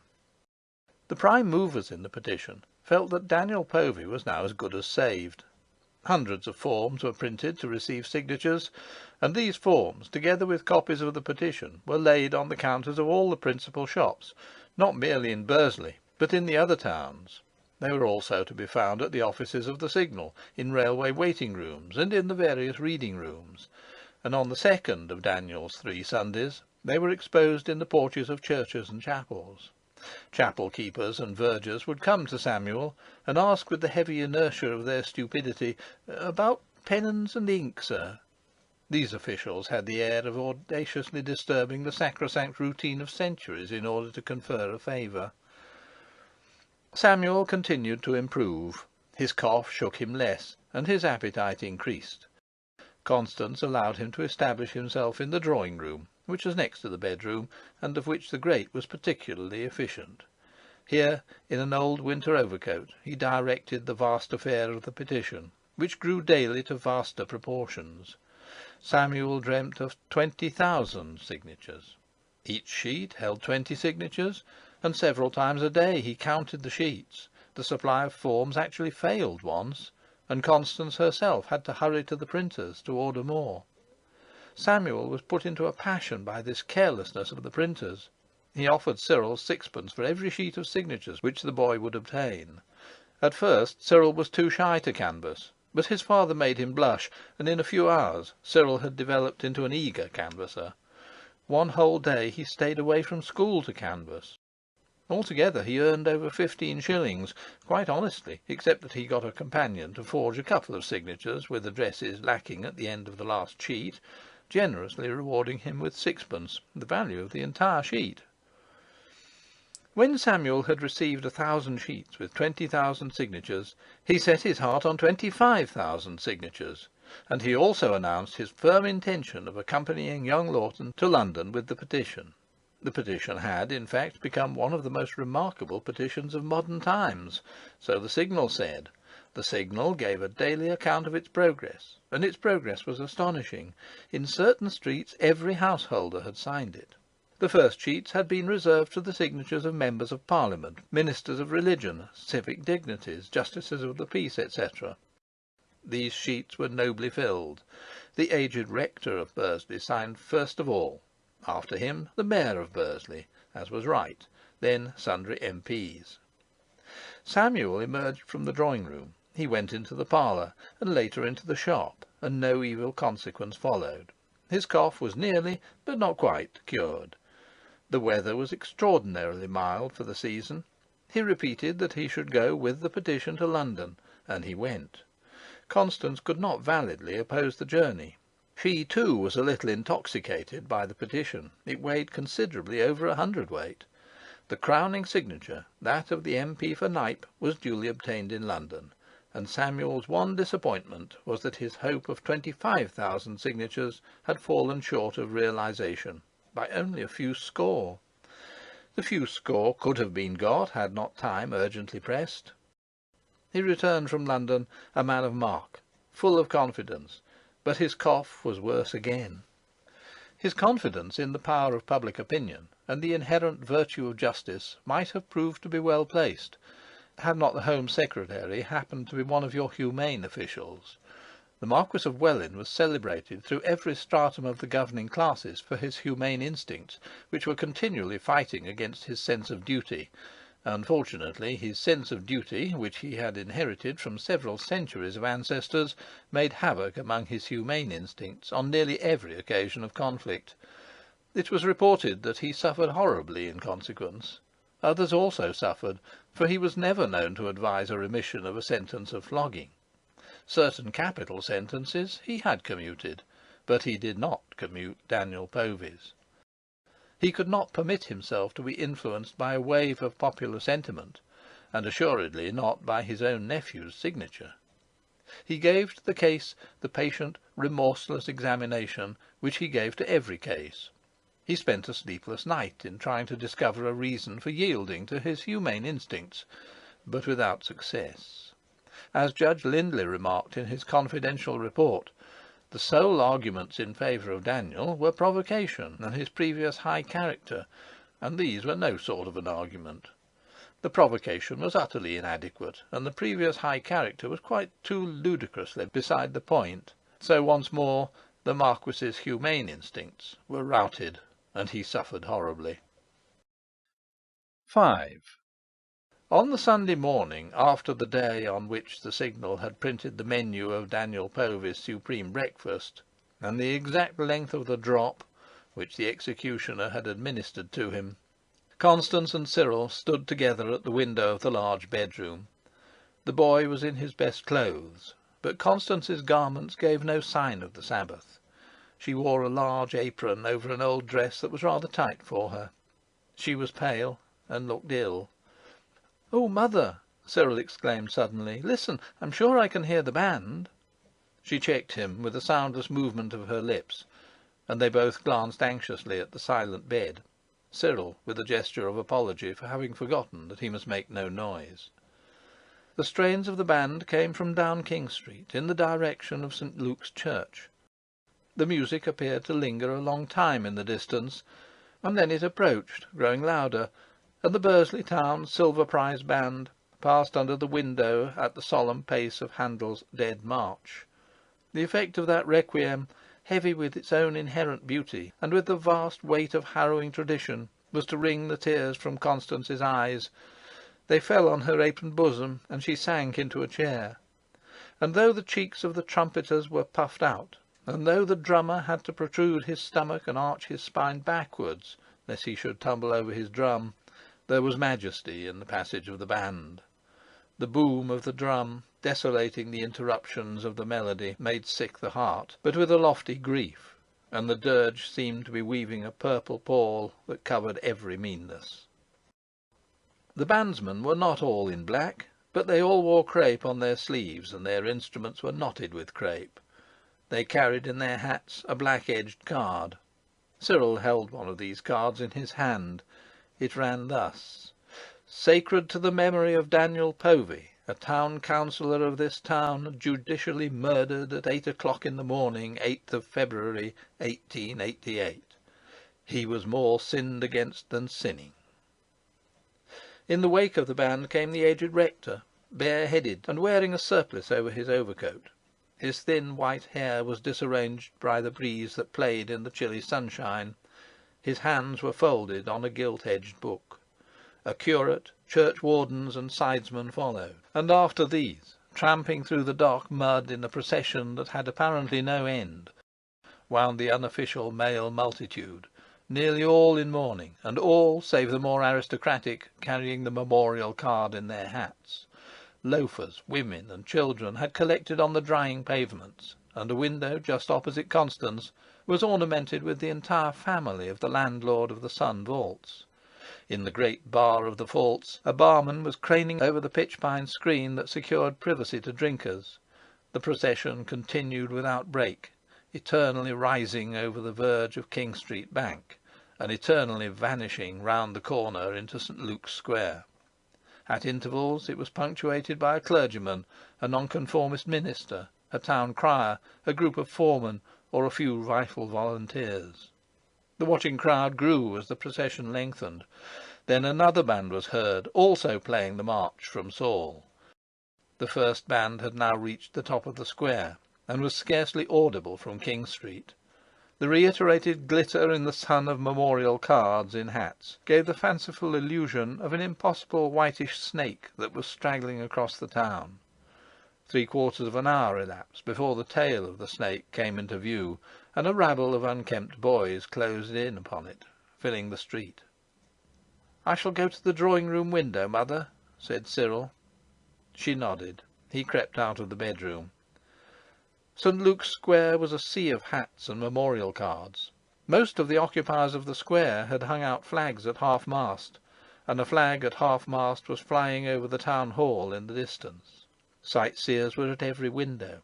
The two bands had united at the top of the square, and behind them, on a North Staffordshire Railway lorry, stood the white-clad rector and several black figures. The rector was speaking, but only those close to the lorry could hear his feeble treble voice.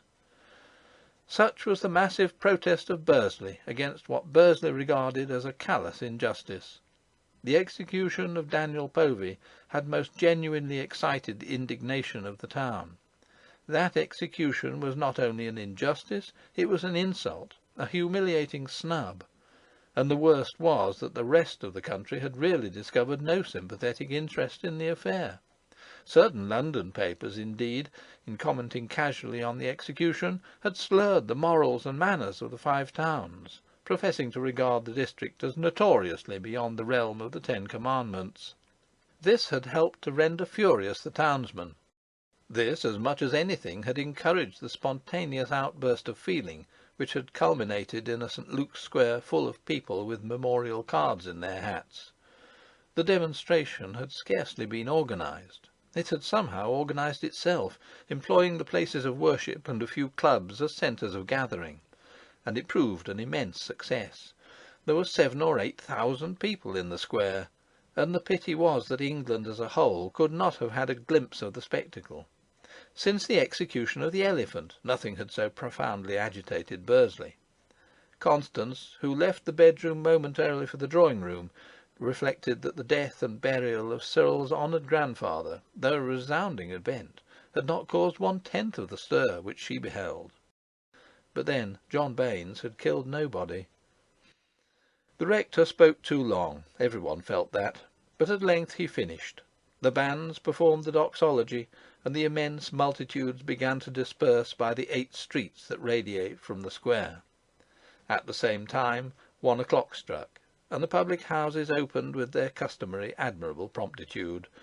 Respectable persons, of course, ignored the public houses and hastened homewards to a delayed dinner. But in a town of over 30,000 souls there are sufficient dregs to fill all the public houses on an occasion of ceremonial excitement. Constance saw the bar of the vaults crammed with individuals whose sense of decent fitness was imperfect. The barman and the landlord and the principal members of the landlord's family were hard put to it to quench that funereal thirst.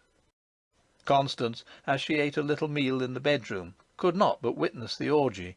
A bandsman with his silver instrument was prominent at the counter. At 5 minutes to 3 the vaults spewed forth a squirt of roisterers, who walked on the pavement as if on a tight-rope. Among them was the bandsman, his silver instrument only half enveloped in its bag of green serge. He established an equilibrium in the gutter. It would not have mattered so seriously if he had not been a bandsman. The barman and the landlord pushed the ultimate sot by force into the street, and bolted the door till 6 o'clock, just as a policeman strolled along, the first policeman of the day. It became known that similar scenes were enacting at the threshold of other inns, and the judicious were sad. 6. When the altercation between the policeman and the musician in the gutter was at its height, Samuel Povey became restless. But since he had scarcely stirred through the performances of the bands, it was probably not the cries of the drunkard that had aroused him. He had shown very little interest in the preliminaries of the great demonstration. The flame of his passion for the case of Daniel Povey seemed to have shot up on the day before the execution, and then to have expired. On that day he went to Stafford in order, by permit of the prison governor, to see his cousin for the last time. His condition then was undoubtedly not far removed from monomania. Unhinged was the conventional expression which frequently rose in Constance's mind as a description of the mind of her husband, but she fought it down. She would not have it. It was too crude with its associations. She would only admit that the case had got on his mind. A startling proof of this was that he actually suggested taking Cyril with him to see the condemned man. He wished Cyril to see Daniel. He said gravely that he thought Cyril ought to see him. The proposal was monstrous, inexplicable, or explicable only by the assumption that his mind, while not unhinged, had temporarily lost its balance. Constance opposed an absolute negative, and Samuel, being in every way enfeebled, she overcame. As for Cyril, he was divided between fear and curiosity. On the whole, perhaps, Cyril regretted that he would not be able to say at school that he had had speech with the most celebrated killer of the age on the day before his execution. Samuel returned hysterical from Stafford. His account of the scene, which he gave in a very loud voice, was a most absurd and yet pathetic recital, obviously distorted by memory. When he came to the point of the entrance of Dick Povey, who was still at the hospital, and who had been specially driven to Stafford and carried into the prison, he wept without restraint. His hysteria was painful in a very high degree.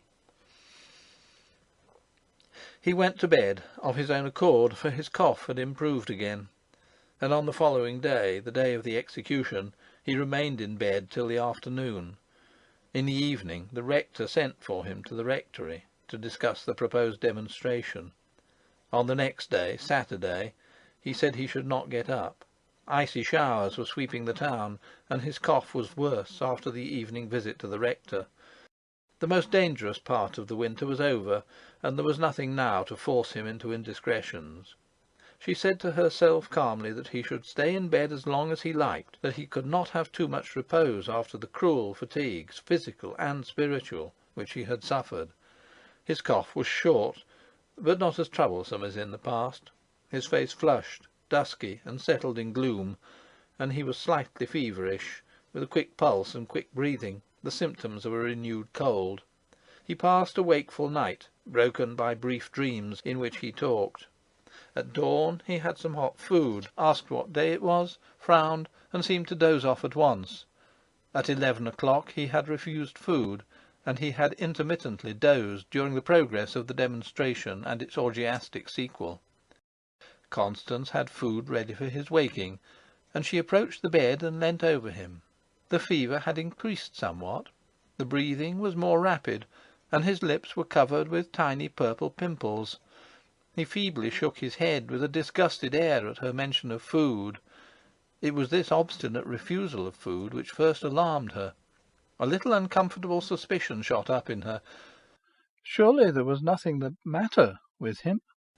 Something, impossible to say what, caused her to bend still lower and put her ear to his chest. She heard within that mysterious box a rapid succession of thin, dry, crackling sounds, sounds such as she would have produced by rubbing her hair between her fingers close to her ear. The crepitation ceased, then recommenced, and she perceived that it coincided with the intake of his breath. He coughed, the sounds were intensified, a spasm of pain ran over his face, and he put his damp hand to his side. "Pain in my side," he whispered with difficulty. Constance stepped into the drawing-room, where Cyril was sketching by the fire. "Cyril!" she said. "Go across and ask Dr. Harrop to come round at once, and if he isn't in, then his new partner. Is it for father? Yes. What's the matter? Now do as I say, please," said Constance sharply, adding, "I don't know what's the matter. Perhaps nothing, but I'm not satisfied." The venerable Harrop pronounced the word pneumonia. It was acute double pneumonia that Samuel had got. During the 3 worst months of the year he had escaped the fatal perils which await a man with a flat chest and a chronic cough, who ignores his condition and defies the weather. But a journey of 500 yards to the rectory had been one journey too many. The rectory was so close to the shop that he had not troubled to wrap himself up as for an excursion to Stafford. He survived the crisis of the disease, and then died of toxemia, caused by a heart that would not do its duty by the blood. A casual death, scarce noticed in the reaction after the great febrile demonstration. Besides, Samuel Povey never could impose himself on the Burgesses. He lacked individuality. He was little. I have often laughed at Samuel Povey, but I liked and respected him. He was a very honest man. I have always been glad to think that at the end of his life destiny took hold of him and displayed to the observant the vein of greatness which ran through every soul without exception. He embraced a cause, lost it, and died of it. Chapter 6. The Widow. 1. Constance, alone in the parlour, stood expectant by the set tea-table. She was not wearing weeds.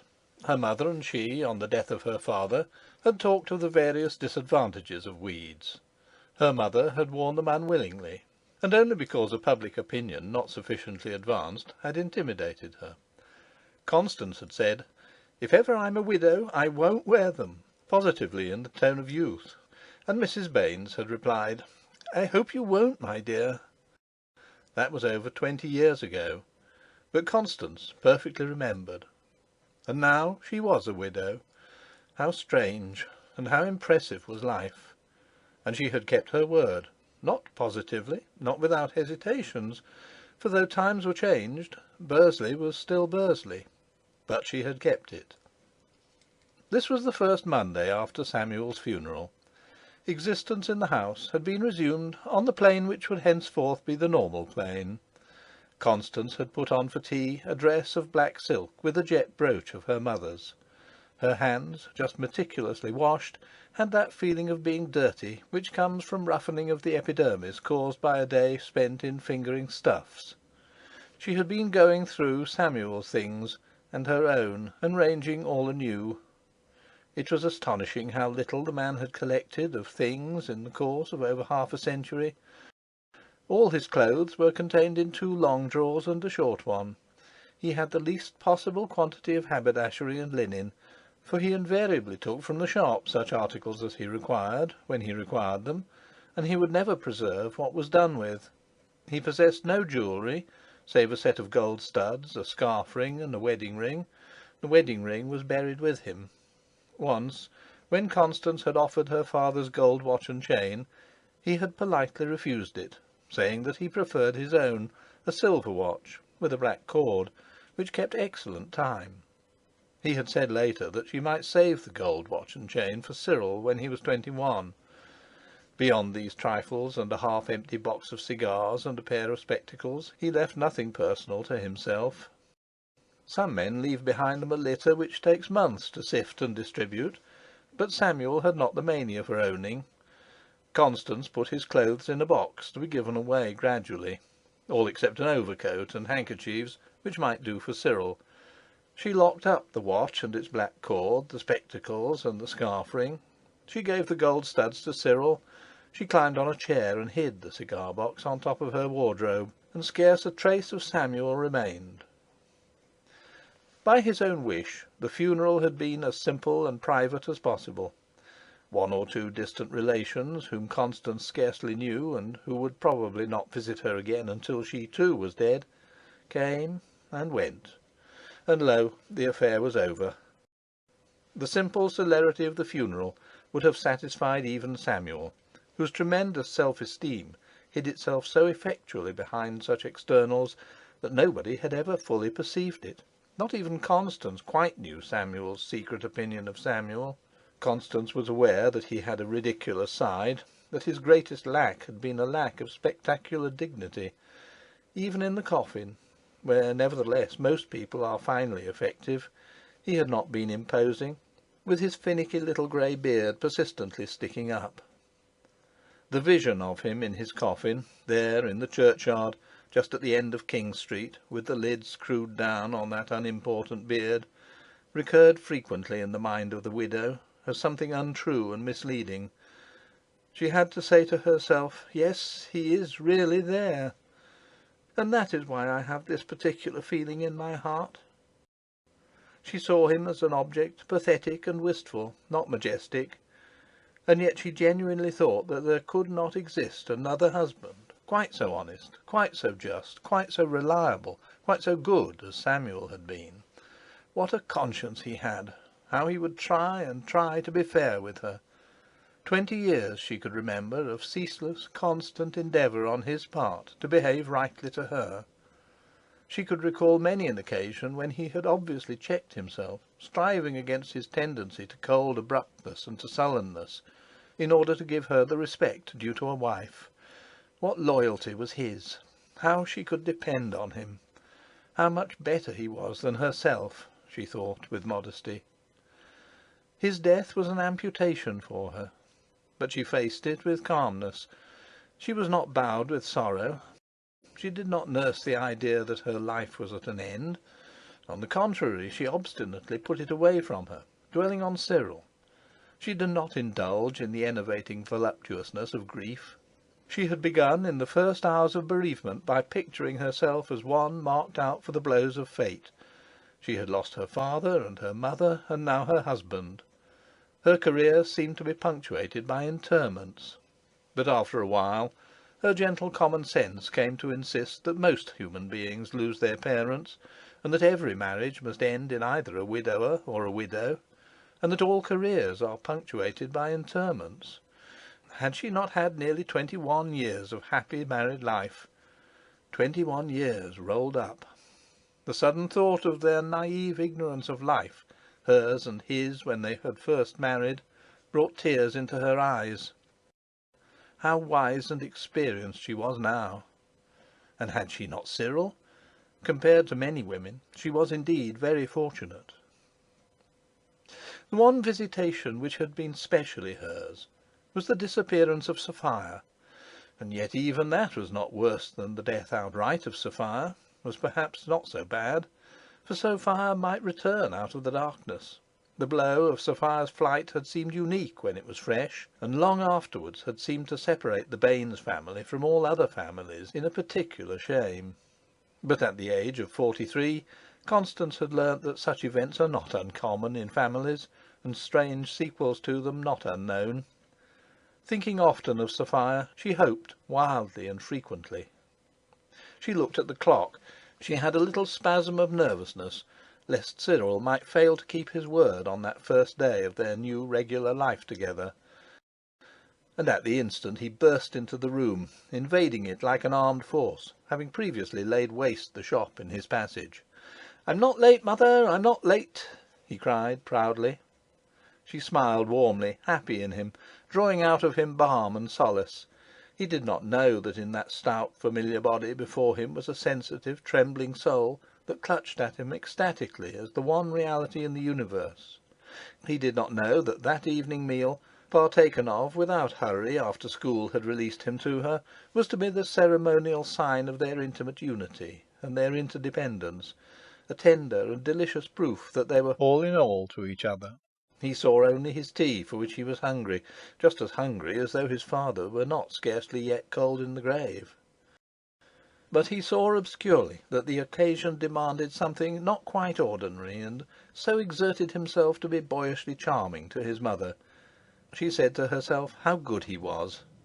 He felt at ease and confident in the future, because he detected, beneath her customary judicial, impartial mask, a clear desire to spoil him.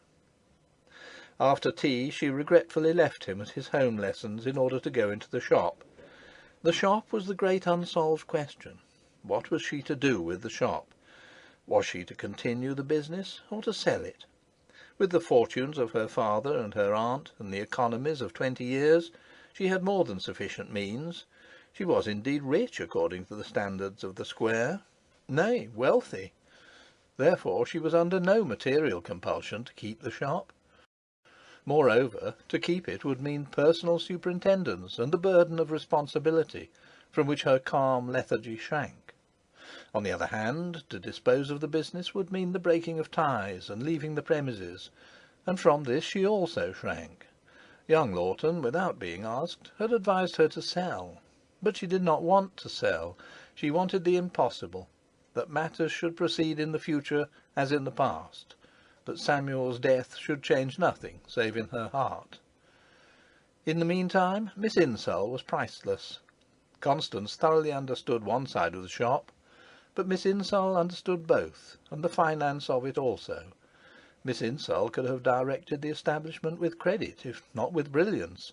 She was indeed directing it at that moment. Constance, however, felt jealous of Miss Insull.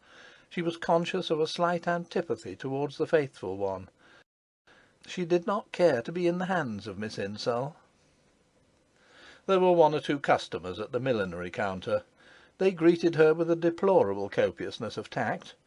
Most tactfully they avoided any reference to Constance's loss, but by their tone, their glances at Constance and at each other, and their heroically restrained sighs, they spread desolation as though they had been spreading ashes instead of butter on bread. The assistants, too, had a special demeanour for the poor lone widow which was excessively trying to her. She wished to be natural, and she would have succeeded had they not all of them apparently conspired together to make her task impossible. She moved away to the other side of the shop, to Samuel's desk, at which he used to stand, staring absently out of the little window into King Street, while murmurously casting figures. She lighted the gas jet there, arranged the light exactly to suit her, and then lifted the large flap of the desk and drew forth some account books. "Miss Insull," she called, in a low, clear voice, with a touch of haughtiness and a touch of command in it. The pose, a comical contradiction of Constance's benevolent character, was deliberately adopted. It illustrated the effects of jealousy on even the softest disposition. Miss Insull responded. She had no alternative but to respond, and she gave no sign of resenting her employer's attitude. But then Miss Insull seldom did give any sign of being human. The customers departed, one after another, obsequiously sped by the assistants, who thereupon lowered the gases somewhat, according to secular rule, and in the dim eclipse, as they restored boxes to shelves, they could hear the tranquil, regular, half-whispered conversation of the two women at the desk, discussing accounts, and then the chink of gold. Suddenly there was an eruption. One of the assistants sprang instinctively to the gas, but on perceiving that the disturber of the peace was only a slatternly girl, hatless and imperfectly clean, she decided to leave the gas as it was, and put on a condescending, suspicious demeanour. "If you please, can I speak to the missus?" said the girl, breathlessly. She seemed to be about 18 years of age, fat and plain. Her blue frock was torn, and over it she wore a rough brown apron, caught up at one corner to the waist. Her bare forearms were a brick-red colour. "What is it?" demanded the assistant. Miss Insull looked over her shoulder at the shop. "It must be Maggie's, Mrs. Hollins's daughter," said Miss Insull under her breath. "What can she want?" said Constance, leaving the desk instantly, and to the girl, who stood sturdily holding her own against the group of assistants, "You are Mrs. Hollins's daughter, aren't you?" "Yes, ma'am." "What's your name?" "Maggie, mum. And if you please, mother have sent me to ask if you'll kindly give her a funeral card." "A funeral card?" "Yes, of Mr. Povey. She's been expecting one, and she thought as how perhaps you'd forgotten it, especially as she wasn't asked to the funeral." The girl stopped. Constance perceived that by mere negligence she had seriously wounded the feelings of Maggie senior. The truth was, she had never thought of Maggie. She ought to have remembered that funeral cards were almost the sole ornamentation of Maggie's abominable cottage. "Certainly," she replied after a pause. "Miss Insull, there are a few cards left in the desk, aren't there? Please put me one in an envelope for Mrs. Hollins." She gave the heavily bordered envelope to the ruddy wench, who enfolded it in her apron, and with hurried, shy thanks ran off.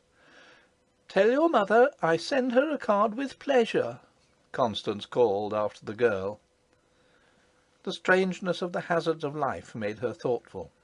She, to whom Maggie had always seemed an old woman, was a widow, but Maggie's husband survived as a lusty invalid, and she guessed that Maggie, vilely struggling in squalor and poverty, was somehow happy in her frowsy, careless way. She went back to the accounts, dreaming. 2. When the shop had been closed, under her own critical and precise superintendence, she extinguished the last gas in it and returned to the parlour, wondering where she might discover some entirely reliable man or boy to deal with the shutters night and morning. Samuel had ordinarily dealt with the shutters himself, and on extraordinary occasions and during holidays Miss Insull and one of her subordinates had struggled with their unwieldiness. But the extraordinary occasion had now become ordinary, and Miss Insull could not be expected to continue indefinitely in the functions of a male. Constance had a mind to engage an errand boy, a luxury against which Samuel had always set his face. She did not dream of asking the Herculean Cyril to open and shut shop. He had apparently finished his home lessons. The books were pushed aside, and he was sketching in lead pencil on a drawing block. To the right of the fireplace, over the sofa, there hung an engraving after Landseer, showing a lonely stag paddling into a lake. The stag at eve had drunk, or was about to drink, his fill, and Cyril was copying him. He had already indicated a flight of birds in the middle distance. Vague birds on the wing being easier than detailed stags, he had begun with the birds. Constance put a hand on his shoulder. "Finished your lessons?" she murmured caressingly. Before speaking, Cyril gazed up at the picture with a frowning, busy expression, and then replied in an absent-minded voice, "Yes," and after a pause, "except my arithmetic. I shall do that in the morning before breakfast." "Oh, Cyril!" she protested. It had been a positive ordinance for a long time past that there should be no sketching until lessons were done.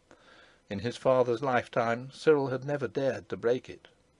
He bent over his block, feigning an intense absorption. Constance's hand slipped from his shoulder. She wanted to command him formally to resume his lessons, but she could not. She feared an argument. She mistrusted herself, and moreover it was so soon after his father's death. "You know you won't have time tomorrow morning," she said weakly. "Oh, mother," he retorted superiorly, "don't worry." And then, in a cajoling tone, "I've wanted to do that stag for ages." She sighed and sat down in her rocking chair. He went on sketching, rubbing out and making queer expostulatory noises against his pencil, or against the difficulties needlessly invented by Sir Edwin Landseer. Once he rose and changed the position of the gas bracket, staring fiercely at the engraving as though it had committed a sin. Amy came to lay the supper. He did not acknowledge that she existed. "Now, Master Cyril, after you with that table, if you please," she announced herself brusquely, with the privilege of an old servant and a woman who would never see 30 again. "Ugh, what a nuisance you are, Amy," he gruffly answered. "Look here, mother, can't Amy lay the cloth on that half of the table? I'm right in the middle of my drawing. There's plenty of room there for two." He seemed not to be aware that in the phrase "plenty of room for two" he had made a callous reference to their loss. The fact was, there was plenty of room for two. Constance said quickly, "Very well, Amy, for this once." Amy grunted, but obeyed. Constance had to summon him twice from art to nourishment. He ate with rapidity, frequently regarding the picture with half-shut, searching eyes. When he had finished, he refilled his glass with water and put it next to his sketching block. "You surely aren't thinking of beginning to paint at this time of night?" Constance exclaimed, astonished. "Oh, yes, mother," he fretfully appealed. "It's not late." Another positive ordinance of his father's had been that there should be nothing after supper except bed. 9 o'clock was the latest permissible moment for going to bed. It was now less than a quarter to. "It only wants 12 minutes of 9," Constance pointed out. "Well, what if it does? Now, Cyril," she said, "I do hope you're going to be a good boy and not cause your mother anxiety." But she said it too kindly. He said sullenly: "I do think you might let me finish it. I've begun it. It won't take me long." She made the mistake of leaving the main point. "How can you possibly choose your colours properly by gaslight?" she said. "I'm going to do it in sepia," he replied in triumph. "It mustn't occur again," she said. He thanked God for a good supper and sprang to the harmonium, where his paint box was. Amy cleared away. Constance did crochet work. There was silence. The clock struck 9, and it also struck 9:30. She warned him repeatedly. At 10 minutes to 10 she said persuasively: "Now, Cyril, when the clock strikes 10 I shall really put the gas out." The clock struck 10. "Half a mo', half a mo'," he cried. "I've done, I've done." Her hand was arrested. Another 4 minutes elapsed, and then he jumped up. "There you are," he said proudly, showing her the block. And all his gestures were full of grace and cajolery. "Yes, it's very good," Constance said, rather indifferently. "I don't believe you care for it," he accused her, but with a bright smile. "I care for your health," she said. "Just look at that clock." He sat down in the other rocking chair deliberately. "Now, Cyril." "Well, mother, I suppose you'll let me take my boots off." He said it with teasing good humour. When he kissed her good night she wanted to cling to him, so affectionate was his kiss, but she could not throw off the habits of restraint which she had been originally taught, and had all her life practised. She keenly regretted the inability. In her bedroom, alone, she listened to his movements as he undressed. The door between the two rooms was unlatched. She had to control a desire to open it ever so little and peep at him. He would not have liked that. He could have enriched her heart beyond all hope, and at no cost to himself, but he did not know his power. As she could not cling to him with her hands, she clung to him with that heart of hers, while moving sedately up and down the room alone. And her eyes saw him through the solid wood of the door. At last she got heavily into bed. She thought with placid anxiety in the dark: "I shall have to be firm with Cyril." And she thought also, simultaneously: "He really must be a good boy. He must!" and clung to him passionately, without shame. Lying alone there in the dark, she could be as unrestrained and girlish as her heart chose. When she loosed her hold, she instantly saw the boy's father arranged in his coffin or flitting about the room. Then she would hug that vision too, for the pleasure of the pain it gave her. 3. She was reassured as to Cyril during the next few days. He did not attempt to repeat his ingenious naughtiness of the Monday evening, and he came home directly for tea. Moreover, he had, as a kind of miracle performed to dazzle her, actually arisen early on the Tuesday morning and done his arithmetic. To express her satisfaction, she had manufactured a specially elaborate straw frame for the sketch after Sir Edwin Landseer, and had hung it in her bedroom, an honour which Cyril appreciated. She was as happy as a woman suffering from a recent amputation can be, and compared with the long nightmare created by Samuel's monomania and illness, her existence seemed to be now a beneficent calm. Cyril, she thought, had realised the importance in her eyes of tea, of that evening hour and that companionship which were for her the flowering of the day. And she had such confidence in his goodness that she would pour the boiling water on the Horniman tea leaves even before he arrived. Certainty could not be more sure. And then, on the Friday of the first week, he was late. He bounded in after dark, and the state of his clothes indicated too clearly that he had been playing football in the mud that was a grassy field in summer. "Have you been kept in, my boy?" she asked, for the sake of form. "No, mother," he said casually. "We were just kicking a ball about a bit. Am I late? Better go and tidy yourself, she said, not replying to his question. You can't sit down in that state. And I'll have some fresh tea made. This is spoilt. Oh, very well. Her sacred tea, the institution which she wanted to hallow by long habit, and which was to count before everything for both of them, had been carelessly sacrificed to the kicking of a football in mud, and his father buried not 10 days. She was wounded, a deep, clean, dangerous wound that would not bleed. She tried to be glad that he had not lied. He might easily have lied, saying that he had been detained for a fault and could not help being late. No, he was not given to lying. He would lie like any human being when a great occasion demanded such prudence. But he was not a liar. He might fairly be called a truthful boy. She tried to be glad, and did not succeed. She would have preferred him to have lied. Amy, grumbling, had to boil more water. When he returned to the parlour, superficially cleaned, Constance expected him to apologise in his roundabout boyish way, at any rate to woo and wheedle her, to show by some gesture that he was conscious of having put an affront on her. But his attitude was quite otherwise. His attitude was rather brusque and overbearing and noisy. He ate a very considerable amount of jam, far too quickly, and then asked for more, in a tone of a monarch who calls for his own. And ere tea was finished, he said boldly, apropos of nothing, "I say, mother, you'll just have to let me go to the School of Art after Easter," and stared at her with a fixed challenge in his eyes. He meant by the School of Art the evening classes at the School of Art. His father had decided absolutely against the project. His father had said that it would interfere with his lessons, would keep him up too late at night, and involve absence from home in the evening. The last had always been the real objection.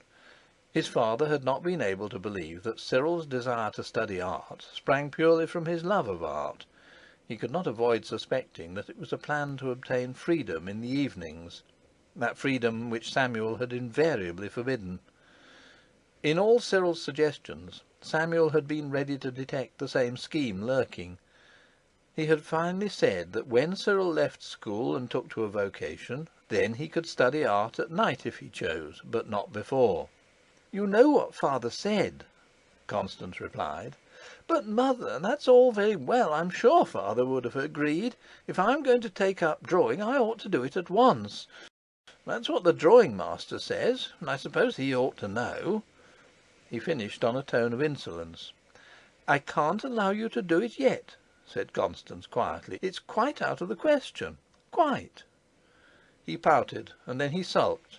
It was war between them. At times he was the image of his Aunt Sophia. He would not leave the subject alone, but he would not listen to Constance's reasoning. He openly accused her of harshness. He asked her how she could expect him to get on if she thwarted him in his most earnest desires. He pointed to other boys whose parents were wiser. "It's all very fine of you to put it on father," he observed sarcastically. He gave up his drawing entirely. When she hinted that if he attended the School of Art she would be condemned to solitary evenings, he looked at her as though saying, "Well, and if you are?" He seemed to have no heart. After several weeks of intense unhappiness, she said, "How many evenings do you want to go?" The war was over. He was charming again. When she was alone she could cling to him again. And she said to herself, "If we can be happy together only when I give way to him, I must give way to him." And there was ecstasy in her yielding. After all, she said to herself, perhaps it's very important that he should go to the School of Art. She solaced herself with such thoughts on 3 solitary evenings a week, waiting for him to come home. Chapter 7. Bricks and Mortar. 1. In the summer of that year, the occurrence of a white rash of posters on hoardings and on certain houses and shops was symptomatic of organic change in the town. The posters were iterations of a mysterious announcement and summons which began with the august words, "By order of the trustees of the late William Clowes Merricarp, Esquire." Merricarp had been a considerable owner of property in Bursley. After a prolonged residence at Southport, He had died at the age of 82, leaving his property behind. For 60 years he had been a name, not a figure, and the news of his death, which was assuredly an event, incited the Burgesses to gossip, for they had come to regard him as one of the invisible immortals. Constance was shocked, though she had never seen Merricarp. Everybody dies nowadays, she thought. He owned the Baines Povey shop, and also Mr. Critchlow's shop. Constance knew not how often her father, and later her husband, had renewed the lease of those properties that were now hers, but from her earliest recollections rose a vague memory of her father talking to her mother about Merricarp's rent, which was, and always had been, 100 a year. Merricarp had earned the reputation of being a good landlord. Constance said sadly, "We shall never have another as good." When a lawyer's clerk called and asked her to permit the exhibition of a poster in each of her shop windows, she had misgivings for the future. She was worried. She decided that she would determine the lease next year, so as to be on the safe side. But immediately afterwards she decided that she could decide nothing. The posters continued: "To be sold by auction at the Tiger Hotel at 6:30 for 7 o'clock precisely." What 6:30 had to do with 7 o'clock precisely, no one knew. Then, after stating the name and credentials of the auctioneer, the posters at length arrived at the objects to be sold. All those freehold messuages and shops and copyhold tenements, namely. Houses were never sold by auction in Bursley. At moments of auction, burgesses were reminded that the erections they lived in were not houses, as they had falsely supposed, but messuages. Having got as far as namely, the posters ruled a line, and began afresh. Lot 1. All that extensive and commodious shop and messuage, with the offices and appurtenances thereto belonging, situate and being, number 4 St. Luke's Square, in the parish of Bursley, in the county of Stafford, and at present in the occupation of Mrs. Constance Povey, widow, under a lease expiring in September 1889. Thus clearly asserting that all Constance's shop was for sale, its whole entirety, and not a fraction or a slice of it merely. The posters proceeded. Lot 2. All that extensive and commodious shop and messuage, with the offices and appurtenances thereto belonging, situate and being, number 3 St. Luke's Square, in the parish of Bursley, in the county of Stafford, and at present in the occupation of Charles Critchlow, chemist, under an agreement for a yearly tenancy. The catalogue ran to 14 lots. The posters, lest any one should foolishly imagine that a non-legal intellect could have achieved such explicit and comprehensive clarity of statement, were signed by a powerful firm of solicitors in Hanbridge. Happily, in the Five Towns there were no metaphysicians, otherwise the firm might have been expected to explain, in the further particulars and conditions which the posters promised, how even a messuage could be the thing at which it was situate. Within a few hours of the outbreak of the rash, Mr. Critchlow abruptly presented himself before Constance at the millinery counter. He was waving a poster. "Well," he exclaimed grimly, "what next, eh?" "Yes, indeed," Constance responded. "Are you thinking of buying?" he asked. All the assistants, including Miss Insull, were in hearing, but he ignored their presence. "Buying?" repeated Constance. "Not me. I've got quite enough house property as it is." Like all owners of real property, she usually adopted towards her possessions an attitude implying that she would be willing to pay someone to take them from her. "Shall you?" she added, with Mr. Critchlow's own brusqueness. "Me buy a property in St. Luke's Square?" Mr. Critchlow sneered, and then left the shop as suddenly as he had entered it. The sneer at St. Luke's Square was his characteristic expression of an opinion which had been slowly forming for some years. The square was no longer what it had been, though individual businesses might be as good as ever. For nearly 12 months 2 shops had been to let in it, and once bankruptcy had stained its annals. The tradesmen had naturally searched for a cause in every direction save the right one, the obvious one, and naturally they had found a cause. According to the tradesmen, The cause was this football. The Bursley Football Club had recently swollen into a genuine rival of the ancient supremacy of the celebrated Knype Club. It had transformed itself into a limited company, and rented a ground up the Moorthorne Road, and built a grandstand. The Bursley FC had tied with the Knype FC on the Knype ground. A prodigious achievement, an achievement which occupied a column of the Athletic News one Monday morning. But were the tradesmen civically proud of this glory?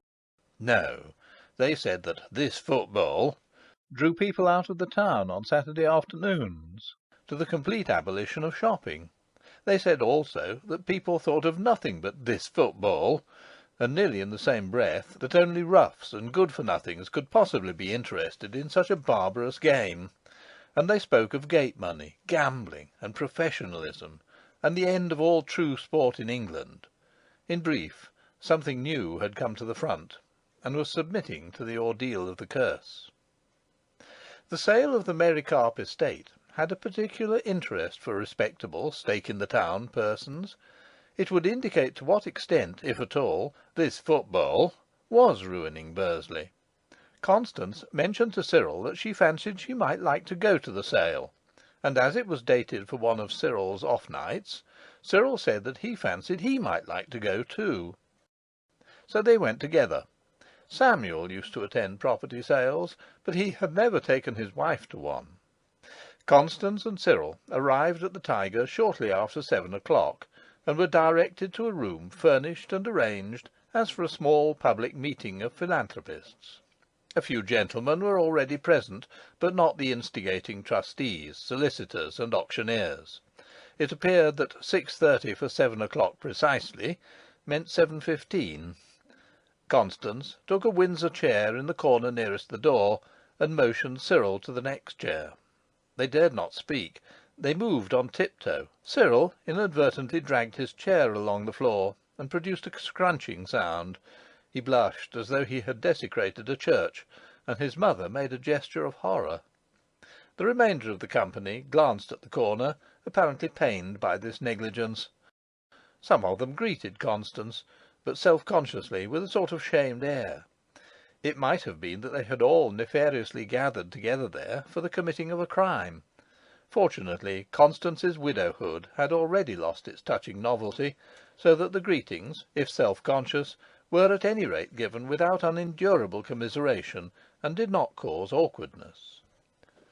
When the official world arrived, fussy, bustling, bearing documents and a hammer, the general feeling of guilty shame was intensified.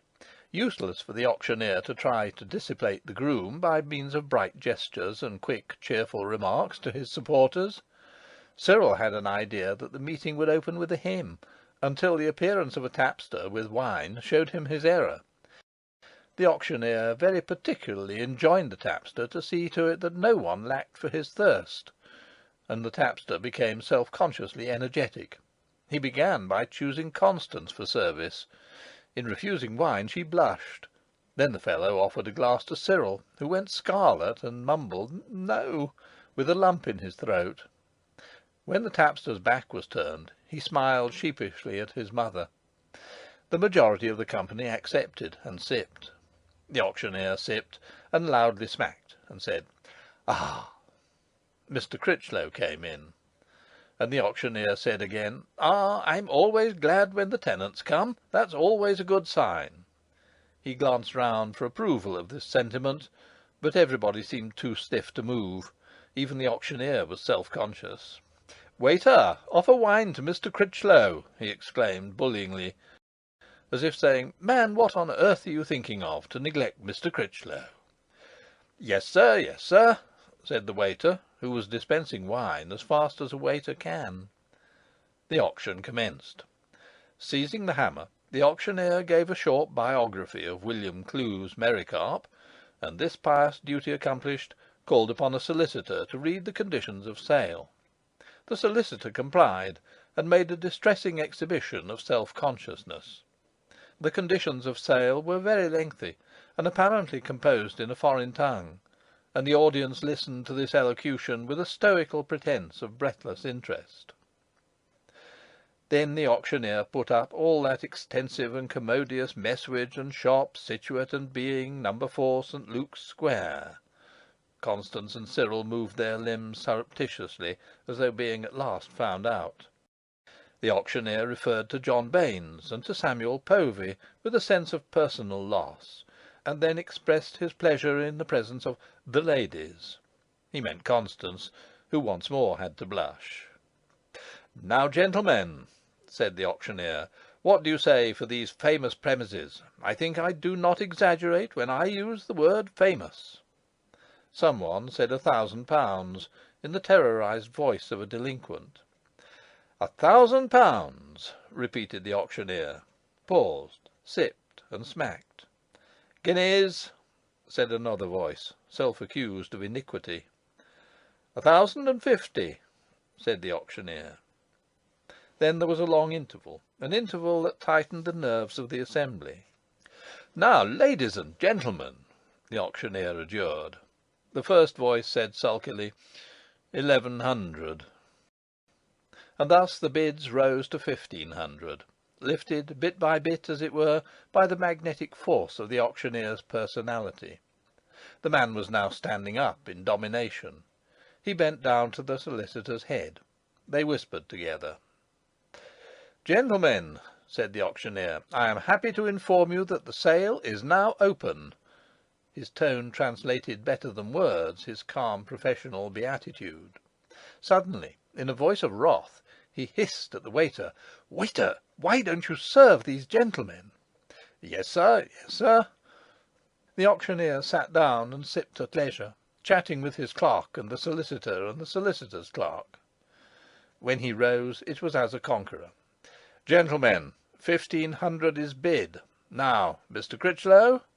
Mr. Critchlow shook his head. The auctioneer threw a courteous glance at Constance, who avoided it. After many adjurations, he reluctantly raised his hammer, pretended to let it fall, and saved it several times. And then Mr. Critchlow said, "And 50?" 1,550 is bid, the auctioneer informed the company, electrifying the waiter once more.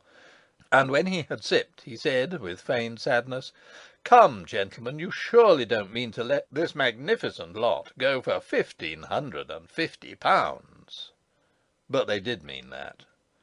The hammer fell, and the auctioneer's clerk and the solicitor's clerk took Mr. Critchlow aside and wrote with him. Nobody was surprised when Mr. Critchlow bought lot number 2, his own shop. Constance whispered then to Cyril that she wished to leave.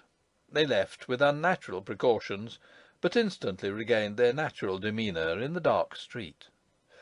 "Well, I never," she murmured outside, astonished and disturbed. She hated the prospect of Mr. Critchlow as a landlord, and yet she could not persuade herself to leave the place in spite of decisions. The sale demonstrated that football had not entirely undermined the commercial basis of society in Bursley. Only 2 lots had to be withdrawn.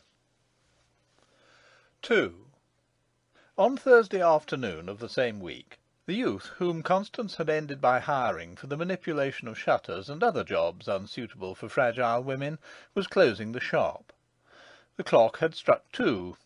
All the shutters were up except the last one.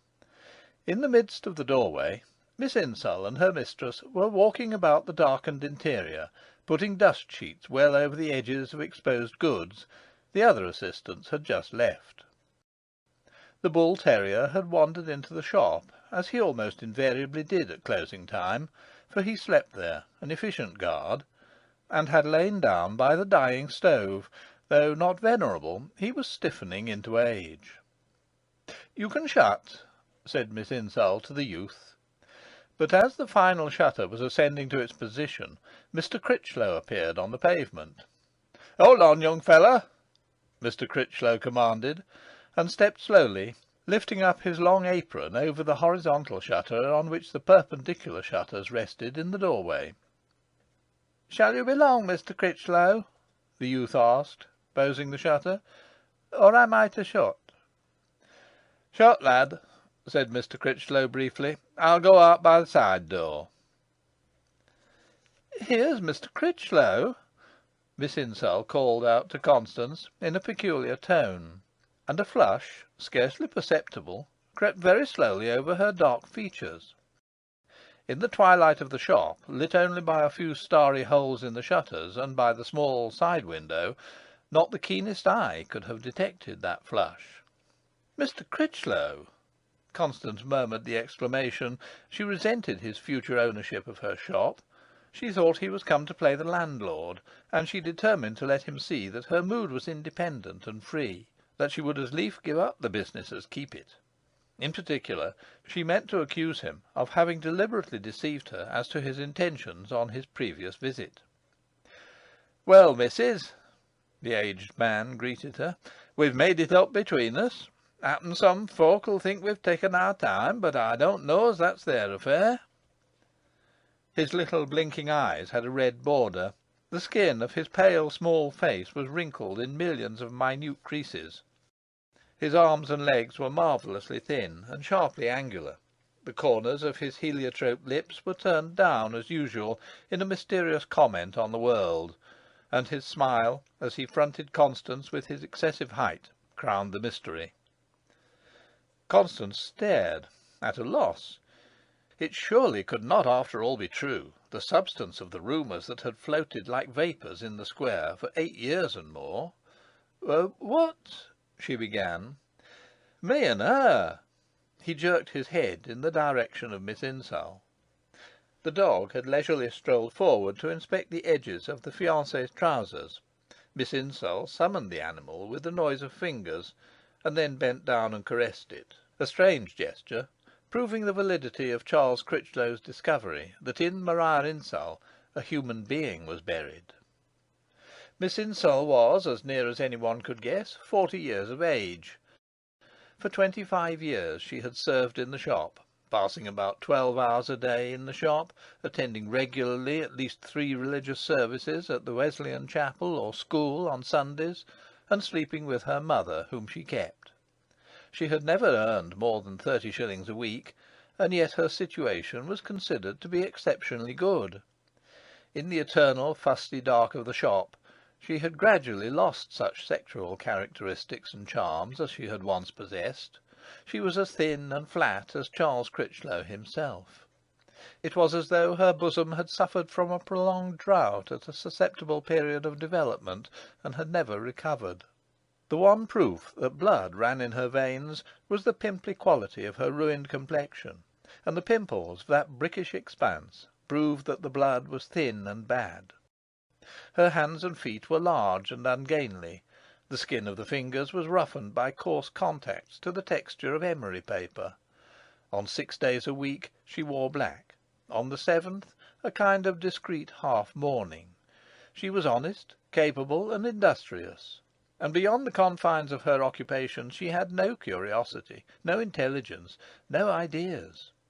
Superstitions and prejudices, deep and violent, served her for ideas, but she could incomparably sell silks and bonnets, braces and oilcloth; in widths, lengths, and prices she never erred.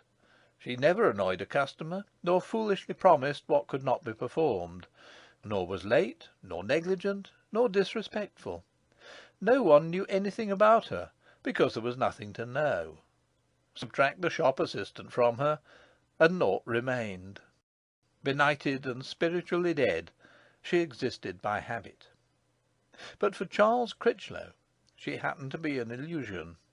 He had cast eyes on her, and had seen youth, innocence, virginity.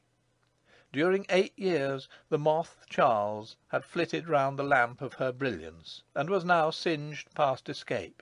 He might treat her with what casualness he chose. He might ignore her in public.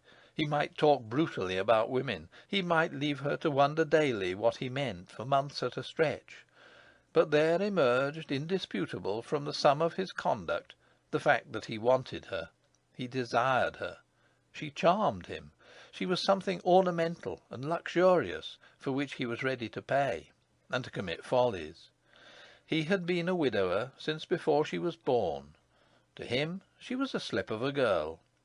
All is relative in this world. As for her, she was too indifferent to refuse him. Why refuse him? Oysters do not refuse. "I'm sure I congratulate you both," Constance breathed, realizing the import of Mr. Critchlow's laconic words. "I'm sure I hope you'll be happy." "I'll be all right," said Mr. Critchlow. "Thank you, Mrs. Povey," said Maria Insall. Nobody seemed to know what to say next. "It's rather sudden," was on Constance's tongue, but did not achieve utterance, being patently absurd. "Ah!" exclaimed Mr. Critchlow, as though himself contemplating anew the situation. Miss Insall gave the dog a final pat. "So that's settled," said Mr. Critchlow. "Now, missus, you want to give up this shop, don't you?" "I'm not sure about that," Constance answered uneasily. "Don't tell me," he protested. "Of course you want to give up the shop." "I've lived here all my life," said Constance. "You've not lived in the shop all your life. I said the shop. Listen here," he continued. "I've got a proposal to make to you. You can keep on the house, and I'll take the shop off your hands. Now." He looked at her inquiringly. Constance was taken aback by the brusqueness of the suggestion, which, moreover, she did not understand. "But how—" "Come here," said Mr. Critchlow impatiently, and he moved towards the house door of the shop, behind the till. "Come where? What do you want?" Constance demanded in amaze. "Here," said Mr. Critchlow, with increasing impatience. "Follow me, will you?" Constance obeyed. Miss Insall sidled after Constance, and the dog after Miss Insall. Mr. Critchlow went through the doorway and down the corridor, past the cutting-out room to his right. The corridor then turned at a right angle to the left, and ended at the parlour door, the kitchen steps being to the left. Mr. Critchlow stopped short of the kitchen steps, and extended his arms, touching the walls on either side. "Here," he said, tapping the walls with his bony knuckles. "Here, suppose I brick you this up, and the same upstairs between the showroom and the bedroom passage. You've got your house to yourself. You say you've lived here all your life. Well, what's to prevent you finishing up here? The fact is," he added, "it would only be making into two houses again what was two houses to start with. Afore your time, missus." "And what about the shop?" cried Constance. "You can sell us the stock at valuation." Constance suddenly comprehended the scheme. Mr. Critchlow would remain the chemist, while Mrs. Critchlow became the head of the chief drapery business in the town. Doubtless they would knock a hole through the separating wall on the other side, to balance the bricking up on this side. They must have thought it all out in detail. Constance revolted. "Yes," she said, a little disdainfully. "And my goodwill, shall you take that at valuation too?" Mr. Critchlow glanced at the creature for whom he was ready to scatter thousands of pounds. She might have been a Phryne, and he the infatuated fool. He glanced at her as if to say, "We expected this, and this is where we agreed it was to stop." "Ay," he said to Constance, "show me your goodwill. Wrap it up in a bit of paper and hand it over, and I'll take it at valuation. But not afore, missus, not afore. I'm making you a very good offer. £20 a year I'll let you the house for, and take the stock at valuation. Think it over, my lass." Having said what he had to say, Charles Critchlow departed according to his custom. He unceremoniously let himself out by the side door, and passed with wavy apron round the corner of King Street into the square, and so to his own shop, which ignored the Thursday half-holiday. Miss Insall left soon afterwards. 3. Constance's pride urged her to refuse the offer, but in truth her sole objection to it was that she had not thought of the scheme herself, for the scheme really reconciled her wish to remain where she was with her wish to be free of the shop. "I shall make him put me in a new window in the parlour, one that will open," she said positively to Cyril, who accepted Mr. Critchlow's idea with fatalistic indifference. After stipulating for the new window, she closed with the offer. Then there was the stock-taking, which endured for weeks, and then a carpenter came and measured for the window, and a builder and a mason came and inspected doorways, and Constance felt that the end was upon her. She took up the carpet in the parlour, and protected the furniture by dust-sheets. She and Cyril lived between bare boards and dust-sheets for 20 days, and neither carpenter nor mason reappeared. Then, one surprising day, the old window was removed by the carpenter's 2 journeymen, and late in the afternoon the carpenter brought the new window, and the 3 men worked till 10 o'clock at night, fixing it. Cyril wore his cap, and went to bed in his cap, and Constance wore a Paisley shawl. A painter had bound himself beyond all possibility of failure to paint the window on the morrow. He was to begin at 6 a.m., and Amy's alarm clock was altered so that she might be up and dressed to admit him. He came a week later, administered 1 coat, and vanished for another 10 days. Then 2 masons suddenly came with heavy tools, and were shocked to find that all was not prepared for them. After 3 carpetless weeks, Constance had relaid her floors. They tore off wallpaper, sent cascades of plaster down the kitchen steps, withdrew alternate courses of bricks from the wall, and, sated with destruction, hastened away. After 4 days, new red bricks began to arrive, carried by a quite guiltless hodman who had not visited the house before. The hodman met the full storm of Constance's wrath. It was not a vicious wrath, rather a good-humoured wrath, but it impressed the hodman. "My house hasn't been fit to live in for a month," she said in fine. "If these walls aren't built to-morrow, upstairs and down, to-morrow, mind, don't let any of you dare to show your noses here again, for I won't have you. Now, you've brought your bricks, off with you, and tell your master what I say." It was effective. The next day, subdued and plausible workmen of all sorts awoke the house with knocking at 6:30 precisely, and the 2 doorways were slowly bricked up. The curious thing was that when the barrier was already a foot high on the ground floor, Constance remembered small possessions of her own which she had omitted to remove from the cutting-out room. Picking up her skirts, she stepped over into the region that was no more hers, and stepped back with the goods. She had a bandana round her head to keep the thick dust out of her hair. She was very busy, very preoccupied with nothings. She had no time for sentimentalities. Yet, when the men arrived at the topmost course, and were at last hidden behind their own erection, and she could see only rough bricks and mortar, she was disconcertingly overtaken by a misty blindness, and could not even see bricks and mortar. Cyril found her with her absurd bandana, weeping in a sheet-covered rocking-chair in the sacked parlour. He whistled uneasily, remarked, "I say, mother, what about tea?" And then, hearing the heavy voices of workmen above, ran with relief upstairs.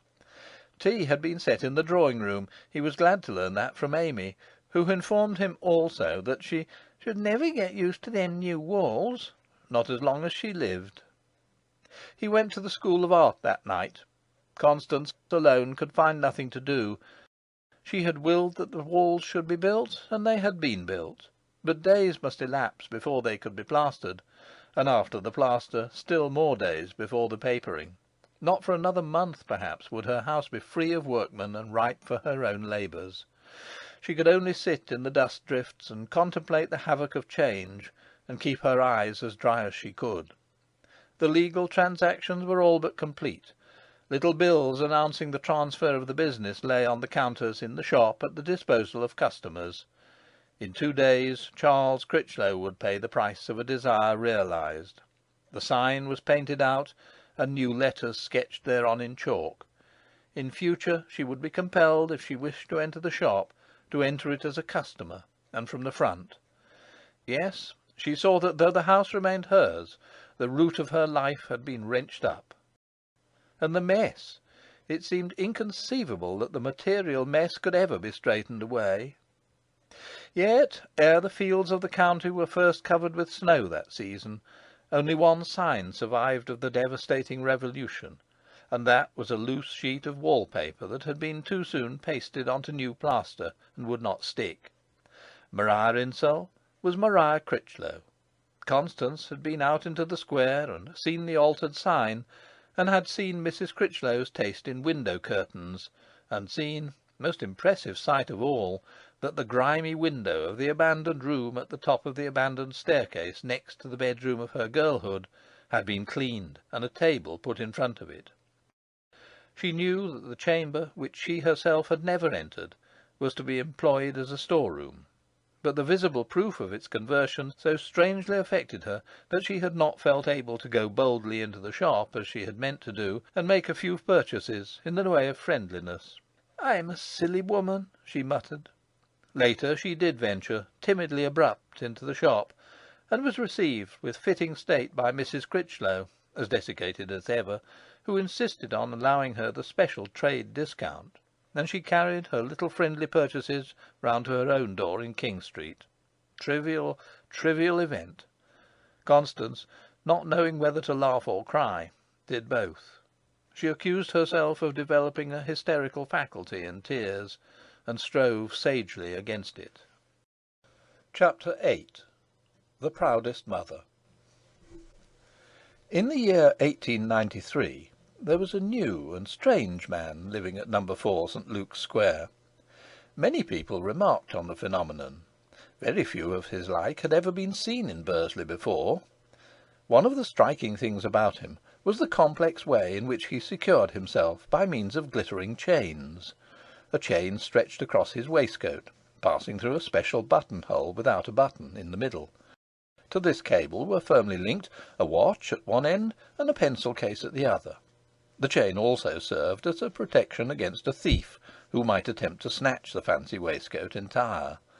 Then there were longer chains beneath the waistcoat, partly designed, no doubt, to deflect bullets, but serving mainly to enable the owner to haul up penknives, cigarette cases, match-boxes, and key-rings from the profundities of hip pockets.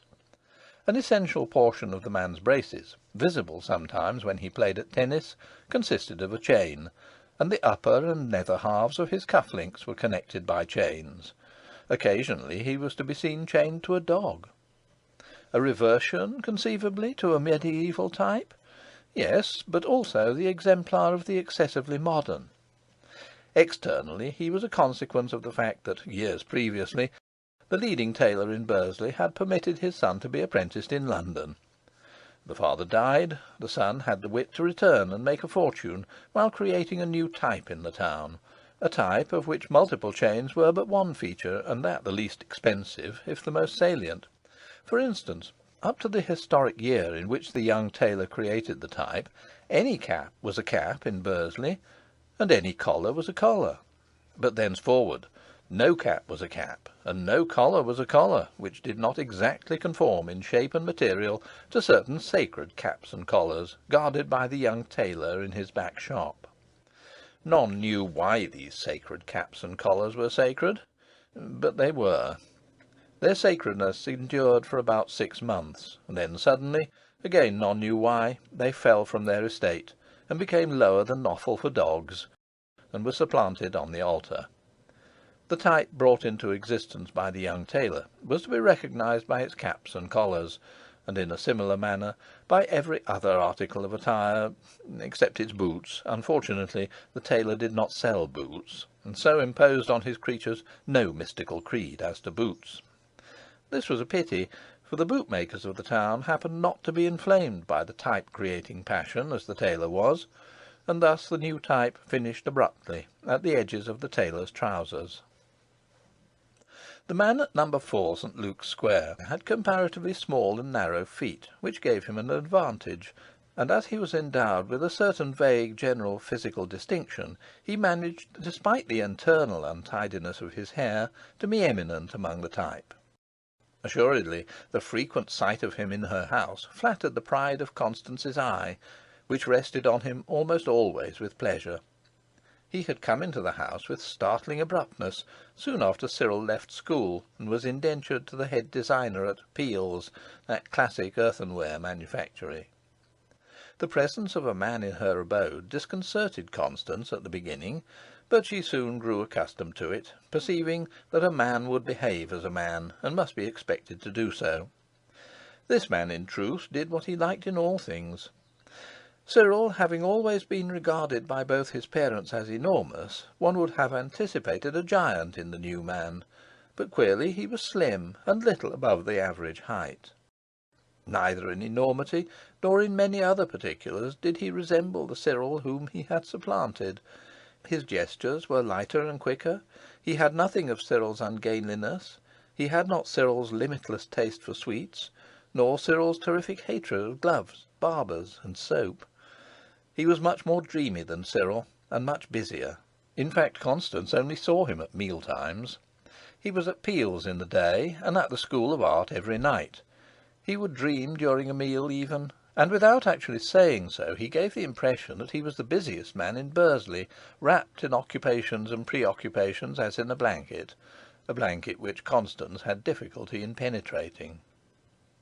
Constance wanted to please him. She lived for nothing but to please him.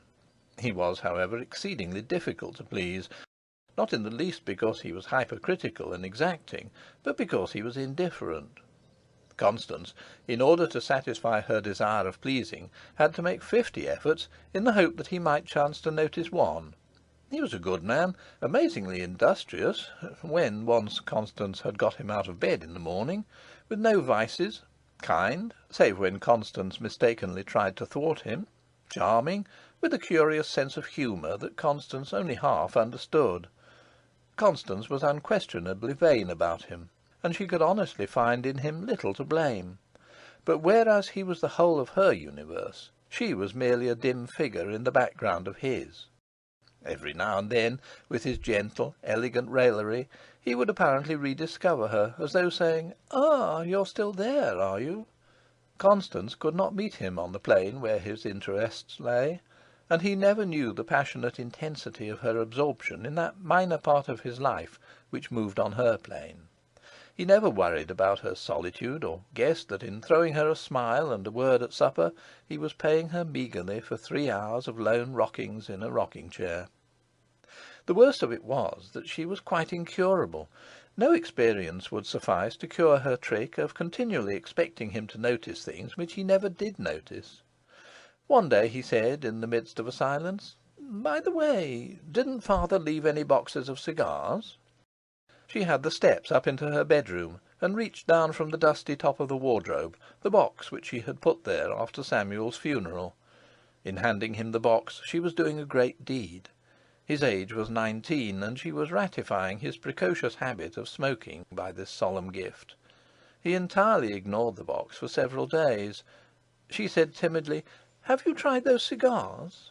"Not yet," he replied. "I'll try 'em one of these days." 10 days later, on a Sunday, when he chanced not to have gone out with his aristocratic friend, Matthew Peel Swynnerton, he did at length open the box and take out a cigar. "Now," he observed roguishly, cutting the cigar, "we shall see Mrs. Plover." He often called her Mrs. Plover for fun. Though she liked him to be sufficiently interested in her to tease her, she did not like being called Mrs. Plover, and she never failed to say, "I'm not Mrs. Plover." He smoked the cigar slowly, in the rocking-chair, throwing his head back and sending clouds to the ceiling, and afterwards he remarked, "The old man's cigars weren't so bad." "Indeed," she answered tartly, as if maternally resenting this easy patronage. But in secret she was delighted. There was something in her son's favourable verdict on her husband's cigars that thrilled her. And she looked at him. Impossible to see in him any resemblance to his father. Oh, he was a far more brilliant, more advanced, more complicated, more seductive being than his homely father. She wondered where he had come from. And yet, if his father had lived, what would have occurred between them? Would the boy have been openly smoking cigars in the house at 19? She laboriously interested herself, so far as he would allow, in his artistic studies and productions. A back attic on the second floor was now transformed into a studio, a naked apartment which smelt of oil and of damp clay. Often there were traces of clay on the stairs. For working in clay he demanded of his mother a smock, and she made a smock on the model of a genuine smock which she obtained from a countrywoman who sold eggs and butter in the covered market. Into the shoulders of the smock she put a week's fancy stitching, taking the pattern from an old book of embroidery. One day, when he had seen her stitching morn, noon, and afternoon at the smock, he said, as she rocked idly after supper: "I suppose you haven't forgotten all about the smock I asked you for, have you, mater?"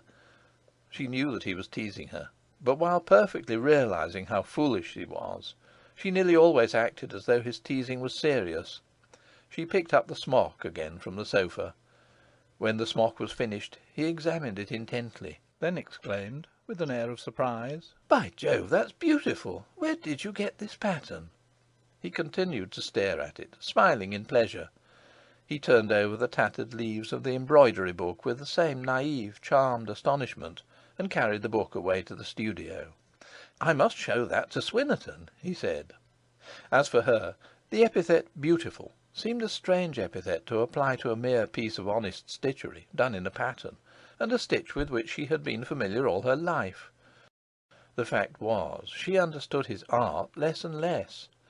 The sole wall decoration of his studio was a Japanese print, which struck her as being entirely preposterous, considered as a picture. She much preferred his own early drawings of moss roses and picturesque castles, things that he now mercilessly condemned. Later, he discovered her cutting out another smock. "What's that for?" he inquired. "Well," she said, "you can't manage with one smock. What shall you do when that one has to go to the wash?" "Wash?" he repeated vaguely. "There's no need for it to go to the wash." "Cyril," she replied, "don't try my patience. I was thinking of making you half a dozen." He whistled. "With all that stitching?" he questioned, amazed at the undertaking. "Why not?" she said. In her young days no sempstress ever made fewer than half a dozen of anything, and it was usually a dozen. It was sometimes a half a dozen. "Well," he murmured, "you've got a nerve, I'll say that." Similar things happened whenever he showed that he was pleased. If he said of a dish, in the local tongue, "I could do with a bit of that," or if he simply smacked his lips over it, she would surfeit him with that dish. 2. On a hot day in August, just before they were about to leave Bursley for a month in the Isle of Man, Cyril came home, pale and perspiring, and dropped onto the sofa. He wore a grey alpaca suit, and except his hair, which, in addition to being very untidy, was damp with sweat, he was a masterpiece of slim elegance, despite the heat. He blew out great sighs, and rested his head on the antimacassared arm of the sofa.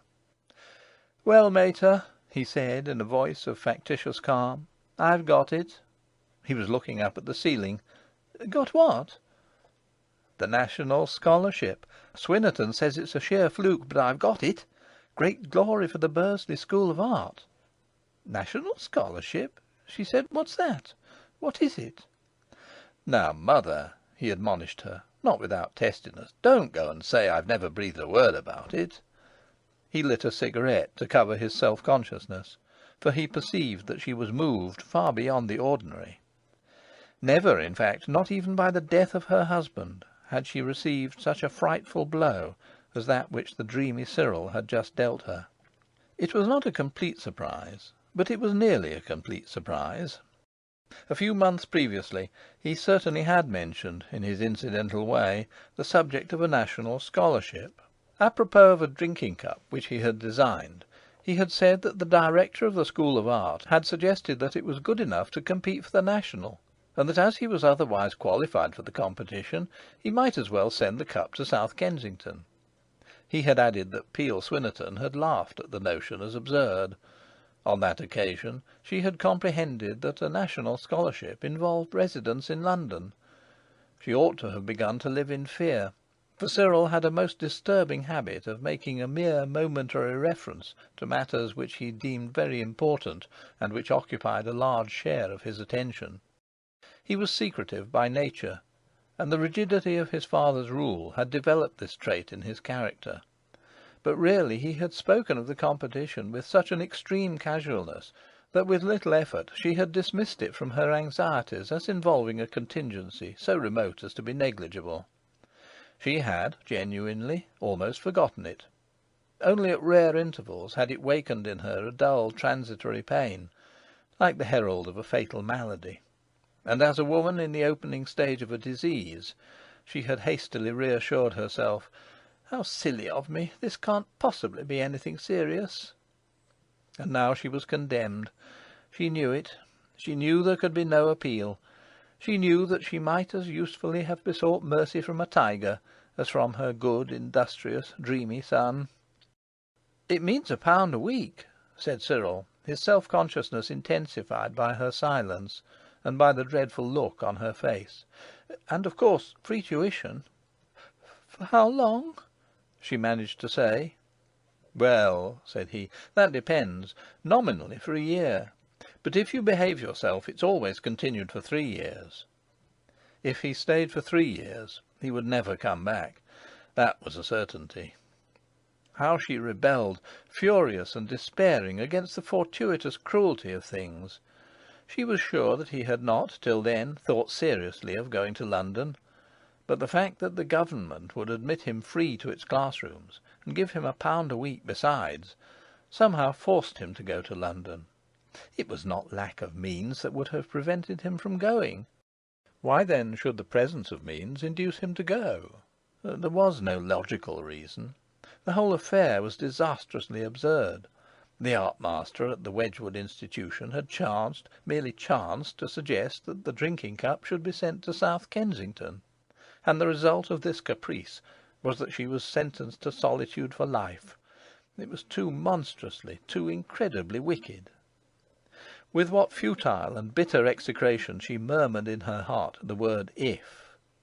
If Cyril's childish predilections had not been encouraged, if he had only been content to follow his father's trade, if she had flatly refused to sign his indenture at Peel's and pay the premium, if he had not turned from colour to clay, if the art master had not had that fatal idea, if the judges for the competition had decided otherwise, if only she had brought Cyril up in habits of obedience, sacrificing temporary peace to permanent security.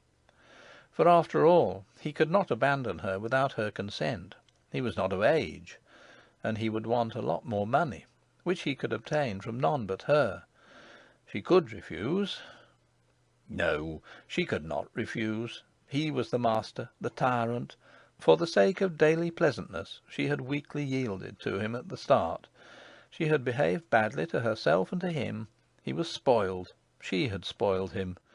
And he was about to repay her with lifelong misery, and nothing would deflect him from his course, the usual conduct of the spoilt child. Had she not witnessed it and moralised upon it in other families? "You don't seem very chirpy over it, mater," he said. She went out of the room. His joy in the prospect of departure from the Five Towns, from her, though he masked it, was more manifest than she could bear. The Signal, the next day, made a special item of the news. It appeared that no national scholarship had been won in the Five Towns for 11 years. The citizens were exhorted to remember that Mr. Povey had gained his success in open competition with the cleverest young students of the entire kingdom, and in a branch of art which he had but recently taken up, and further that the Government offered only 8 scholarships each year. The name of Cyril Povey passed from lip to lip, and nobody who met Constance in street or shop could refrain from informing her that she ought to be a proud mother to have such a son, but that truly they were not surprised. And how proud his poor father would have been! A few sympathetically hinted that maternal pride was one of those luxuries that may cost too dear. 3. The holiday in the Isle of Man was of course ruined for her. She could scarcely walk because of the weight of a lump of lead that she carried in her bosom. On the brightest days the lump of lead was always there. Besides, she was so obese. In ordinary circumstances they might have stayed beyond the month. An indentured pupil is not strapped to the wheel like a common apprentice. Moreover, the indentures were to be cancelled. But Constance did not care to stay. She had to prepare for his departure to London. She had to lay the faggots for her own martyrdom. In this business of preparation she showed as much silliness, she betrayed as perfect a lack of perspective as the most superior son could desire for a topic of affectionate irony. Her preoccupation with petty things of no importance whatever was worthy of the finest traditions of fond motherhood. However, Cyril's careless satire had no effect on her, save that once she got angry, thereby startling him. He quite correctly and sagely laid this unprecedented outburst to the account of her wrought nerves, and forgave it. Happily for the smoothness of Cyril's translation to London, young Peel Swynnerton was acquainted with the capital, had a brother in Chelsea, knew of reputable lodgings, was indeed an encyclopaedia of the town, and would himself spend a portion of the autumn there. Otherwise, the preliminaries which his mother would have insisted on by means of tears and hysteria might have proved fatiguing to Cyril. The day came when, on that day week, Cyril would be gone. Constance steadily fabricated cheerfulness against the prospect. She said, "Suppose I come with you?" He smiled in toleration of this joke as being a passable quality of joke, and then she smiled in the same sense, hastening to agree with him that, as a joke, it was not a bad joke. In the last week he was very loyal to his tailor. Many a young man would have commanded new clothes after, not before, his arrival in London, but Cyril had faith in his Creator. On the day of departure, the household, the very house itself, was in a state of excitation. He was to leave early. He would not listen to the project of her accompanying him as far as Knype, where the loop line joined the main. She might go to Bursley station and no further. When she rebelled, he disclosed the merest hint of his sullen, churlish side, and she at once yielded. During breakfast she did not cry, but the aspect of her face made him protest. "Now look here, mater, just try to remember I shall be back for Christmas. It's barely 3 months." And he lit a cigarette. She made no reply. Amy lugged a Gladstone bag down the crooked stairs. A trunk was already close to the door. It had wrinkled the carpet and deranged the mat. "You didn't forget to put the hairbrush in, did you, Amy?" he asked. "No, Mr. Cyril," she blubbered. "Amy," Constance sharply corrected her, as Cyril ran upstairs, "I wonder you can't control yourself better than that." Amy weakly apologised. Although treated almost as one of the family, she ought not to have forgotten that she was a servant. What right had she to weep over Cyril's luggage? This question was put to her in Constance's tone. The cab came. Cyril tumbled downstairs with exaggerated carelessness, and with exaggerated carelessness he joked at the cabman. "Now, mother," he cried, when the luggage was stowed, "do you want me to miss this train?" But he knew that the margin of time was ample. It was his fun. "Nay, I can't be hurried," she said, fixing her bonnet. "Amy, as soon as we're gone you can clear this table." She climbed heavily into the cab. "That's it, smash the springs," Cyril teased her.